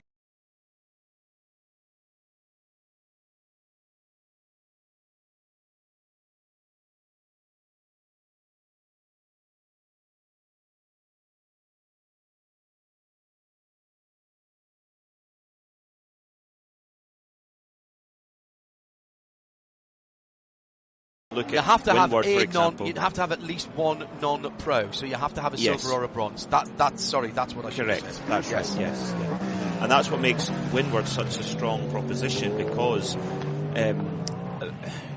Russell Ward as a silver driver is so good compared to the other silvers. Yeah. And that's why they're such a potent combination. So Vincent, apologies for that. I'm trying because we work across many different championships. So in GTD, you must run either a bronze or a silver. They are classed as the non-pro classes. In GTD Pro, it doesn't matter. In LMP2, again, you must have, that is classed as a pro and class as well. And in that category, you must run a bronze. You have to run a bronze in LMP2. You can run a silver and you can run a platinum, but you have to run a bronze. We've got bronze, gold, silvers, bronze, silvers, platinums, but you have to run a bronze. And the bronze has to qualify the LMP2 car as well. That is mandated. So in the GTPs, it's anybody. You're allowed in that. Interestingly, at Le Mans, of course, in the top class at Le Mans, you aren't allowed a bronze driver in the top class at Le Mans. It is forbidden, which means if they have a Pro-Am class in Le Mans hypercar coming soon, they will have to change the regulations for that, however. Another shout for a young Bedfordshire driver, Ben Tuck, first time at Indy. Got them in the lead twice. He's driving for Conquest. Nipped through, beautiful bit of avoidance, Rebecca, who is Ben's mum. Beautiful bit of avoidance, but you had your heart in your mouth there when we watched that incident between Nick Tandy and what was then the leader in GTD. Nice job, handed over to Daniel Serra now, very much a pro driver. Phil Ellis now behind the wheel of Windward in second, and Trent Hinman for Wayne Taylor Racing's Hurricane, the number 45, in third position. Tom Sargent back in the right Motorsports number 120 in fourth. Fifth, Parker Thompson for Vassar Sullivan, and Fred Schandorf is the best of the bronze category cars in Inception Racing's number 70 Ferrari. GTD Pro, Neil Verhagen, Dan Harper, two BMWs, Multimatic, Ford 64, Mike Rockefeller, Albert Costa, the 81 Dragon Speed Ferrari, then Lauren Heinrich for GTD Pro's AO Racing, and the top six made up by the first of the Corvettes, the class leader.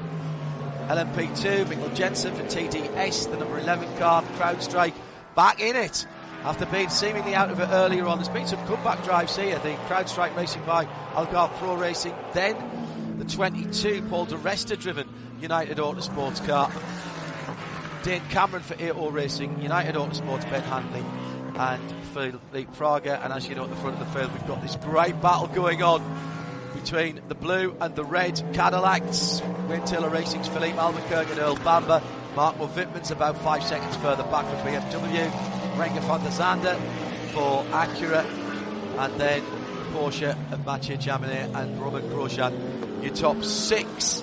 That is your VP in race update as the leader heads to the pit lane.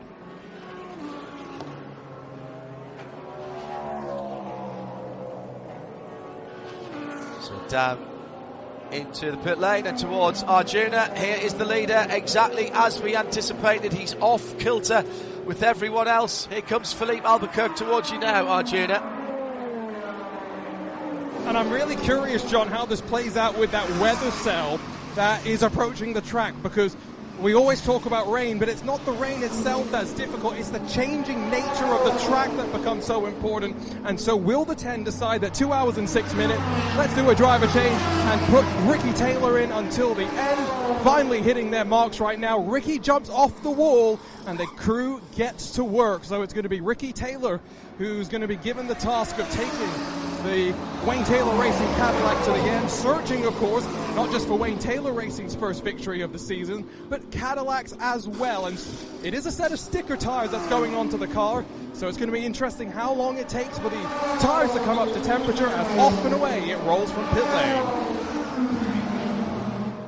So just remember, they were in at the end of lap 155. The computer says, in terms of the race at the pace that we are going at the moment, that is subject to change, but the computer, when it winds itself up, will tell me how many laps it thinks to go. Peter Mackay, let's have the Michelin endurance points for the 3 hour mark.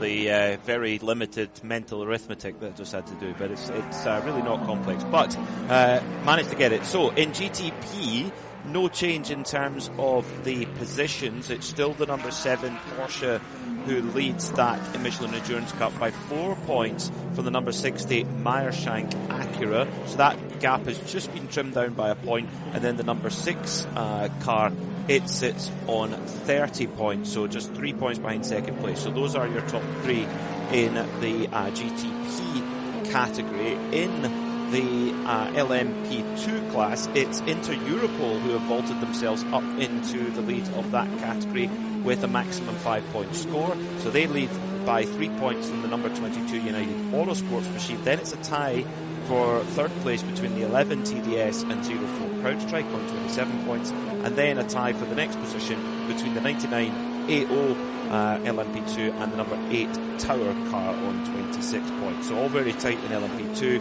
In GTD Pro, well, in the Paul Miller cars, they continue to march ahead into a convincing lead. 39 points for the leading number 1 BMW for Paul Miller Racing, and 34 points for the number 48 Paul Miller BMW. Number 77 AO Porsche sits in third on 29, and the 65 Ford on 27 points. And finally in GTD, nobody's really made a move forward. It's still a 3-way tie at the top between Heart of Racing, Inception Ferrari and AF Ferrari. So all the same there in GTD, as in GTD Pro right now, battle between the number 3 Corvette and the 65 Ford.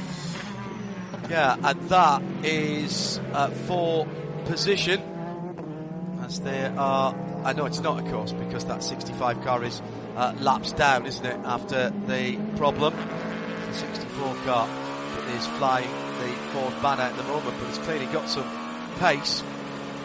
As the Acura number 63 comes through, the Acura number 93, if it was 63 it would be upside down, and that would be a problem for Renger van der Zande and the Acura ARX06. Third position for that car at the moment.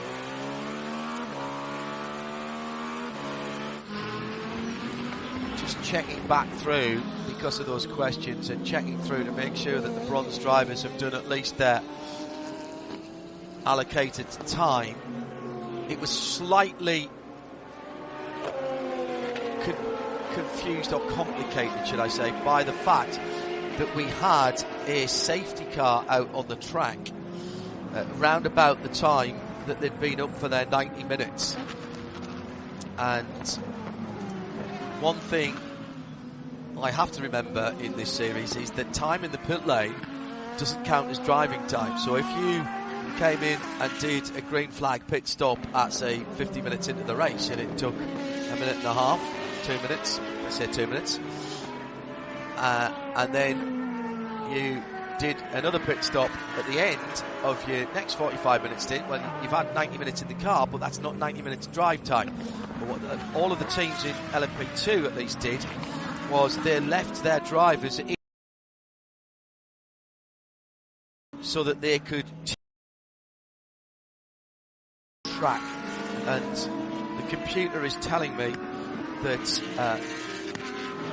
that all of the bronze drivers have done their times in the car. I've been particularly asked about the car with Logan Sargent in, and Naveen Rao is the bronze driver there, and yes, he has got his hour and a half driving time in. Let's go down to Arjuna in the pit lane and hear from some of the guys who have been competing out on the circuit in the TireRack.com Battle on the Bricks. And not just competing, but getting ready to go back behind the wheel of the car. I've got Sheldon von der Linde with me. And Sheldon, about 2 hours left to go. When are you getting back in this car? Should be in about 10 laps from now.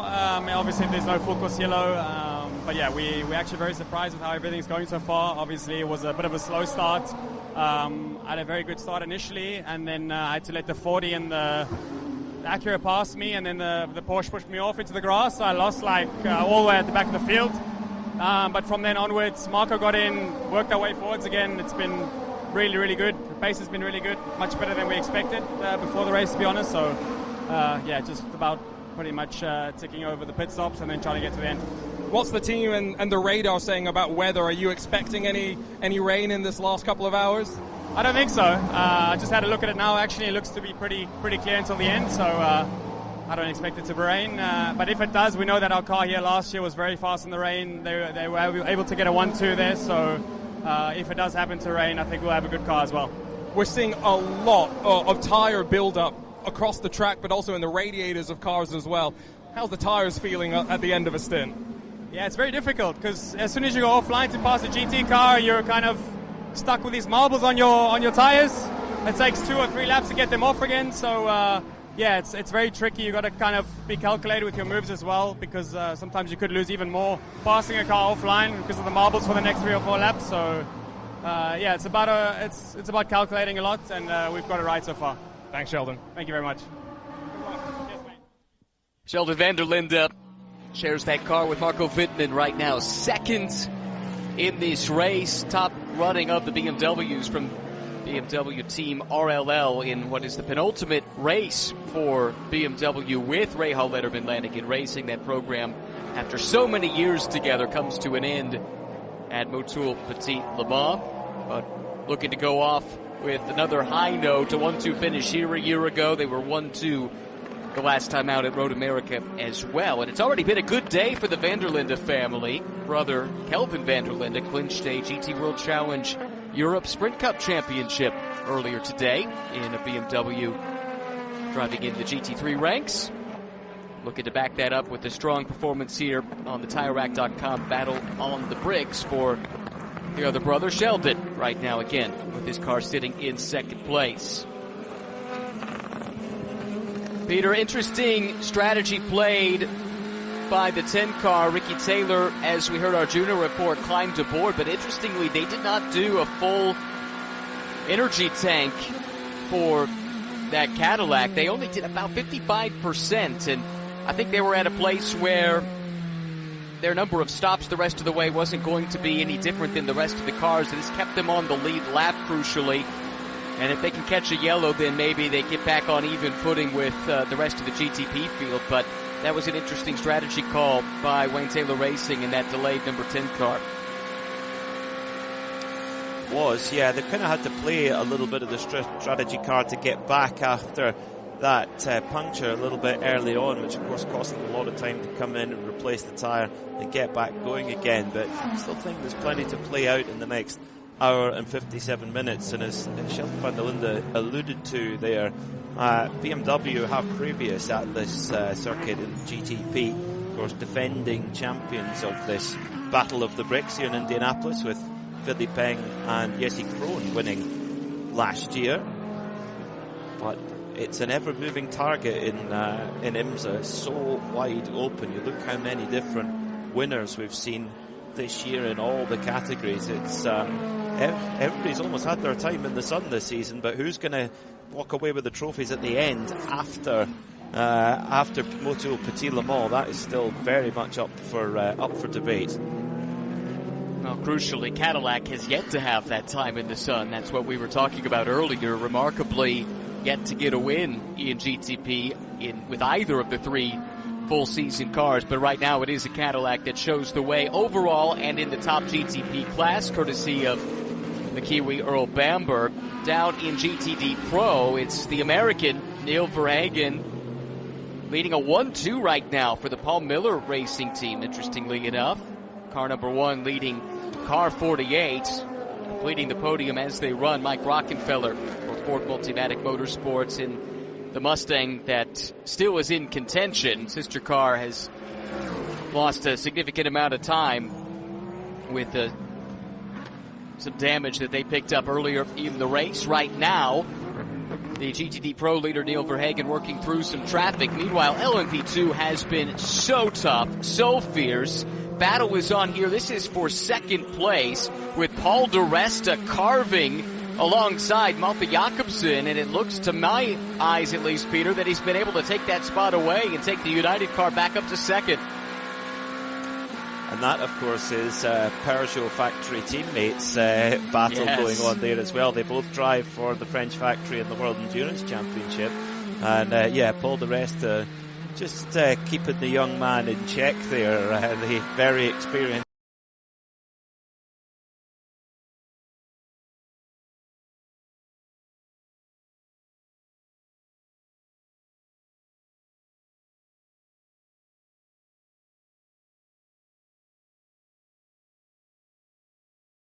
Underneath that United Autosports number 22. And that becomes the battle for the lead because another Peugeot factory driver has made his way into the pits. It's Mikkel Jensen for the TDS team that has won back-to-back races here at the Indianapolis Motor Speedway in the LMP2 class. Remarkably, the only entrant with multiple WeatherTech Championship wins on their resumes here at the Brickyard coming in. Does not look like it will be a driver change, just tires and fuel going in with under 2 hours to go now in this race. This team has been quick throughout the course of the weekend, Peter, but they had a setback when they were adjudged to have caused a red flag in one of the practice sessions that cost them their fastest lap in qualifying, so didn't have the best starting position, and yet they've had good pace all throughout the day and now find themselves pitting from the race lead here in a pit stop that looks like it's pretty well on sequence. We should see the rest of the front runners in shortly. I feel like we've said that on a few occasions this year for TDS racing. I think back to the Global 1 12 Hours of Sebring, where they were just dominant all through practice and qualifying and looked good in the race, but it just didn't fall their way. They're probably going to get to the end of this year and think, how did we not get the results from the pace that we had? Because, everybody's running the same equipment, the Orica 07, so it's really down to the team and the engineers to maximise every little element. And TDS have been able to do that, and they've got fantastic drivers. They just maybe not had the rub of the green. Sometimes it can be as cruel as that. Yeah, just a couple of podiums on the season. Third at Sebring, third at Road America. And more fights in the LMP2 class here as Ben Peterson in the PR1 Matheson car. That's the cork in the bottle. They're down the order a little ways. The sort of teal LMP2 machine going to the inside of the Lamborghini in turn 8. But just behind, that's where you find Ben Handley in the second United Autosports machines. And Ben, former Indianapolis 500 starter, has Dane Cameron just behind. So all kind of mixed up here at this stage with some of the LMP2 cars that have had misfortune. Still with good pace, though, mixing it up with some of the front runners.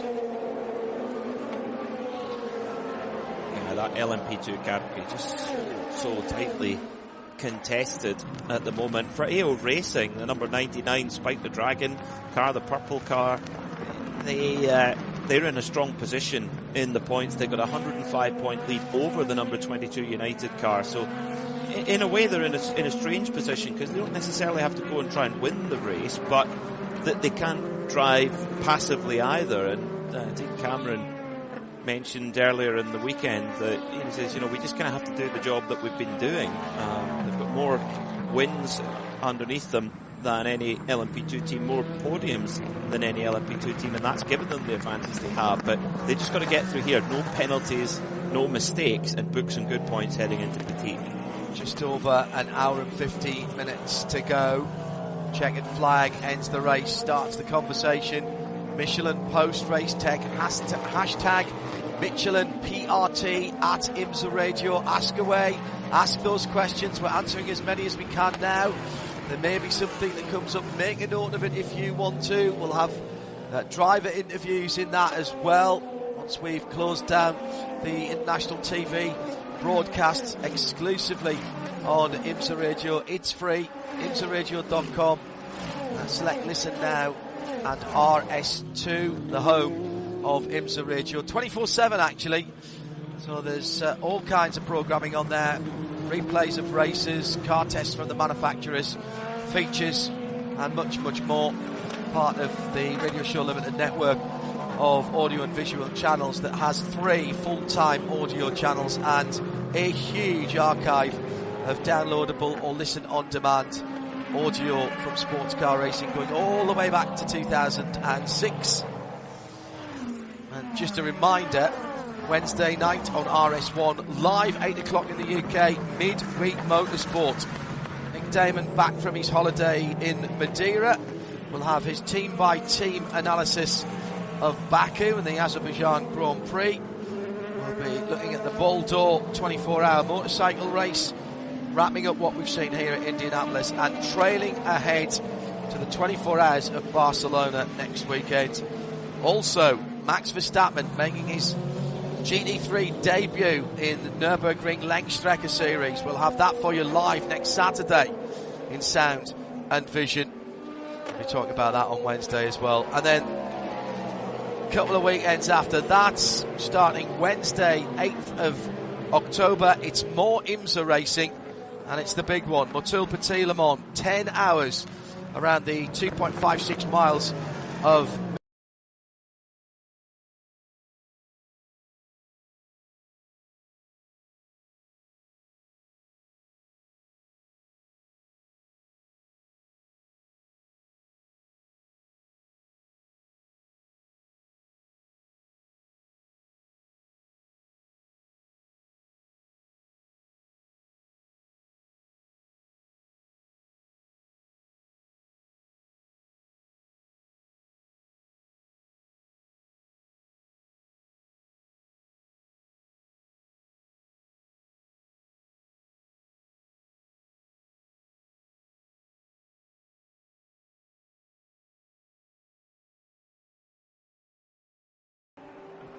not going up on the jacks as it should do, and it sounded like the engine was doing something weird there as well. They're still filling the car with VP Racing fuel. So it was the left rear that didn't get on as the car was coming down. That's why they lifted it up again. Also, by the way, weekend after next, we've got the finale of the Dark Horse Mustang Challenge, and that supports NASCAR on the Roval at Charlotte Motor Speedway. Very excited. Arjuna and I will be there for that. And again, champions to be crowned. So there's always something going on. Come to imsaradio.com or radiolemans.com. Those are the 2 portals for sound and vision for sports car and endurance racing. All of our audio coverage and the video coverage that we have is always free, no subscription required. Come and join us, whether you are experienced and watch IMSA, there's plenty of other stuff there that you like, or if you're coming to us for the first time because you're following your favourite driver from another series. And I'm very interested to see how Max does in the GT3 car next weekend. I'm in Barcelona, but I'll be having a 24-hour race. We've got a few drivers from here there as well. I'll be having a sneaky watch from that on Saturday morning. Already saw him do his permit race last weekend on Saturday in a detuned GT4 car, and as you might imagine, he passed with flying colours and didn't make any fuss about it, just went out there, did it. Great attitude from the multiple world champion. So gentlemen, an hour and 50 minutes or thereabouts to go. Earl Bamber leads the race. We haven't quite got everybody on the same strategy yet, but that short pit stop, Ryan, does that suggest to you that possibly that Wayne Taylor car is trying to get back under a similar strategy. It's dropped down to 11th position for that number 10 car, and it didn't fully fill. Already down to 24%, where the leaders are up at 42. I'm not sure that's worked for them right now. Well, I think what they were trying to do, they were off sequence for sure. I think they were trying to do was to stay on the lead lap if at all possible. They dropped off the lead lap subsequently. They were in a bad spot after the issue that befell them, and it escapes me in this instance exactly what that was. Now, come to think of it, they had the puncture, didn't they? Yes, they did. That caused them to come into the pits, and so I think that was their gambit, to try and stay on the lead lap, hope to catch a yellow, and then be able to take the fight to the rest of the class. But as you say, it hasn't quite worked out that way, and we're about halfway through, little over halfway through the stint for the front runners in GTP, and actually I think we'll see the Tim car in even sooner because of that short fill that we've been chronicling. And at this stage, I think they need some luck to fall their way if it's all going to kind of come up in their favor by the end of this thing. Yeah, good point. And we're still waiting. I always say it's always a bit like an athletics race where you've got the stagger and it hasn't quite unwound yet. In from the lead of LMP2, Malte Jakobsen for CrowdStrike Racing by APR. APR is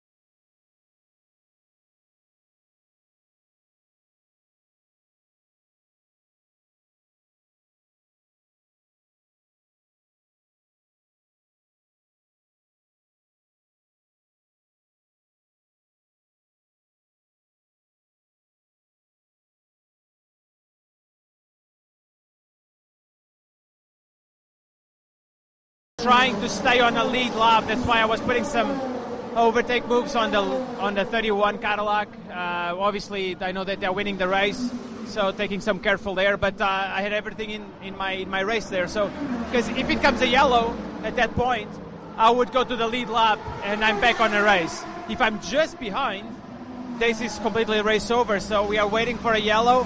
We are just behind the 31, which is not good. But again, we have a good car, but it did not come for us. Is this just kind of an extension of the season that Wayne Taylor has had with this Cadillac, where you sometimes have the pace, it's just putting all those dots together can sometimes be a struggle? Yeah, I agree with you. It's not been easy for us, but at least here, I think we have the pace. We did a strategy that maybe was not the best because we got to the middle of the other guys, and it's impossible. It's very, very hard to overtake here. Everyone is aggressive, but it's part of the game. I don't think we were happy there, but at least the pace is there.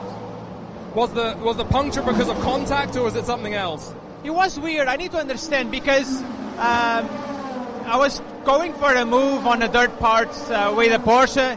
He blocked, but the moment I braked, I completely locked everything. And I actually touched them even, but the puncture was done already. It's like something went weird. Maybe it was some, a debris that went to the tire. I didn't understand that. So, and especially it's in a low-speed corner, like second gear, so it makes no sense to have such a lock. So, again, in the end of the day, what happened is that I got the puncture, and basically we lost the race there. Thanks, Felipe. John, just for your notes, when I was looking at the tyre that came off the car, it looked like it was cut on the side. So I think I agree with Felipe's instinct that it might have been debris on the track that he ended up hitting. Thanks, Arjuna. Ford Racing Global Broadcast Centre. And it's Ryan Marine, me, John Hindhaugh, and Peter Mackay as we go into the last hour and 3/4, Peter.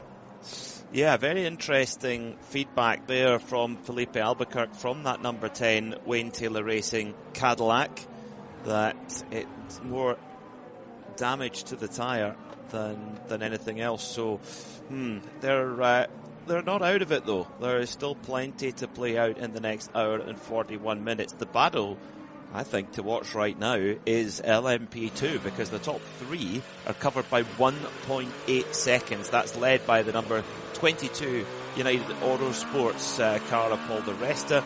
Mikko Jensen in the TDS Racing number 11 sits in second, and then in third, CrowdStrike Racing by APR Malte Jakobsen in that machine at the moment. So very, very tight between those three. Of course, in LMP2 you can use one of several chassis, but everybody goes for the Orica 07 and have done for several years now. It's been the benchmark car in the class, but it's down then to the teams to maximise that package. And you're talking about 3 of the best outfits in the business: United Autosports from Yorkshire in United Kingdom, TDS Racing from France, and Algarve Pro Racing that run the CrowdStrike car from Portugal as well. So, and teams that know these cars inside and out.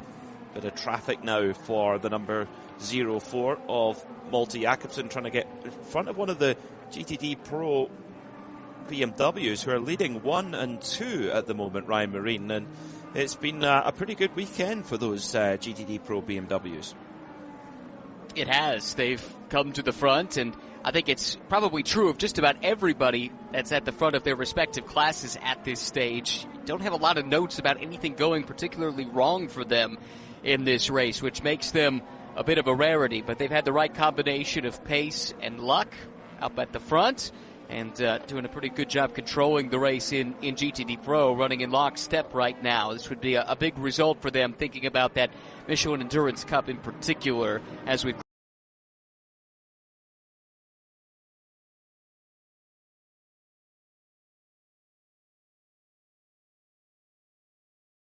the halfway mark when some of those points were paid out. Wide for the number 31 race leader. El Bamber goes wide in the opening sector, just in a little bit of traffic around the number 12 Lexus, the Vasa Sullivan Lexus. Number 31 race leader El Bamber, actually towards the end of the lap, running a little bit wide there. So is Bamber maybe running out of tyre?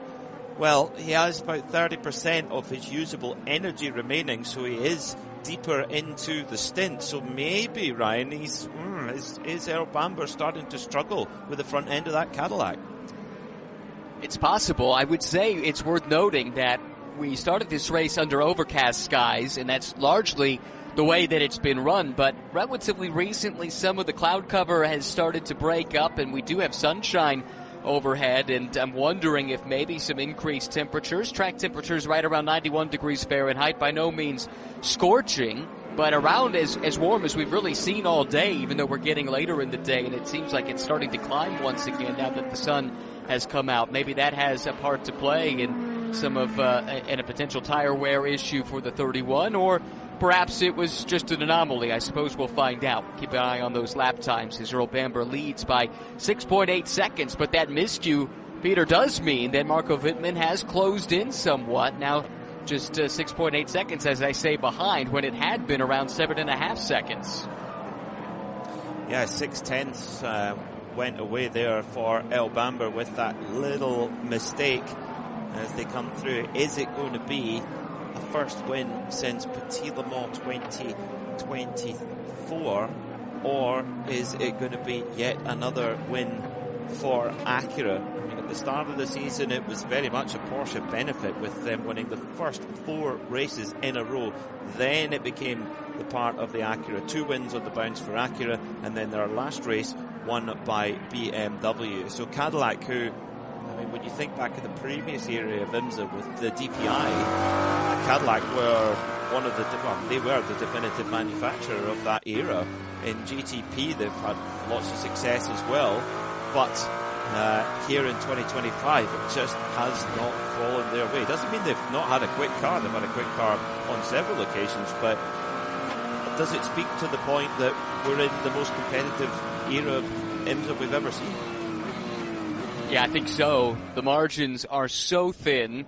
Your execution has to be at an extremely high level, and you have to have things fall your way, whether that's fortune, and there's always a certain element of balance of performance that has a part to play in these races. But that said, just because the car is fast doesn't mean you're going to get a result. You still have to have the execution behind the wheel on the strategy as far as the pit stops are concerned too.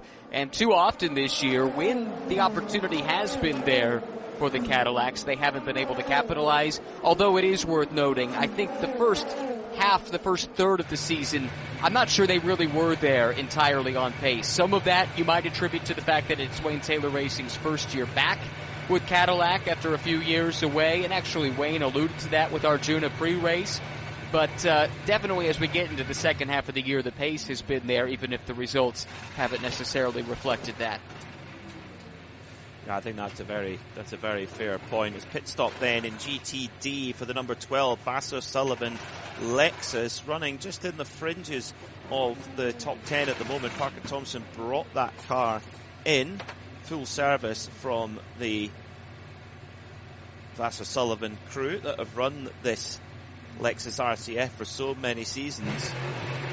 And of course the big question mark is, when are we going to see the new car, a new car on the way? Do you know, Ryan? You've got a pretty good intelligence network. Anything you've heard of what we expect? I have to say it has been remarkably quiet on that front. We know the car's been testing. If you've been paying attention, you'll see some spy shots of it, and in fact it's run with some of the contemporary IMSA machinery that you see here in some of those tests. But it's all been done behind closed doors, very cloak and dagger, I would say, of Toyota and Lexus to this point. I mean, to the point where we aren't sure if it's going to be a Toyota or a Lexus. I suspect the latter, but we're looking for that announcement still. So with that in mind, I don't have any particular intel, but maybe John can add to that conversation. Well, it did do a public test day at WeatherTech Raceway Laguna Seca. I mean, just out on a track day with other cars. Mm-hmm. Still in its camouflage. There's still some speculation about what the model designation will be as well. Whether it'll be RC something or whether there'll be a completely different nomenclature on that car.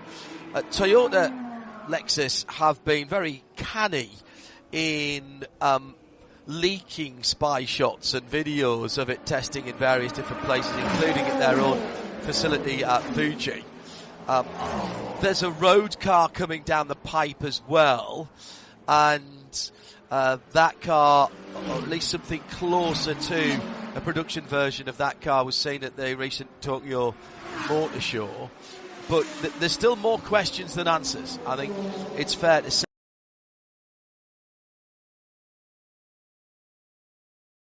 By September time, I think, maybe October time this year, and there's an IMSA test in mid-November as well. Let's nip down to the pit lane, as we've just seen an in and out from Neil Verhagen for Paul Miller Racing in the number 1 BMW M4 GT3. Arjuna, where are you? Made my way down to Conquest Racing, where Manny Franco's standing with me. Manny, Daniel's in the car. Has he been saying much on the radio?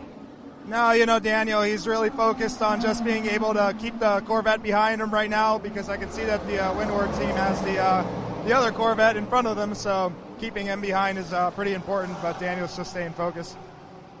Now, I know that, of course, there's a new Ferrari coming for next year. Conquest made a statement earlier this week saying that you'll be back in the car. Not quite sure who the co-driver is, but with that Evo kit coming, it doesn't sound like you'll make that IMSA test in November, will you? Yeah, I mean, next year we're happy to be back. You know, we're going to be back for the 26 season, and yeah, the test in December in Daytona would be great to go to, but we'll see about whether we go to it or not. Is it helpful to be back with the same team for a third year in the row? If I'm happy about it, I'm thrilled about it. You know, like, I love the guys, I love everybody here. We're a great team, and we've honestly learned so much, and we've had our share of struggles, but hopefully this weekend is a sign of the efforts of not just us as drivers, but the team themselves, and the efforts that they make to make the car as fast as possible. So, thanks, Manny. Yeah, thank you. Manny Franco there from the number 34 Conquest Ferrari, leading the race at the moment in the GTD categories. It's getting very busy in LMP2 between the number 99 Spike the Dragon for AO Racing and 04 CrowdStrike Racing by APR Machinist. Cameron in the 99 AO Racing car squeezes through then on Malte Jakobsen, and then through goes the number 2 of Ben Hanley, the sister car of the United Autosports car, which has kind of been on the back foot today, having started the race on pole in category, now making moves to the front and looking to make sure that the sister car, the 22, doesn't get all the fun. Is into the pits then goes the number 2 United Autosports car, so makes the overtake and then straight into the pits. So it's all change and floating around in LMP2. By the cars way, being passed had to be thinking. Oh, sorry, John, go ahead. No, go on, go ahead. You were talking about racing. Well, I was just going to say some more news about Lexus. Okay, well, real quick, the cars being passed in that situation, you have to be thinking, well, you couldn't have just waited, got into the pit lane instead of throwing it up the inside a couple of corners ago. But anyway, such is racing. LFR is probably what it's going to be called in some way, shape or form, although I have seen other designations in various parts of the motorsport press, and most recently it was on public display. This is the new Lexus we're talking about, 2-door coupe, looking very Corvette-like, actually. Actually, it looks like the Corvette Mule.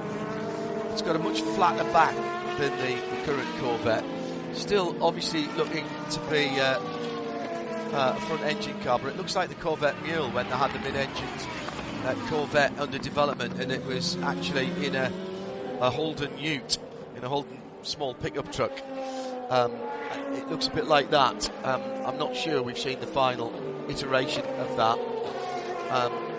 And as I say, I've seen LFR, I've seen LFX, I've seen other nomenclature. I think it will be a Lexus, and I expect it will retain the V8 engine, either the same version that the current car has got or a derivation thereof. I know that some people were hoping that it would go back to the old V10 that we saw racing at the Nürburgring some years ago, but I don't think that is going to happen. But that car, as I say, will have to be seen and homologated for GT3 in 2026 before the end of this year, if it is going to come. Imminently then, yes, you would say.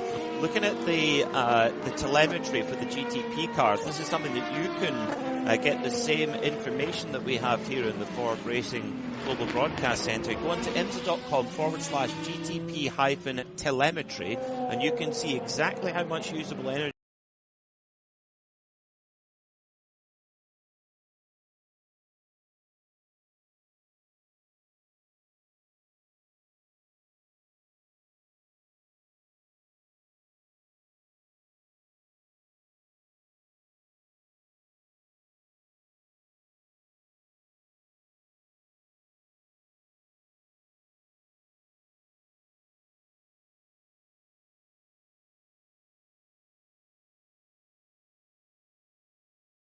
is.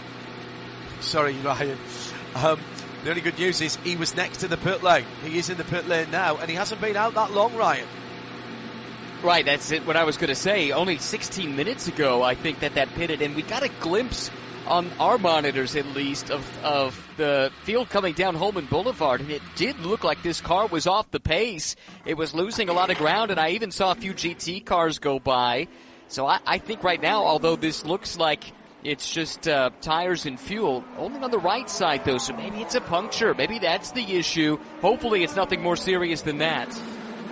3 seconds longer on that lap than the car's best lap, and a couple of seconds away from what the field is doing in LMP2. I think you might have nailed that one there, Ryan, as Malte Jakobsen is down and away very quickly, Peter. Might have...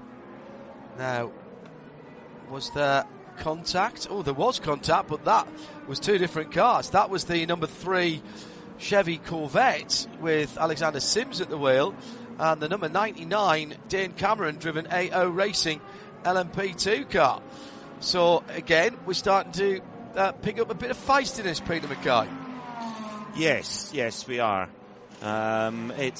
We had that feistiness at the start, and then it's come back as Mathieu Jaminet jumps out the championship leading number 6 Porsche Penske Motorsport 963. In gets Matt Campbell. Of course, this pair, they have won an IMSA championship before. Back in the days before Porsche had a prototype program running, they did it with the FAF team when they were running the Porsche GT3R, and well, it's amazing to think they were ever GT3 drivers, because they've become so ingrained in the world of prototype racing in this program. Now, bit of debris right out on the middle of the circuit, and you'd think that maybe full course yellow might be coming, because there's a bit of debris right along the line. It's not quite on the racing line, but for multi-class traffic, it could be in line. So let's see if race control decide to leave it there, or whether they call full course yellow.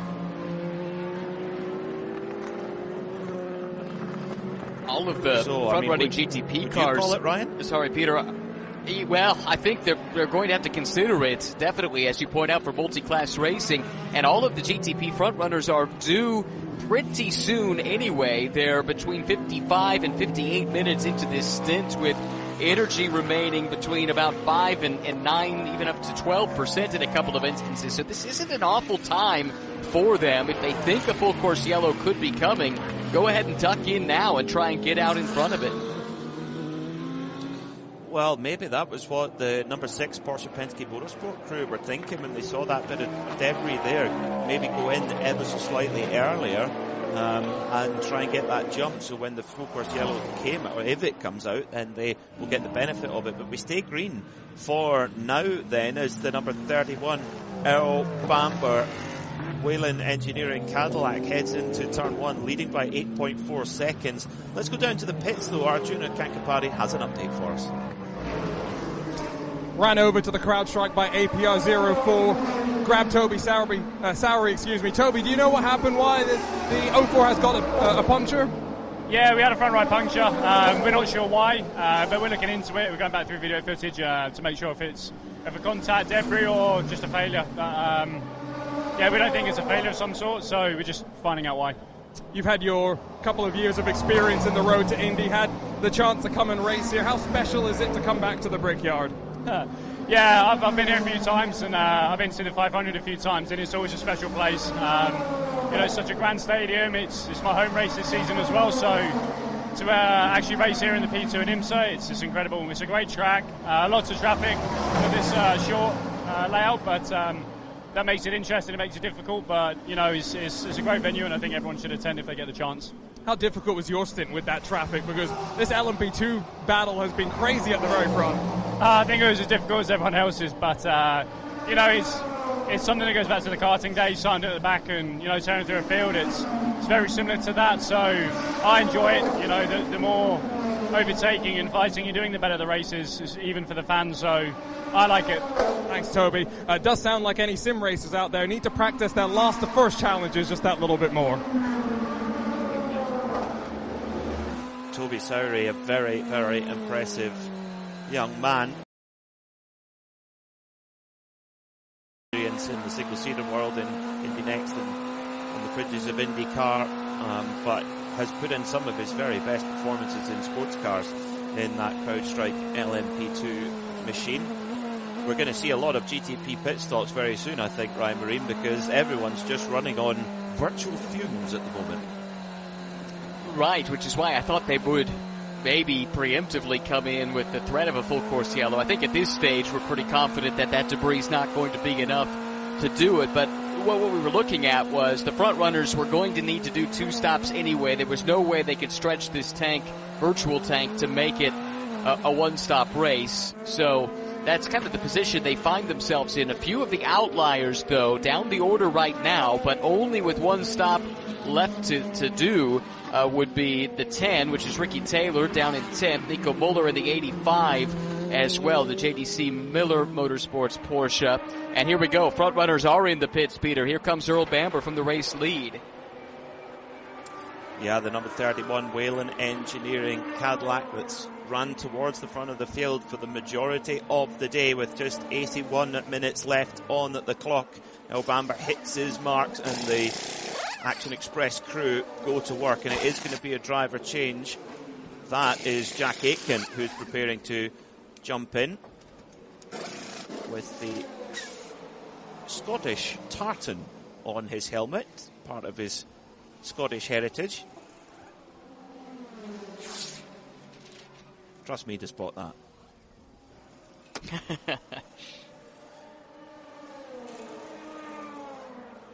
So, all new tyres then for the Whalen Engineering squad. Full slurp of VP Racing fuel. And then you get the bump start of that big 5.5 litre V8.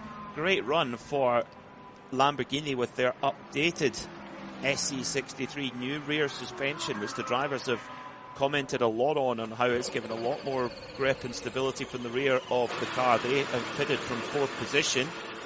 Renger van der Zande is going to take out the number 93 HRC Meyershank Acura. Those winners earlier on in the season on the streets of Detroit. What can they do here? Are they in the mix? I think you can throw a dart at the board at the moment, Ryan Marine, and I think it could come up. Is it going to be one of the Acuras? Is it going to be a Cadillac, or is there a Porsche maybe going to throw a spanner in the works? Are the BMWs the snake in the grass, as you like to say? I've pretty much mentioned everyone in the GTP field there. Well, and the Lamborghini probably deserves a mention too. You're quite right to point out what a solid day they're having, and this track has been good to that car. It was a good run for them here last year for a good chunk of the race, and Eduardo Mortara and Romain Grosjean with that updated rear suspension. That's what Lamborghini used their Evo on at the back of that car. It does seem to be working well, and on a day in which just about everyone has suffered one form of misfortune or another. I'm looking at my live notes, basically. Anything that happens over the course of the race, something gets added, next to the car in these notes, and I have nothing at all on the number 63 of Romain Grosjean and Eduardo Mortara, which goes a long way to explaining why they've had a quiet but successful day to this point. They've done an amazing job, and of course it must be a tricky time for the team as well, the program being paused at the end of the year, and they're still fighting on. They want to get that result before that program is paused. Hopefully they hit play on it at some time in the future. But a lot going on at Lamborghini Squadra-Corsa. Of course, a new GT3 car coming soon with the and I hope I'm pronouncing this correctly. I'm sorry to Stephen from Lamborghini if I'm not. The Temerario? Is that how you pronounce it? That's what I've been saying. Yeah, well, he can tell us both if we've been saying it wrong. But yes, that's what I believe is coming to replace the Huracan, and it's a big program, certainly at the GT3 level. And then you think about the trickle down it could have into the single-make Super Trofeo series around the world as well. The Huracan's been so instrumental in bringing Lamborghini into the modern motorsport world. I mean, it's a great performance brand, it's a great history, but surprisingly light on top-level motorsport Lamborghini until the Squadra-Corsa program was instigated, and at the heart of it has been the Huracan through its multiple evolutions, through all of the different Super Trofeo evolutions as well. That's been the backbone as Lamborghini brings true worldwide. It's been nice to see them actually have some really big success with that car globally in its final full year. Oh, debris on the front stretch, though. What car did that come off of, I wonder? That's from the Inception Ferrari. Just getting word from the pits from Arjuna that it was off the Inception Ferrari, and it's a yellow bonnet. It has brought out a full course yellow. Now this is very, very interesting now, because this is going to really punish Tom Blomqvist. And now, well, this is the question. Tom Blomqvist may have got in just in time, but the rest of the field is unlikely to pit. So Tom Blomqvist, who was in the lead of the race, will get shuffled to the back of the pack in GTP here, potentially. This is going to give the Wayne Taylor Racing crew a chance to get back into the race as well. Let's go down to Arjuna in a busy pit lane. Busy pit lane because they all spotted that Inception bonnet go flying and instantly were trying to figure out if they could make it into pit lane. Philip Eng and the BMW RLL 24, they're already off and away, but I do believe Tom Blomqvist had committed early enough, and it is 4 tires and a full tank of that virtual energy going in. These are the margins sometimes in endurance racing, and while Acura lost out yesterday in that post-qualifying inspection, it's all worked out okay for them here. A little bit of duct tape on the right side of the car, Peter and Ryan, but looking very good as it fires off and away with the pit exit, crucially, open to them as well. Must apologise for my anglified language there, calling it a bonnet. Of course, it's a hood in this part of the world. But is it? Is it? Because it's not covering the engine. Let's not go there. It's not covering the engine. It's the luggage cover. It's like a Porsche. You wouldn't call a Porsche, the bit on the front of the Porsche 911. You wouldn't call that a bonnet or a hood. Aaron saying in my ear, "Oh yes, I would." The hood's at the back, over the engine. Or are you calling that an engine cover? Because if you call it an engine cover at the back of a Porsche, why isn't it an engine cover at the front of a Mustang? Too many questions, not any answers there, I think, for that debate. Only in a full course yellow could you have such debates over. Is it? Well, let us know at IMSA Radio. Two racing enthusiasts divided by a single language, to paraphrase Sir Winston Churchill, I think it might have been. An hour and 15 minutes to go. Whilst we have the opportunity, let's do a VP in-race update. Tom Blomqvist in and out. Remains to be seen where he rejoins. The pits are not opened yet. We're packing them up.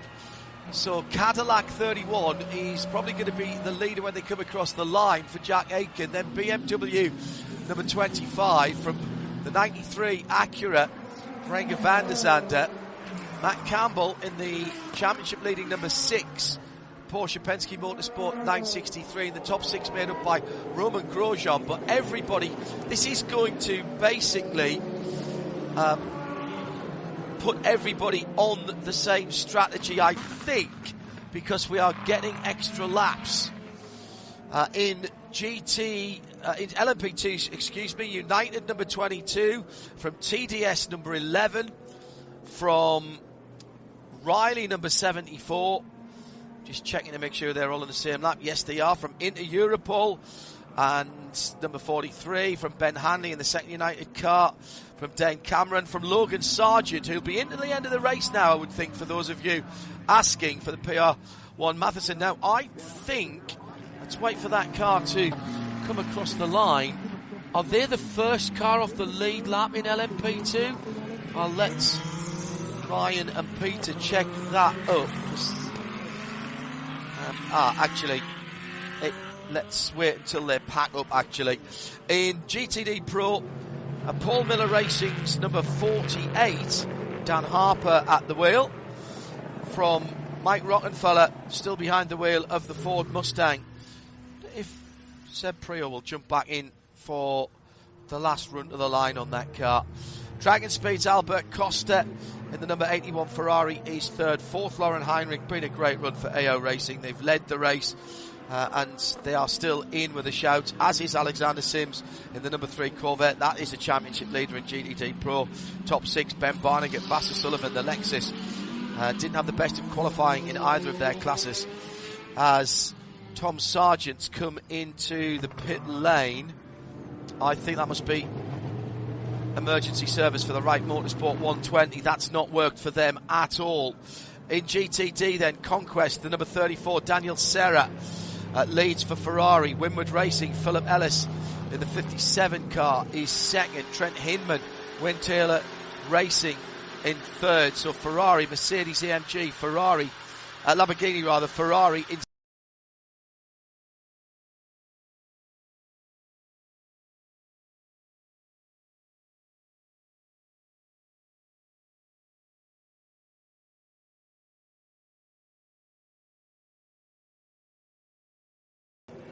'66 is the gradient car, the silver grey Ford. Top 10 in that category: Jack Hawksworth for Vassar Sullivan, Lexus, Triazi's Joel Miller, the 021, and Triazi's 023 with Kenton Cook. And that is your VP in race update. VP Racing, the official fuel, coolant and additives of IMSA.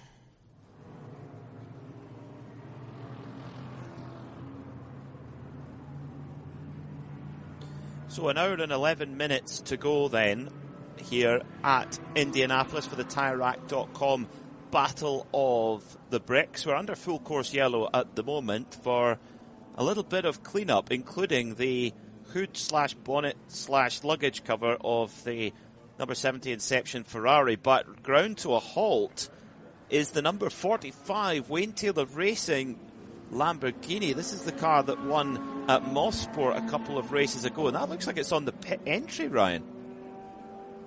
And they were fourth in class at the time. Trent Hinman driving. They're an hour and 7 minutes into this stint. We've seen a few of the GTD cars have to take emergency service. The pits are open right now, but only for the prototypes. I wonder if they're out of fuel, if they had to push it a little too far with the pits not open yet for GT cars. I think that's a fantastic call, Ryan. Yeah, for that DEX imaging number 45 machine.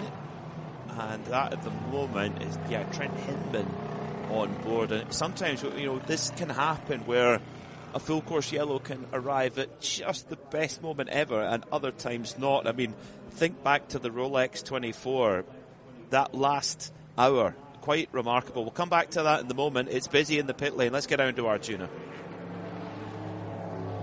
Quick word on the GTPs. It was virtual energy only for the 93 and the 6, but Wayne Taylor Racing did do a full service for the 10 and the 40. So tires going on for the last 70 minutes of the race. But I think your educated guess on the 45 running out of fuel, Ryan, might be correct, because I did also see Conquest Racing, the race leaders in GTD, coming in for that emergency splash of fuel, and that will, like you say, Peter, sometimes the caution comes out at the perfect time, sometimes at the worst time. Yeah, I remember back to the Rolex 24 earlier in the year, first round of the championship, and it really played against several cars. Remember the number 120 Wright Porsche that was looking really strong, and it just came out at the wrong moment, had to take emergency service, and that put them on the back foot. Whereas the car that won that category, the AWA Corvette, had to basically drive one lap with almost no fuel at all and cough into pit lane to avoid that emergency service penalty, and they went on to win the race. It's just such fine margins, and with an hour and 8 minutes to go. Now, this is the question, Ryan. Depending how long we stay under full course yellow for, could you get a GTD car to the end without stopping? You read my mind. I think there's some that are going to try it. It would take some help. And look, chances are we're not done with full course yellows yet, given how many we've already had in this race. And that then makes it perhaps a bit more viable. But yeah, we are right on the fringe. This is a really tricky spot for the GT teams. Here's something to factor in. Think about this. Well, you could see a few of the GT cars at the tail end of this yellow that don't have track position come in and top off. They don't lose anything because they're already at the back of their class, and then they might not have those fuel issues to go to the checkered flag. That's something we saw in the Michelin Pilot Challenge race yesterday. The Ibiza Farms team did that with Michael Cooper, and that allowed him to run unencumbered to the checkered flag, and he came all the way up through the field and won the race in GS. So maybe Arjuna, keep an eye out for some GT cars to duck in at the tail end of this yellow and top off with fuel to open up that window. Well, we're hearing that it may not be fuel that's the issue with the number 45 Wayne Taylor Racing Lamborghini. In fact, it's a broken differential that's failed or has been damaged or something, but it's not working. We know that for sure as the car's being towed at the moment. So what a pity there, late in the race, nearly 5 hours into the race. While we keep on the GT theme, let's get down to a front runner in the GTD Pro category. That's Mike Rockenfeller, who's with Arjuna Kankapati. And I was just asking him the same question that you guys were discussing in the booth. With 67 minutes left on the clock, Rocky, do you think anyone can get to the end from here? I don't know. I didn't speak to anybody, but for sure it's the matter of how much fuel you can save. I tried my very best already. Unfortunately, we didn't get out in front of the Beamer, but we caught quite a lot on track. And I think, depending how long the yellow will be, I think if we save enough, we can make it. It looks like there's a window over Terre Haute. We're not going to see this rain that some were expecting. Does that benefit you as the Ford tries to push for a victory here at Indianapolis? I don't care in the dry or wet.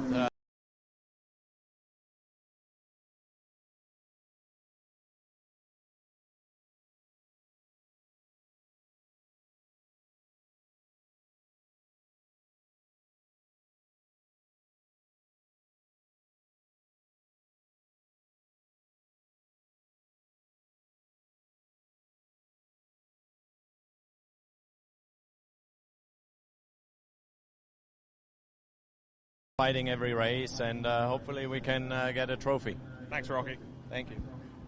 Appreciate it. Now we have to start thinking, gentlemen. Peter Mackay, before you disappear, our BDO Knows Strategy Award, one for prototypes, one for GTP. I mean, it's a tough one, this, at the moment, because we have seen the strategies basically converging behind safety cars, Peter.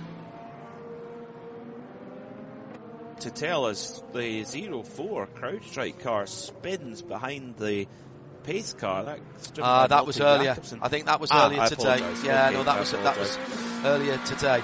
Yeah, those strategies have kind of come together because of the safety cars. Yeah. Yeah, they have. I mean, it's really, really hard one to call because all the teams that are at the front of the field right now and that have been fighting at the front of the field right now are the cars I would say we'd expect to. On pace, there's not been any real strategical masterstroke. I mean, what I would say is that you've got the number 13 AWA Corvette team who are now up in third. They haven't really been fighting at the front, but by a quirk of clearly by good strategy and good pit work, they've got themselves up there. So they would be my early nomination. Yeah, I'd add Conquest to that for the same reason in GTD. They didn't have the pace earlier on in the weekend. Sorry, not Conquest. Inception is who I was thinking of there. Another bronze category runner, and I think I think I probably have to say AO Racing as well, although they've had some good pace, but they didn't show that earlier on. And in prototypes, I don't know. Ryan, help us out. BDO No Strategy Award, one nominee from you, please, from the prototype field, or the GT field, should I say?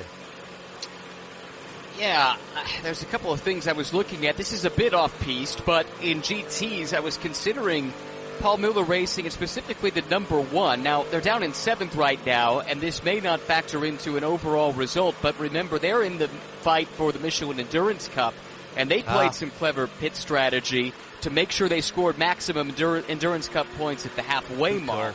So you got to go back a couple of hours at this point, but I thought that was pretty clever to get them track position, which they were then able to hold at the cross flags and score maximum points at that stage.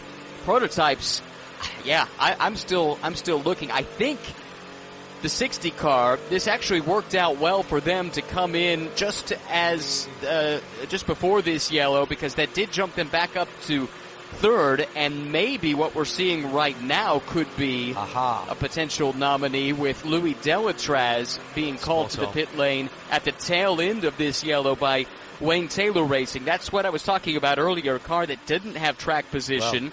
maybe call him in, top him off, and hope for some luck. Well, considering he's got 96.8% now, and the next best I can see is a 97. So they have given up some track position to get it to 100%. And everybody else if they think they need 100% to get to the end, no one else is getting to the end in that GTP field. So that's a really good spot there, Ryan Marine. Peter, thanks for being with us. I know you'll be watching and listening. Will you give our best to Lucy and say thank you for loaning us you for this weekend, please? No, not a problem. I'm going to go enjoy the next 61 minutes with a glass of wine and listen to you two. Thank you. He's not driving, ladies and gentlemen. Don't worry. Thank you, Peter. Peter Mackay with us for Porsche Carrera Cup North America over the weekend, and stepping into the 6-hour event as well. He'll be part of the crew at Motul Petit Le Mans as he joins Ryan Marine, myself and Arjuna, and possibly some special guests as well to add to our pit lane team. It's starting on Wednesday, the 8th of October. We are 1 minute.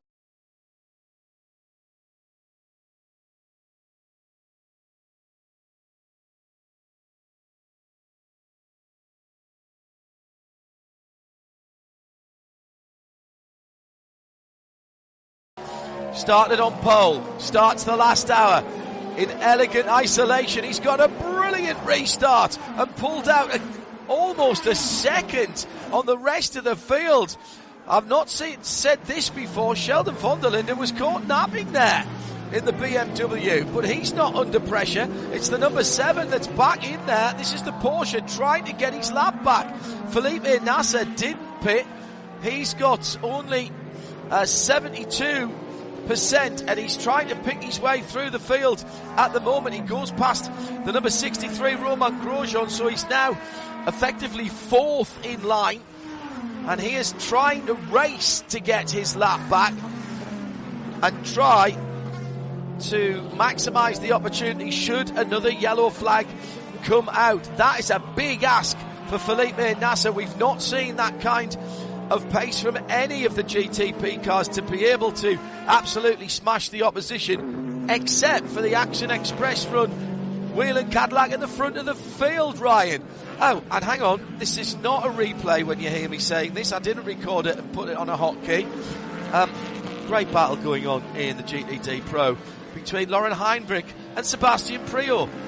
It's AO Racing versus Ford Multimani, but it's for second place now, because Max Hesse for Paul Miller Racing has got ahead of the field and is pulling away. This is going to be a great last hour, Ryan.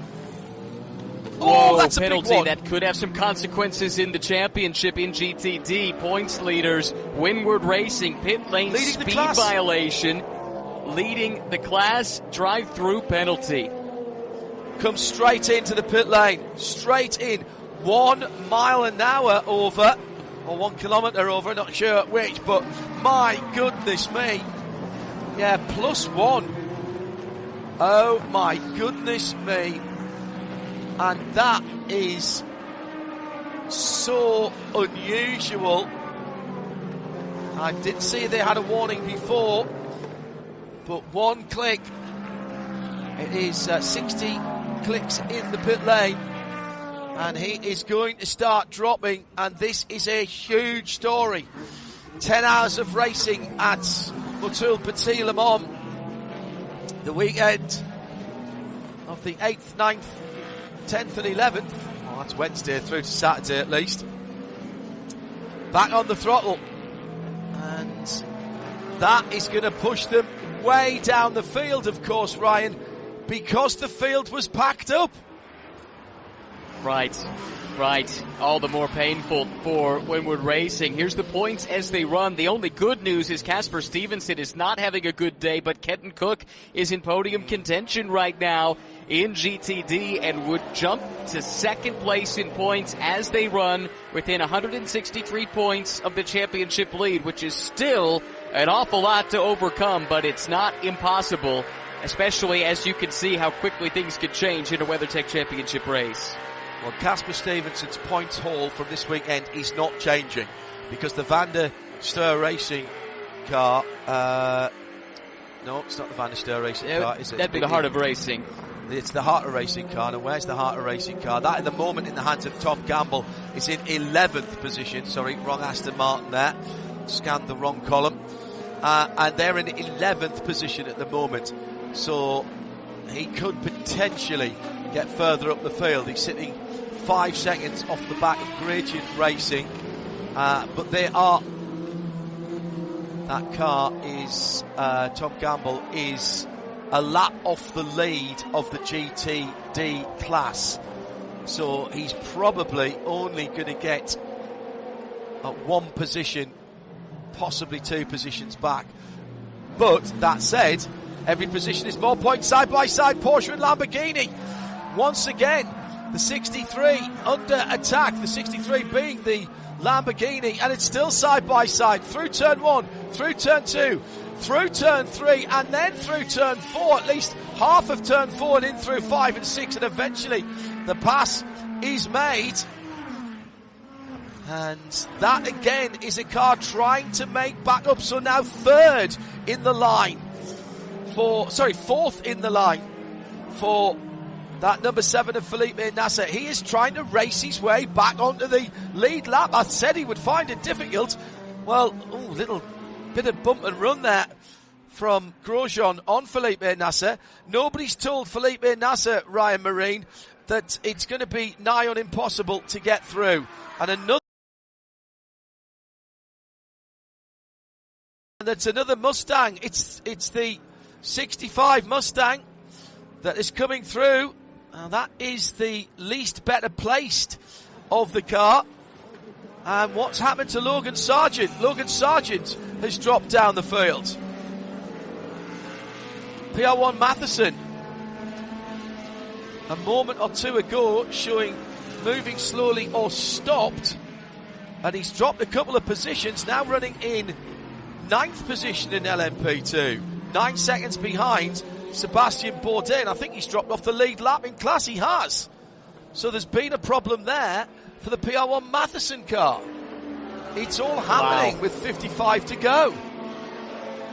And they were having an okay day, recovering from some miscues in the opening couple of hours, and Logan had been reasonably quick, but yeah, they're now 2 laps, I believe, off of the class lead and well down the order. That is super frustrating for that team and for Logan, who's making his IMSA WeatherTech Sports Car Championship debut. It's been a tough day for debutants, hasn't it? Brock Feeney as well. We've hardly been able to talk about him because the 75 Express team has just had no luck whatsoever, and those were the high-profile newcomers, neither of which will have a particularly fond memory of the day, I'm afraid.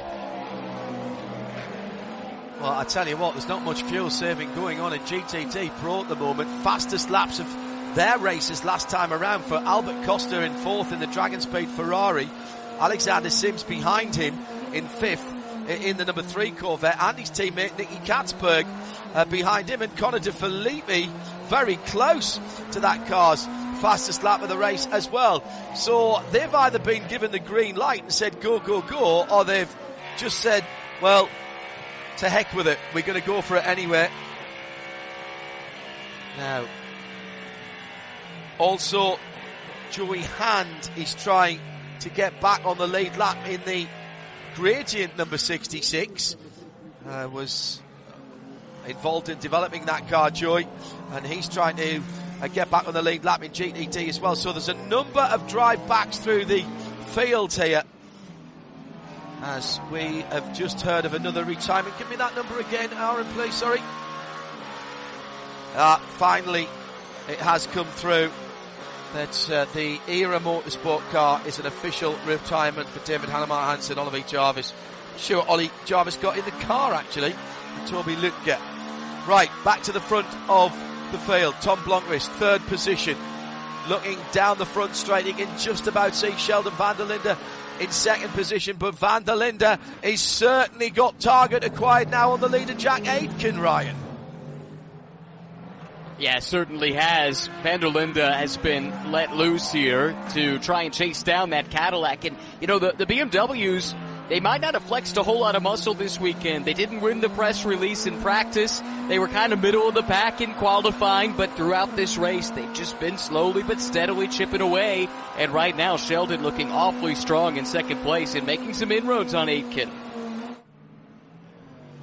Battles in all 4 classes at the moment. Paul di Resta just half a second ahead of his teammate Ben Hanley as the 2 United Autosports 22 and 2 Oregas battle ahead of Mikkel Jensen, and Mikkel will not be leaning off at all here for TDS. Dane Cameron's another second and a half back. The top 3 are within a second and a half, the top 4 within 3 seconds, and the top 5 within 4 seconds in LMP2. In GTD4 Pro, it's Paul Miller Racing by half a second. Back to AO Racing and scrapping all the way through the GTD field, as well as the number 12 Jack Hawksworth driven Vassar Sullivan car has Conquest Racing. Chetelaar many laps down, of course, in the blue and green Ferrari, but still wanting to be racing that car 13th in the class. Also a car that was delayed is the number 27 Aston, and that car trying to come back through as well. So battles for position, battles for honour, battles for track position, if not position in class. It's all going on, and we've still got 51 minutes to go. Oh, it's awesome, isn't it? That move from Daniel Serra, that was for 5th place in GTD around Jack Hawksworth, who I heard giving an interview on the public address a little bit earlier today before the race started, and really felt like they just didn't have the outright speed to compete. They thought they needed to play the strategy right to get track position and maybe secure a decent result. Just outside of the top 5 right now. Not an awful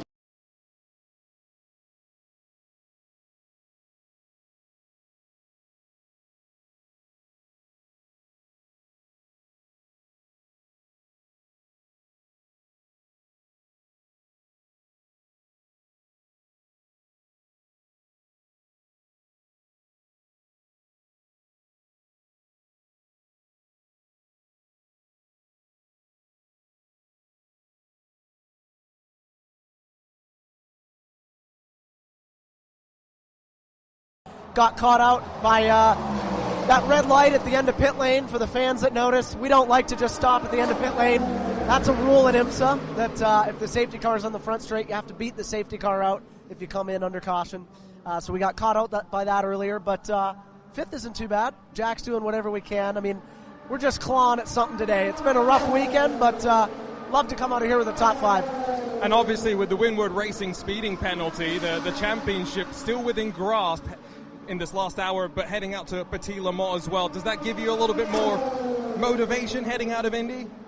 Well, it's interesting. I didn't know they got a drive-through. I didn't know they got a speeding penalty. I saw they get a drive-through. It's a tough one. I'm not saying it's over, but I don't think a top 5 today is going to put us in enough of a position to be a real threat. But that is the beautiful part about IMSA racing, is technically you're never really out of it. A bunch of more cars are going to show up to Road Atlanta for Petit Le Mans, and that creates opportunity. So we're just trying to win a couple races to end the year. And John, it sounds like there's the potential for some of the cars that came in that last caution to make it to the checkered flag. Sounds like that, doesn't it? Thank you, Arjuna Kankapati down in the pit lane. Our BDO No Strategy Awards still being debated hotly when we're not talking to you, we're talking amongst ourselves. We're sending text messages backwards and forwards. Bina Shimozel further back down the field. Again at turns 7 and 8. And once again, it involves a Porsche, and it's indeed the same Porsche, number 7, of Felipe Nasser, who was trying to race back onto the lead lap. Looks like the Lamborghini 63 was involved in that as well. Now right up behind Ricky Taylor, who's gone through. So Roman Grosjean's lost a couple of positions. So Dries Vanthoor now up into 4th in the number 24 BMW. Ricky Taylor for Wayne Taylor Racing. And the number 10 Cadillac up to 5th. Roman Grosjean down to 6th ahead of Roman De Angelis for Aston Martin in 7th. Still only 7 seconds off the lead. Grosjean to the pit. Romain Grosjean to the pits. 65% of his energy. This must be damage. I wonder if he's picked up a puncture for that Lamborghini. Not the way they wanted this to end. That is awful luck for the Lamborghini team, Ryan. Doubly frustrating because he was fighting with Nasser, who wasn't on the lead lap like you talked about. Nasser was trying to race his way back onto the lead lap, and if nothing else, he was certainly held up. Is this just a top-off? Interesting. Oh, wow. It looks like this could just be a strategy play from Lamborghini. Now, we talked about there being a little risk with this. It's a short lap and a long pit lane, but I think they were close enough to the overall leader that they should stay on the lead lap. And now, maybe this is a sign that the GTP frontrunners don't think they've got enough energy to make it to the finish. We'll see. Well, let's remind ourselves who put in just a couple of percentage points of energy, and that was Louis Delatraz. He's 24 seconds off the lead at the moment, but if he can go from here and save a trip down the pit lane, that's 52 seconds down the pit lane. Now, that's not a 52-second loss, but of course you're flat out down the front race, down the front straight. Oh my goodness me, it's all going on. So a clash between Romain Grosjean and the number 7 Porsche. As we mentioned a couple of minutes ago, Grosjean immediately comes into the pit lane to top off, but he's still, well, I'm still not showing he's got full fuel. He's got up to 89%, which is more than everyone else except that number 40 car. And in fact, they've only got 75 now. So, wow, there's no consensus in the GTP about how much fuel they need to go to the end. Well, the other thing, too, is this is kind of banking that we don't get another yellow, because I think if we do, then everyone should be pretty good if they do some fuel save. Meanwhile, you know, for Grosjean, if this thing goes green, that's when it gets really tricky for the rest of the GTP cars that we're not sure and maybe even don't think can make it the rest of the way on fuel. We'll see if Arjuna can get some answers for it. We should also quickly mention the 4th place GTD car just had to serve a drive-through penalty. That was Matt Bell for AWA, and I think it was for blocking that they called him in, and he's, I believe, already served that penalty. He has indeed. How about Inception Racing? The 70 Ferrari to the front of GTD from Triasi in second. Elliott Skier and Wright Motorsports, they've come back from nowhere. Conquest now down to 4th. They were leading earlier on when they had contact, let's not forget. Oh my goodness, it's all changed again. That means Phil Ellis is back up to 8th position for Winward Racing, but he's got a big gap between himself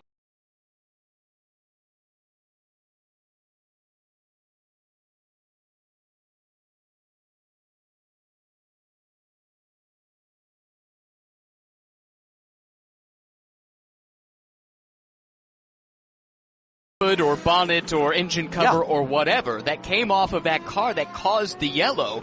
They obviously pitted because they lost whatever that body part is called, and I think that's actually what's helped shuffle them to the front as far as I can tell. And if somebody else could parse through it and find a more definitive answer, I'll take it, but that's the best answer I can give as to how they suddenly got themselves to the front. So they pitted just before the yellow that their body part caused, is what you're saying. But then they had to because they were missing the body part. Yes, I think that might disqualify them from the BDO Knows Strategy Award, in fairness. Lots of pit stops. We have got the leader, United Autos. In fact, both United Autosport cars have been into the pit lane. Paul de Resta has been in and out, and so has Mikkel Jensen, who was in 3rd for TDS. Now Ben Hanley comes in. That hands the lead of LMP2 to Riley, and we've got the Forte Racing Lamborghini running slowly. This is the Misha Goikberg, Eric Figueras, and Mario Farnbacher car. Oh my goodness, it's not over. Turn 6, they were moving slowly. They've gone through turn 7 and 8 now. It's a new set of left-hand side tyres. I think they were too close to the right-hand side for Ben Hanley to actually change them even if they'd wanted to. Only lefts I saw going on that United Motorsport number 2 car. I think that is a strategy play. So these are the final pit stops for LMP2. They're right on the edge of their window, should be good from here, but it's only a short fill. They've only been out about 20 minutes. So I think what they're doing is they're timing the fill. They know that they can't do 4 tires in the time it will take to do the top up, so they're just going to put the 2 on that matter and try and save the time. I'm going back through my notes now from the Michelin counts down to green and our Porsche keys to the race, and we actually said, didn't we, and the tyres, left rear takes the hammer, and is there an opportunity for a 2 tyre stop at the end if you only need a splash of fuel? And there it is. We're seeing teams doing that right now, and that's strategic but driven by the fuel fill. The fuel fill is the determining factor in a pit stop. It's slower than 4 tyres, but if you don't need that much fuel, then obviously your tyre change has to match the fuel. Change of position there as Rexy went down the inside of one of the BMWs, and now Lauren Heinrich is leading, so that must have been Max Hesse who was being moved gently out of the way, and he's dropped down to 3rd because Sebastian Prio's gone through as well, I think. Yes, he has. That's a Mustang, not a BMW, behind that bright green Porsche. Being told that Inception Racing cannot run flat out with Fred Scharndorfers. We've got Spike the Dragon and the Turbo Bakers running side by side. They've touched once, they've touched twice, 3 times now down the front straight at Indianapolis, with GTPs coming through, still side by side. The yellow and green car gets the position, or holds the position at least, as they were battling there. That was for 5th, Tom Dillman and Dane Cameron. Dane Cameron, champion in this series not so very long ago for Porsche, and those 2 are feisty. They will not give or ask for any quarter. P2, CrowdStrike Racing, back at the head of it now. Toby Sowery in the 04 car. How many times have we counted cars out in classes, and they are now leading the class? Well, that car still owes a stop. Most of the LMP2, if not all of the LMP2 front runners, have made their final stop, so that car still has to do it. That helps to explain how they jumped to the front, but they're not out of it entirely. Should also note that in GTD, remember we looked at the points as they ran, and important in the championship conversation, Kenton Cook was in podium contention at the time. He's actually risen to 2nd since then, but they're on a much different sequence from the rest of the class. They last pitted 52 minutes ago. The rest of the class 28 and a half minutes ago. So they'll have to pit. The rest of GTD, maybe not. Probably not. But that would be costly there for Cook. That would cost him a significant amount of track position if he did have to pit and the others did not. Well, what he's waiting for is a cheap stop behind a safety car, isn't he? And trying maybe to throw, maybe they've got one more brand new set of tyres that they can throw on that. And he wants that sooner rather than later, though.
GTP cars, with the exception of the Lamborghini sits, and the word that I'm hearing is a lot of the teams feel like they aren't good to the end unless there are extra safety cars that come and join the fun.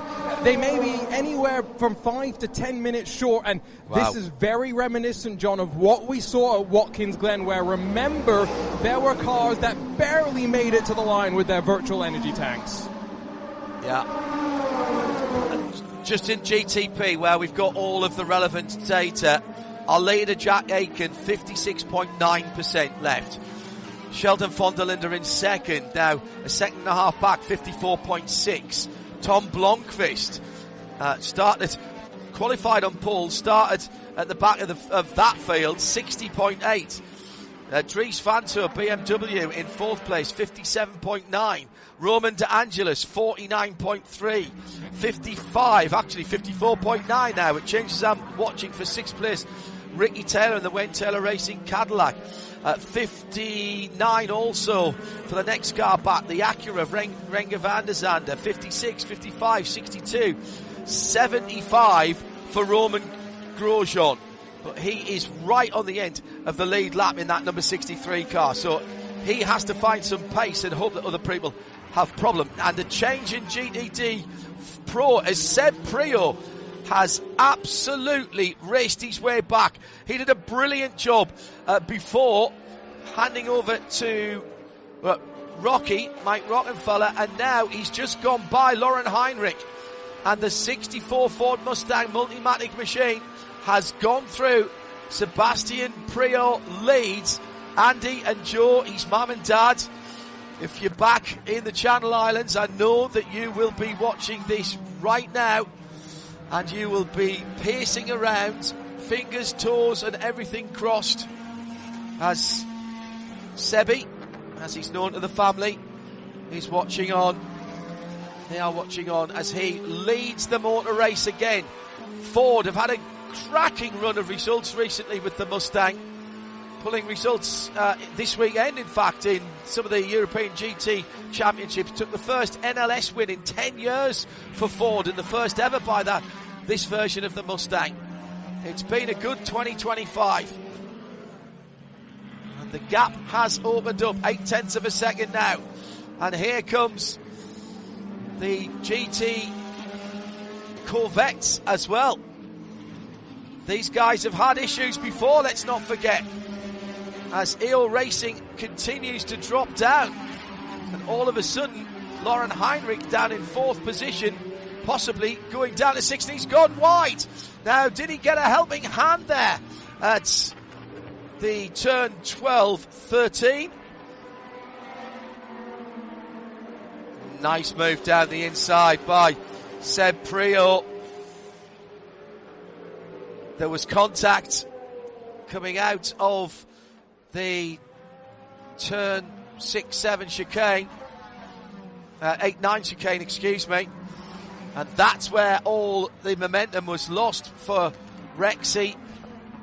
Would you be having a look at that? Would you be having a look at the side-by-side contact coming to 12? Ryan Marine, more work for race control, or is that all fair and the last 34 minutes of racing?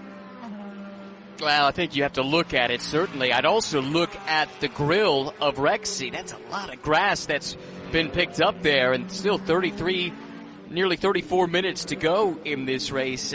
Temperatures are coming down, but that's something they're going to have to monitor.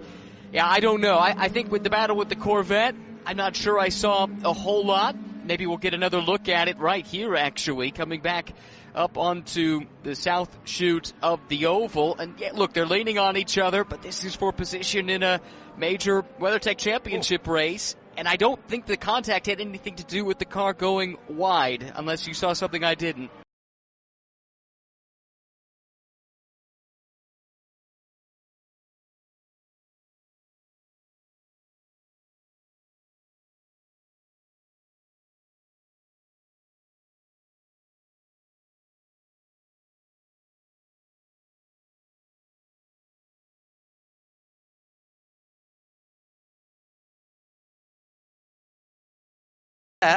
The evidence wasn't clear enough, and I'm not seeing anything on the screens that suggests that either of those bits of contact are being looked at. Meantime, let's get back to the GTPs, where fuel is on the minds of everyone, but Renger van der Zande and Matt Campbell are having a good scrap, and Campbell into sixth position. All kinds of push and shove. Three different categories of car going side by side into turn one, with the number 22 United Autosport LMP2 car right in the mix there for Paul di Resta, currently in third, as well as the 93 Renger van der Zande machine. And also there, the number 6 of Matt Campbell. And Renger van der Zande going the long way. Did he touch the wall there? It was very close coming onto the front straight. Yeah, he slapped the wall, and that's just concrete there. That was tight. He went the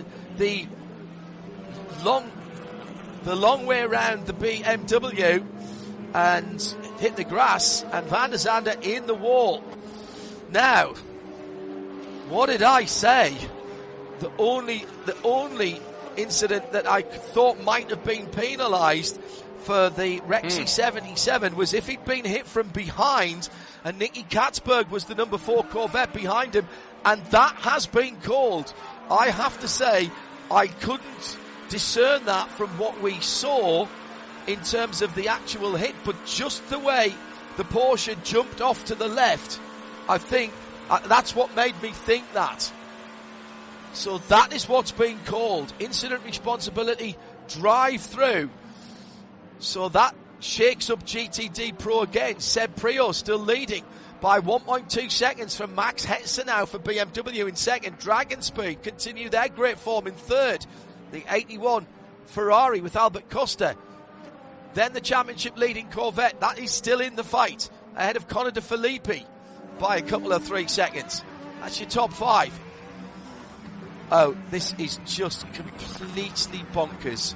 It looks like the charge to work on the day after a holiday on a Monday morning or something like that. This is incredible. The 2 United Autosports cars now side by side, Ryan. Yeah, and Tom Dillman got by at least one of them. He got by Paul di Resta, who's now looking vulnerable to his teammate Ben Hanley. Dillman got held up by the GT traffic, and this is going to be tight. All 3 of them hit each other, and it's di Resta who comes off the worst.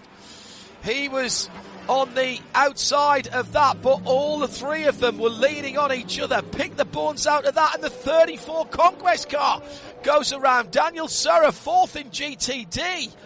Crazy time. This is not happy hour, it's crazy hour. Crazy half an hour. There used to be a Jerry Anderson program in the 1960s that started off that said anything can happen in the next half hour. It already has. 29 minutes to go. Inter Europol had made the pass, got held up by the Aston Martin. They came 3 right wide into turn 12. Well, where do you put any blame for that other than 3 drivers who have got half an hour to go for a really good result? That was for a podium position. All 3 of them at one stage or another going into turn 12 were in 3rd place there. Yeah, that's a good point. And it's effectively second because don't forget the leader in LMP2 certainly still owes a pit stop. Toby Sowery coming up on 32 minutes into this stint, so he'll need to come in, which would put the TDS Racing number 11 to the lead of LMP2. They're going for a 3-peat at Indy, John. They've won the last 2 races in the WeatherTech Championship here at Indianapolis and tried to make it 3 in a row if they can hang on for another 28 minutes. Barry Macocinier, I think. Coquinier. I hope I've got that right, Barry. Never seen a Mustang kick a T-Rex in the mouth before. Guess there's a first time for everything. Isn't nature wonderful? Very good. At IMSA Radio. Don't forget, hashtag Michelin PRT for our discussion show after the checkered flag. We'll have some driver interviews from around the podium area. Oh, my goodness. Dave England's joined in for the last 40 minutes and welcomed by a proper scrap between the Corvette and the Porsche. Perfect antidote to some of other racing he's been watching today. Something out of everything.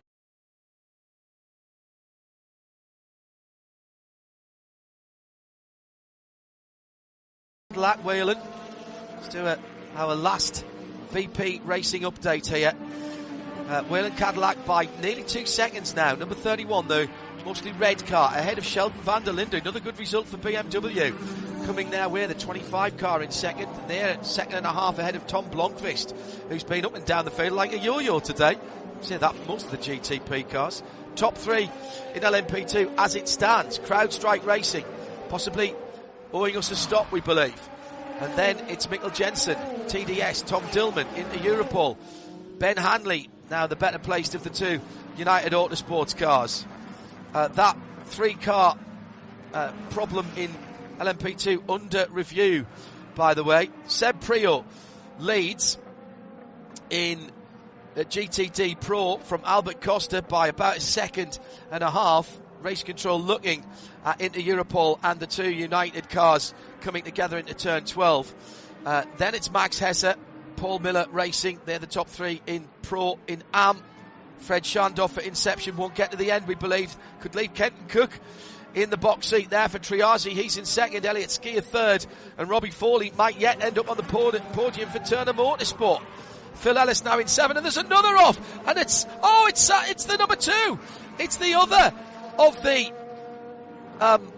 United cars. It's Ben Hanley, and the car involved there is laps down, I believe. The number 8, Sebastian Bourdais. Yep, not on the lead lap in class. And Bourdais, not for the first time this season. This race, should I say. Oh, clip the curb. Now, Bourdais was trying to get out the way there, I think. But I think he will get the penalty for that. He goes wide and then clips the curb, drops off the grass. Ben Hanley, every right to go past that lapped car at that point. And he's just coming out the pits as well, Seb Bourdais. And cold tyres may have caught out the experienced Frenchman, the man from Le Mans. But that, I think, will be a penalty again. They lost their fastest lap time as well. Seb ran into the back of somebody in one of the free practice sessions. Let me quickly finish off our VP Racing update. We got the GTD. I'm just looking down to see who might improve. Phil Ellis, Winwood Racing. He's now just a second behind Joel Miller in 6th for Triazi competition. That's your VP Racing update. 25 minutes to go. Official fuel, coolant and additives of IMSA. Let's take some fuel news. Man who's got his finger on the pumps, not on the pulse. See what I did there? Arjuna Kangapati. I'll get my coat. It's all right, my credit card's at the fuel pump. That's why my finger's on the pulse. The CrowdStrike 04 and LMP2, they will owe us a pit stop, and that will promote TDS Racing into the prime position to go back-to-back here at the Brickyard. And in GTD, John, you guys have been talking about Inception, and the team thinks they are good to the end. The question mark still remains around Kenton Cook in that Triazi competition 023, but the 70, the 120, the 96, they should all be good to the end based on the trends. So I said anything could happen in the next half hour. That was the start of Stingray, of course, many years ago. Well done to Max UK, spotting that one. The Thunderbirds collection, remastered, but in the original 4.3 on DVD. Full HD, but in the original 4.3. He's coming out soon. Every disc. Very good. Very good. In and out of the pits for the Aston Martin, so they've dropped back down the field. Roman De Angelis. So they couldn't make it on what they had. I think there's got to be some worry in the GTP ranks, Ryan. There has to be. Yeah, I'm looking at the live telemetry, and it should be noted that since Renger van der Zande hit the wall a few laps ago, we're not getting telemetry off that car anymore, incidentally. But the sister car in third, Tom Blomqvist driving, of those that have not done a top-off, is the best place with 38% of its virtual fuel tank still available. The cars he's chasing, Jack Aitken in the lead, Sheldon van der Linde in second, 35 and 33% respectively. Let's compare that to those that have done a top-off at this point. The best placed of those is Louis Delatraz, who we called doing that top-off at the tail end of the full course yellow. Louis has 39% virtual energy still in that car. Roman Grosjean, Roman D'Angelo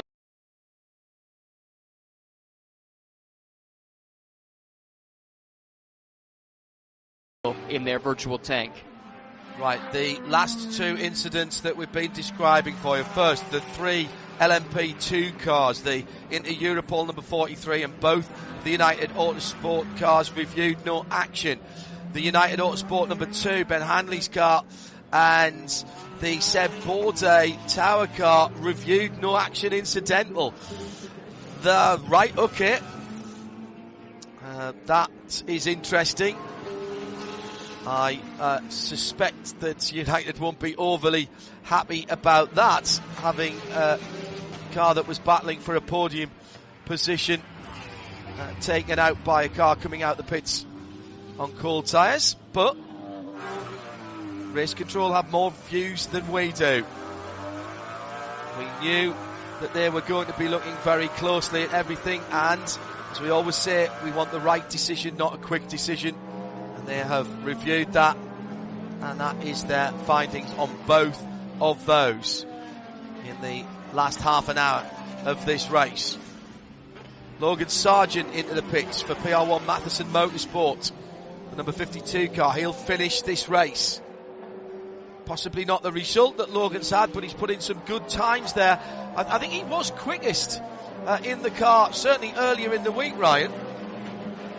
And he's been quickest in this race as well. Does have the best race lap of the 52 machine. And yeah, just a couple too many issues for them to overcome. Most recently had something in the last hour that cost them a couple of laps. The car stopped on track. Really don't know any more than that at this stage, but they dropped off the lead lap in the class, and consequently it's going to be a difficult result for them, but they'll make their final pit stop here.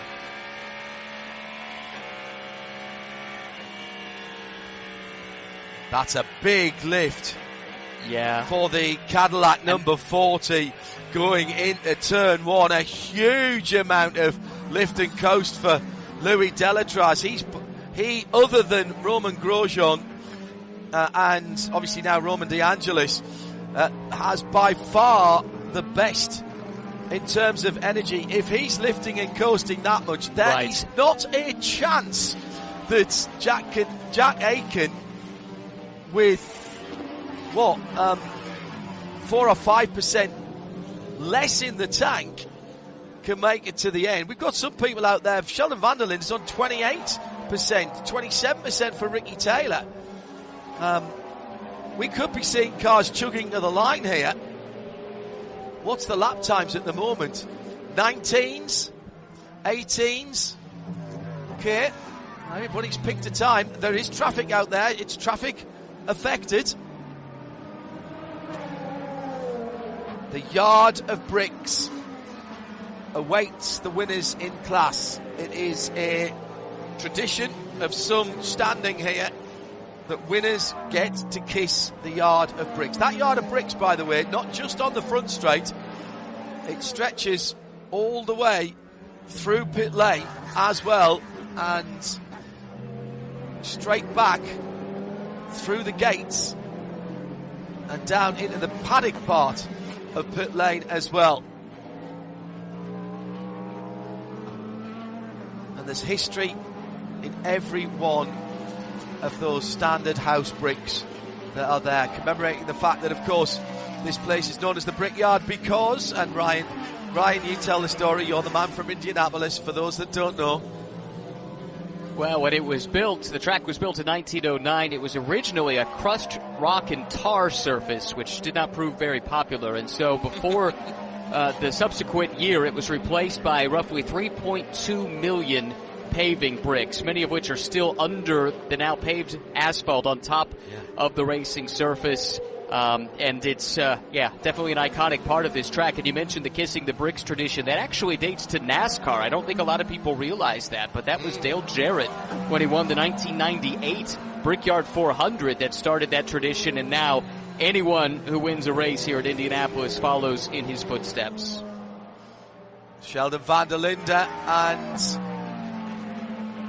Ricky Taylor going at it. A little bit of contact. Ricky Taylor in the Chrome Dex imaging car going through to what is a podium position through turns 1 and 2.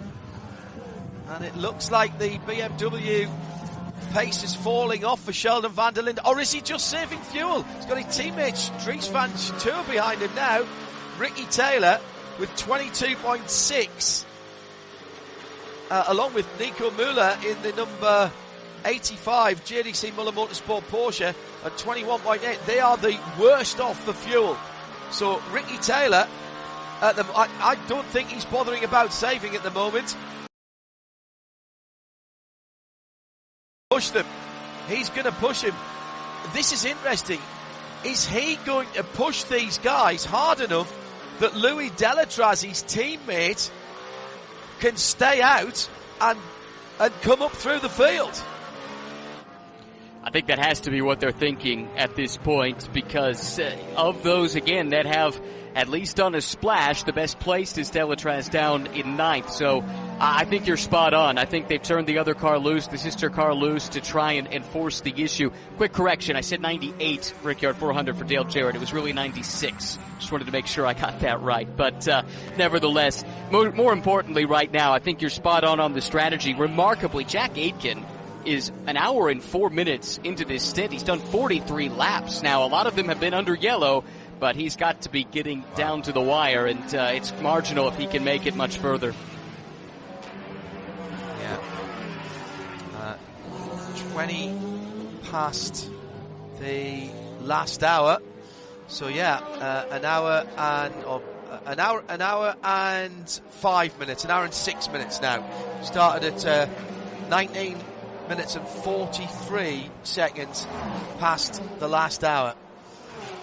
There were 5, 6, 7, 8, 9 yellow flag laps pretty much at the sharp end of that. Cadillac Blomqvist is caught. Yeah, he's caught that wheel-in car here, and he's not holding back at all at this point. Tom Blomqvist is continuing to push. I mean, it's interesting. They do both have some considerable energy, and maybe they do feel like they can get this done. I don't know. It's going to be remarkable if they can pull it off. Kenton Cook for Triazi down in 3rd now. So GTD, Inception, reckon they can go at the end. Wright Motorsport, who knows? That number 120 car just 9 seconds behind. If there's a cough and a splutter, Kenton Cook 6 seconds further back for Triazi. Then Robbie Foley for Turner Motorsport, BMW, the white and red car. Daniel Surra for Conquest, the 34. Blue and white Ferrari in 5th, 6th now, Phil Ellis for Winward Racing. And just 2 seconds behind Daniel Surra. He's got past Joel Miller. That's extra points for his teammates there. Very interesting.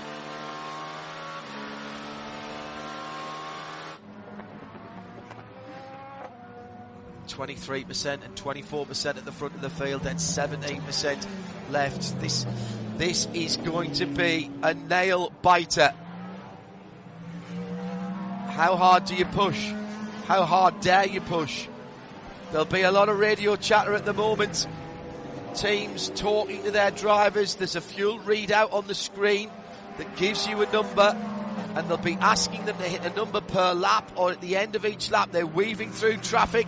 Top 3 pretty much together now as they go to turn 7. The leader feels the need to defend just slightly through that left-right complex. And Ricky Taylor, the man who has the least fuel, he's the one who is quickest at the moment, goes round the outside of the number 60 Acura, which becomes the inside at turn number 10, and he's made it. He's going through.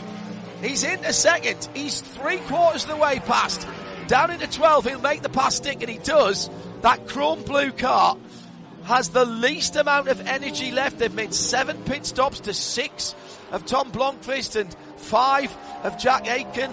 That may be some drive-throughs in that as well, because pretty much everybody's had them.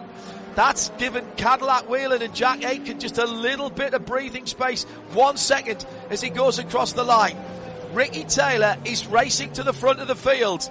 That will be a win, or it will run out of fuel. It's as simple as that.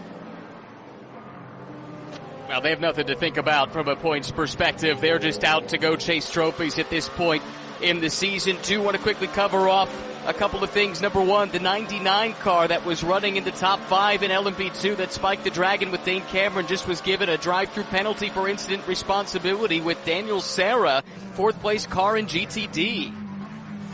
Right, that was from a while ago. We saw the Conquest car on the grass, didn't we? The blue and white car. Arjuna, update us on some of the other classes and fuel. Who is looking happy? Who is looking concerned? Who is looking desolate?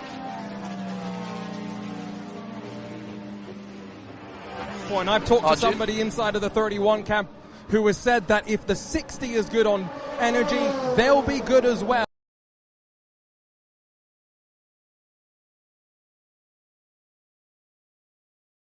Left to go on the clock. Aitken and Blomqvist can both make it to the checkered flag. It's Ricky Taylor who's going to really put the storm amongst the cats right now as he fights his way to the front. Well, if the 60 Acura on 20.1 can, Jack Aitken's on 19.3, it's close enough. Dane Cameron down the pit lane for that penalty drive-through with 11 and a half minutes to go. 11 minutes and 18 seconds actually. The BMWs seem to have stopped fighting amongst themselves. Vantour and Sheldon van der Linde 24 and 25. Renger van der Zander's only a second further back. Matt Campbell 5 seconds further back. Where are the battles? Nico Muller for JDC Miller only half a second behind Matt Campbell, but he's down to 12% now. Surely he can't make it. No, I don't think so. I mean, I'm with Arjuna. I am increasingly thinking the 31 and the 60 are all right because, let's say Blomqvist is at roughly 20% energy in his tank. That's a fifth of his tank. We have 10 and a half minutes to go. That's not a fifth of a stint. I mean, that's comfortable, right? I actually think they have saved enough that they're going to be able to make it done if that logic holds. Okay. We'll see if it holds. Yeah. I see the guys that at Action Express, Cadillac Whelen Racing, looking slightly more confident. And the way that Jack Aitken is carving his way through traffic, it's just I saw so much lift and coached early on from people who were better off. But hey, yeah, the drivers know these cars. 1 second between Jack Aitken and Ricky Taylor. Just before the end of this race, by the way, I'd just like to mark. And we really like to make use of those to put together some fantastic motorsport trips. So this year, you're quite right, we went to the Indy 500. First time for me, and was just absolutely fantastic. We've done similar events at the Monaco Historic, at Le Mans, and at the Daytona 500, and we're always planning away on different trips. But this trip, as you say, was quite special. We worked very closely with Team Penske, RCR Racing, and Aaron McLaren to put together a really sort of well-rounded and I suppose quite special trip where we had sort of garage access to the teams. We had some interviews with the team principals, met the drivers, and actually I couldn't quite believe this in the end, but we're invited to the drivers' celebration dinner on the Monday after the race. So yes, it was quite special. It was one of those sort of pinch me moments, but to sort of be in the paddock and in the garages and on the track before the race, and also just to experience that pack of cars coming through at sort of 250, 60 miles an hour is just unbelievable, as well as all of the pomp and ceremony that goes along with racing in America. You know, there's not many people I'm envious of, Josh, but I think definitely that falls into that category, and I can only say that it's something which only Goodwood could carry off. You've mentioned that the membership is fully subscribed and has been for many years, and that there is naturally a churn, but people can still join and be part of the fellowship and form part of the queue. Yes, it'd be great. If people have any questions about the fellowship and want to talk to us at Revival, we're just conveniently located on the infield side of the pedestrian tunnel, where people can sign up and talk to us about the benefits of joining the fellowship and then moving on to membership when they're able to do so. It's about a 3 to 4 year wait at the moment, but fellowship is very much designed to give people that sort of taster of Goodwood Road Racing Club membership and provide some benefits while they're waiting. So do come and see us, or head to the website where you can find all of the information necessary. And we also mustn't forget, sitting here in Goodwood House and overlooking the cricket pitch, which is at the front of Goodwood House, it's not widely known, and it's a bit of a secret. But tell us about the cricket match. Our worst, best kept secret. Yes, on Thursday, there is a cricket match that the Duke hosts for some of the drivers across the weekend. It's a lovely Goodwood tradition that we have a cricket match outside of Goodwood House to start the Goodwood Revival. And you'll see many sort of famous faces doing their best to get a 6 and win out there. But it's a really lovely moment where GRC members can come along and watch the cricket match. And certainly I'll be there because as a lousy cricket player, I think I can probably learn a few things from the Derek Bells of this world. But that's certainly not one that should be missed if you are in the area on Thursday. You're listening to the Historic Racing News Podcast. As I said just now, the test days are always busy, and whilst I was there, I spoke to a couple of old friends of ours. Now, talk about the Goodwood Revival, and there's one name which runs through almost all of the history of the Revival, and that's the Jordan Racing Team, and I'm here with Mike Jordan. Thank you for speaking. Now we'll have to negotiate. And Paul Miller BMW. Alexander Sims in 4th for Corvette. Ben Barnicat and Conor De Filippi. Lexus and BMW 5th and 6th. LMP2. That could all change again, couldn't it? Mikkel Jensen for TDS Racing. Tom Dillman for Inter Europol. Felipe Fraga from Riley. Paul De Resta for United. EO Racing's Dane Cameron. Ben Hanley for United. Sebastian Bourdais back now on the lead lap, and so is Logan Sargent. Well, what a lineup that is! Are they all on the lead lap? No, sorry. Hanley's dropped off the lead lap, obviously, because that car is crooked, so that won't go any further. And Seb Bourdais and Logan Sargent are off the lead lap as well. So it's down to Dane Cameron. So the top 5 are all on the lead lap in LMP2. And on the lead lap at the front of the GTP field is everybody down to Robin De Angelis. It's only Felipe Nasser, actually, who's not on the lead lap. Oh, good heavens. This could be utter chaos. It'll be entertaining. Oh. Aren't you glad you came and watched this Sunday? Just before 20 minutes to 11 in the UK, 20 minutes to midnight in the US. 3 minutes to go, and the Corvette safety car lights are out. We're going back green. It will be green, white checker. Absolutely incredible. It was apparently the 04 and the O2 that got together. Ben Hanley and Toby Sowery, and that's been looked at. Battling for 3rd, 4th and 5th, if I'm not mistaken, with Paul De Resta. All right, Jack Aitken, what you got? He's gone. He's gone early. He's gone super early, and he's caught everybody out. He's going to have to be careful he doesn't catch the safety car, and he's had to slow down again. Oh, now Is that going to pull him a penalty? You're not really supposed to do that. He went coming into turn 12 and realised he was catching the Corvette. We've still got to work out our BDO No Strategy Awards. If nobody runs out of fuel here, this could be incredible.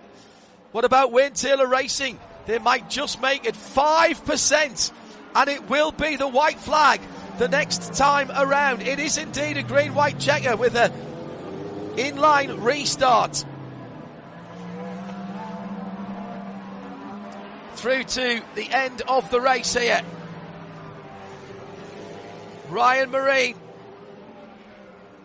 The fingernails on the pit wall will be bitten down to the quick. No doubt about it. I think the fuel, though, is pretty much taken care of, at least for the front runners. So this comes down to what do you still have? Can Jack Aitken hold off the hard-charging Ricky Taylor? That's going to be a tough one, a really tough one. Tom Dillman, second place in LMP2. We've got to make our decision now, Ryan. BDO No Strategy Award for GT and for GTP. I'll give you a moment or two to come back to me on that as the leader comes round to the white flag, and with a decent lead. It was 6/10 across the yard of bricks last time. As we go into the last 2.4 miles, Jack Aitken for Cadillac Whelan and Action Express leads onto the final lap by a full second, and the whole GTP field is stretched out behind him. Where's your vote going for the prototype Nose Strategy Award for BDO? Wayne Taylor Racing turning Ricky Taylor loose. Didn't look like he had enough fuel, but the yellow saved him, and he made up a bunch of spots. I think that was really, really spot on. Right, not arguing with that. What about GTs? Pro or Am, it could be either. I'm liking what Dragon Speed have done. I'm loving what Ford Multimatic have done. Sebastian Prio's done a fantastic job. But you've got to say Inception might have played their cards pretty well as Rexy's off on the last lap. More drama for the number 77. That's sixth place Lauren Heinrich. What about your vote in GT? Inception gets the nod from me. Well, let's give it to that Inception Racing leading the bronze class as well. So our two BDO Nose Strategy Awards, unusually. A winner in class in GTD for the number 70. Our winner overall, the TireRack.com Battle on the Bricks goes to Cadillac. First time in almost a full year that Caddy have stood atop the podium, and it's at Indianapolis Motor Speedway in the 6 hours. TireRack.com Battle on the Bricks. TDS take LMP2. Ford Multimatic and the Mustang. Another wing for the mighty Mustang in 2025. Well, if you're only going to win a couple of races, how about you do it at the Rolex 24 at Daytona and at the Indianapolis Motor Speedway? What price they're making it a nice little trifecta going to Motul Petit Le Mans in a couple of 3 weeks' time. And it's Ferrari and Inception, the number 70 car for the GTD top step of the podium. And they will take our No Strategy Award by BDO there as well. So the 10 and the 70 with the strategic nous. Let's go down to, let's go down to Arjuna. Standing by with Fred Vesti, Earl Bamber as Action Express Cadillac Whelan grab their 30th win in the IMSA WeatherTech Sports Car Championship. Big smiles, big emotions. I'll start with you, Earl. How happy are you right now? Yeah, I mean, it's an amazing result. I think everyone at Cadillac's been really pushing the whole year, so to get that first win now and first podium for us for a long time. And the guys at, Whelan Cadillac, they've been amazing. They're the best in the pit lane. They're the best up on the timing stand, so it's a huge amount of work and effort, and hopefully this opens the floodgates for many more. And Fred, I mean, strategy all the way to the wire. How close was it in terms of that energy before that last caution? I mean, it was right down to the wire. We were watching every single lap, looking at the fuel, and the team did an amazing job, speaking all of the engineers together, working together as a team, and they nailed it. Very well done. Cadillac grabs the win, but 1-2 as well, John. They will be thrilled. Two different teams, one overriding manufacturer with a huge history. Cadillac first and second, Acura in third position on the podium for Meyershank Racing and the number 60 car. A late penalty coming in for Connor De Filippi, and his sixth place GTD Pro finish will be affected for Paul Miller Racing. Incident responsibility hits the number 77 Lauren Heinrich EO Racing car, so that will be a change in those positions. He drops down to 8th when the penalty is applied. But winning that GTD Pro category for Ford Multimatic Motorsports, Sebastian Priaulx brought it across the line, and it was none other than Mike Rockenfeller doing the hard work in the middle as well. Just the two drivers, they win it for Ford Mustang and the number 64 team. The 64 grabbed a big win at Detroit, but Mike, I saw the smile on your face. Does this mean a lot to win at Indy? Oh yeah, I mean, it means a lot for us. It was quite a roller coaster this year.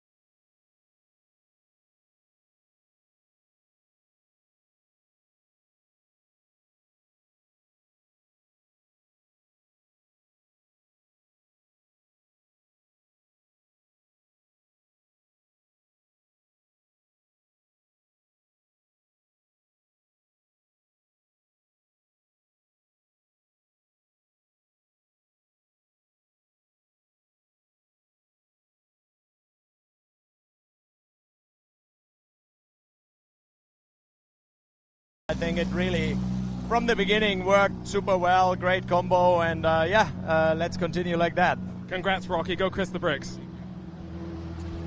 Incredible finish to a bizarre race in some respects, but you can't knock the entertainment there. I'm just looking at some of those stints at the end, and Jack Aiken did an hour and 25 minutes, 54 laps on that tank of fuel, and finished with 6.7% left.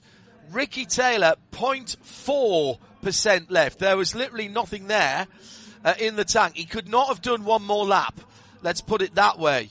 Incredible stuff at the end there. Ryan Marine, before we wrap things up and have a look at the results, some thoughts from you? Actually, let's take a quick look at the unofficial results, and they are unofficial. Post-race tech coming for us in our Michelin PRT program, hashtag Michelin PRT at IMSA Radio. Post-race tech for the cars coming as well. Let's hope everybody gets through and there's no surprises after that. Let's have a quick rundown of the unofficial results then. And in GTP, it was the Earl Bamber, Jack Aiken, Fred Vesti, Cadillac ahead of Ricky Taylor and Philippe Albuquerque. Tom Blomqvist, Colin Brown coming back to third. Then BMW number 24, the Vantor N car, Van der Zande, Yellowly and Katja Ota in the second of the Acuras. Sheldon von der Linde and Marco Wittmann in BMW number 25 in sixth position. Great scrapping, LMP2, TDS win from Inter Europol, and Riley number 74 coming out ahead of United number 22 with that late issue for Ben Hanley, pushing him back down through the field. And as far as the GT categories were concerned, down in 23rd position, another win for Ford. Sebastian Priaulx, Mike Rockenfeller. There's a little party going on in the Channel Islands already at nearly 11 o'clock at night in the UK time zone. Davide Regon and Albert Costa in second for the Ferrari number 81 of Dragon Speed, and Max Hesse and Dan Harper coming home in third. The big result there for the championship leader in 4th position, just off the podium, but important points there for the number 3 Corvette squad. As you could probably say for 5th place for Phil Ellis, Russell Ward and Indy Donchi, who had the BMW of Turner Motorsport number 96 finish above them in 4th. On the podium, it was Conquest Racing number 34, the 120 Porsche. Quite a day for the Wright Motorsport car. They just did their job. And Logan Sargent is...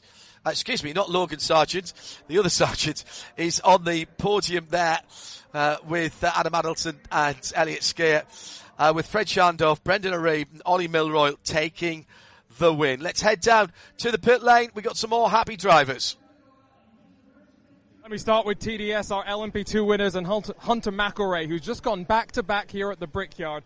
That was a wild race. When did you realize that you had a chance to be at the front in those closing stages? It's hard with all different strategies, but I mean, when we come into the weekend, we knew we had the fastest car, and finally we just executed a clean race, and it was, the win was ours. So amazing job, Stephen.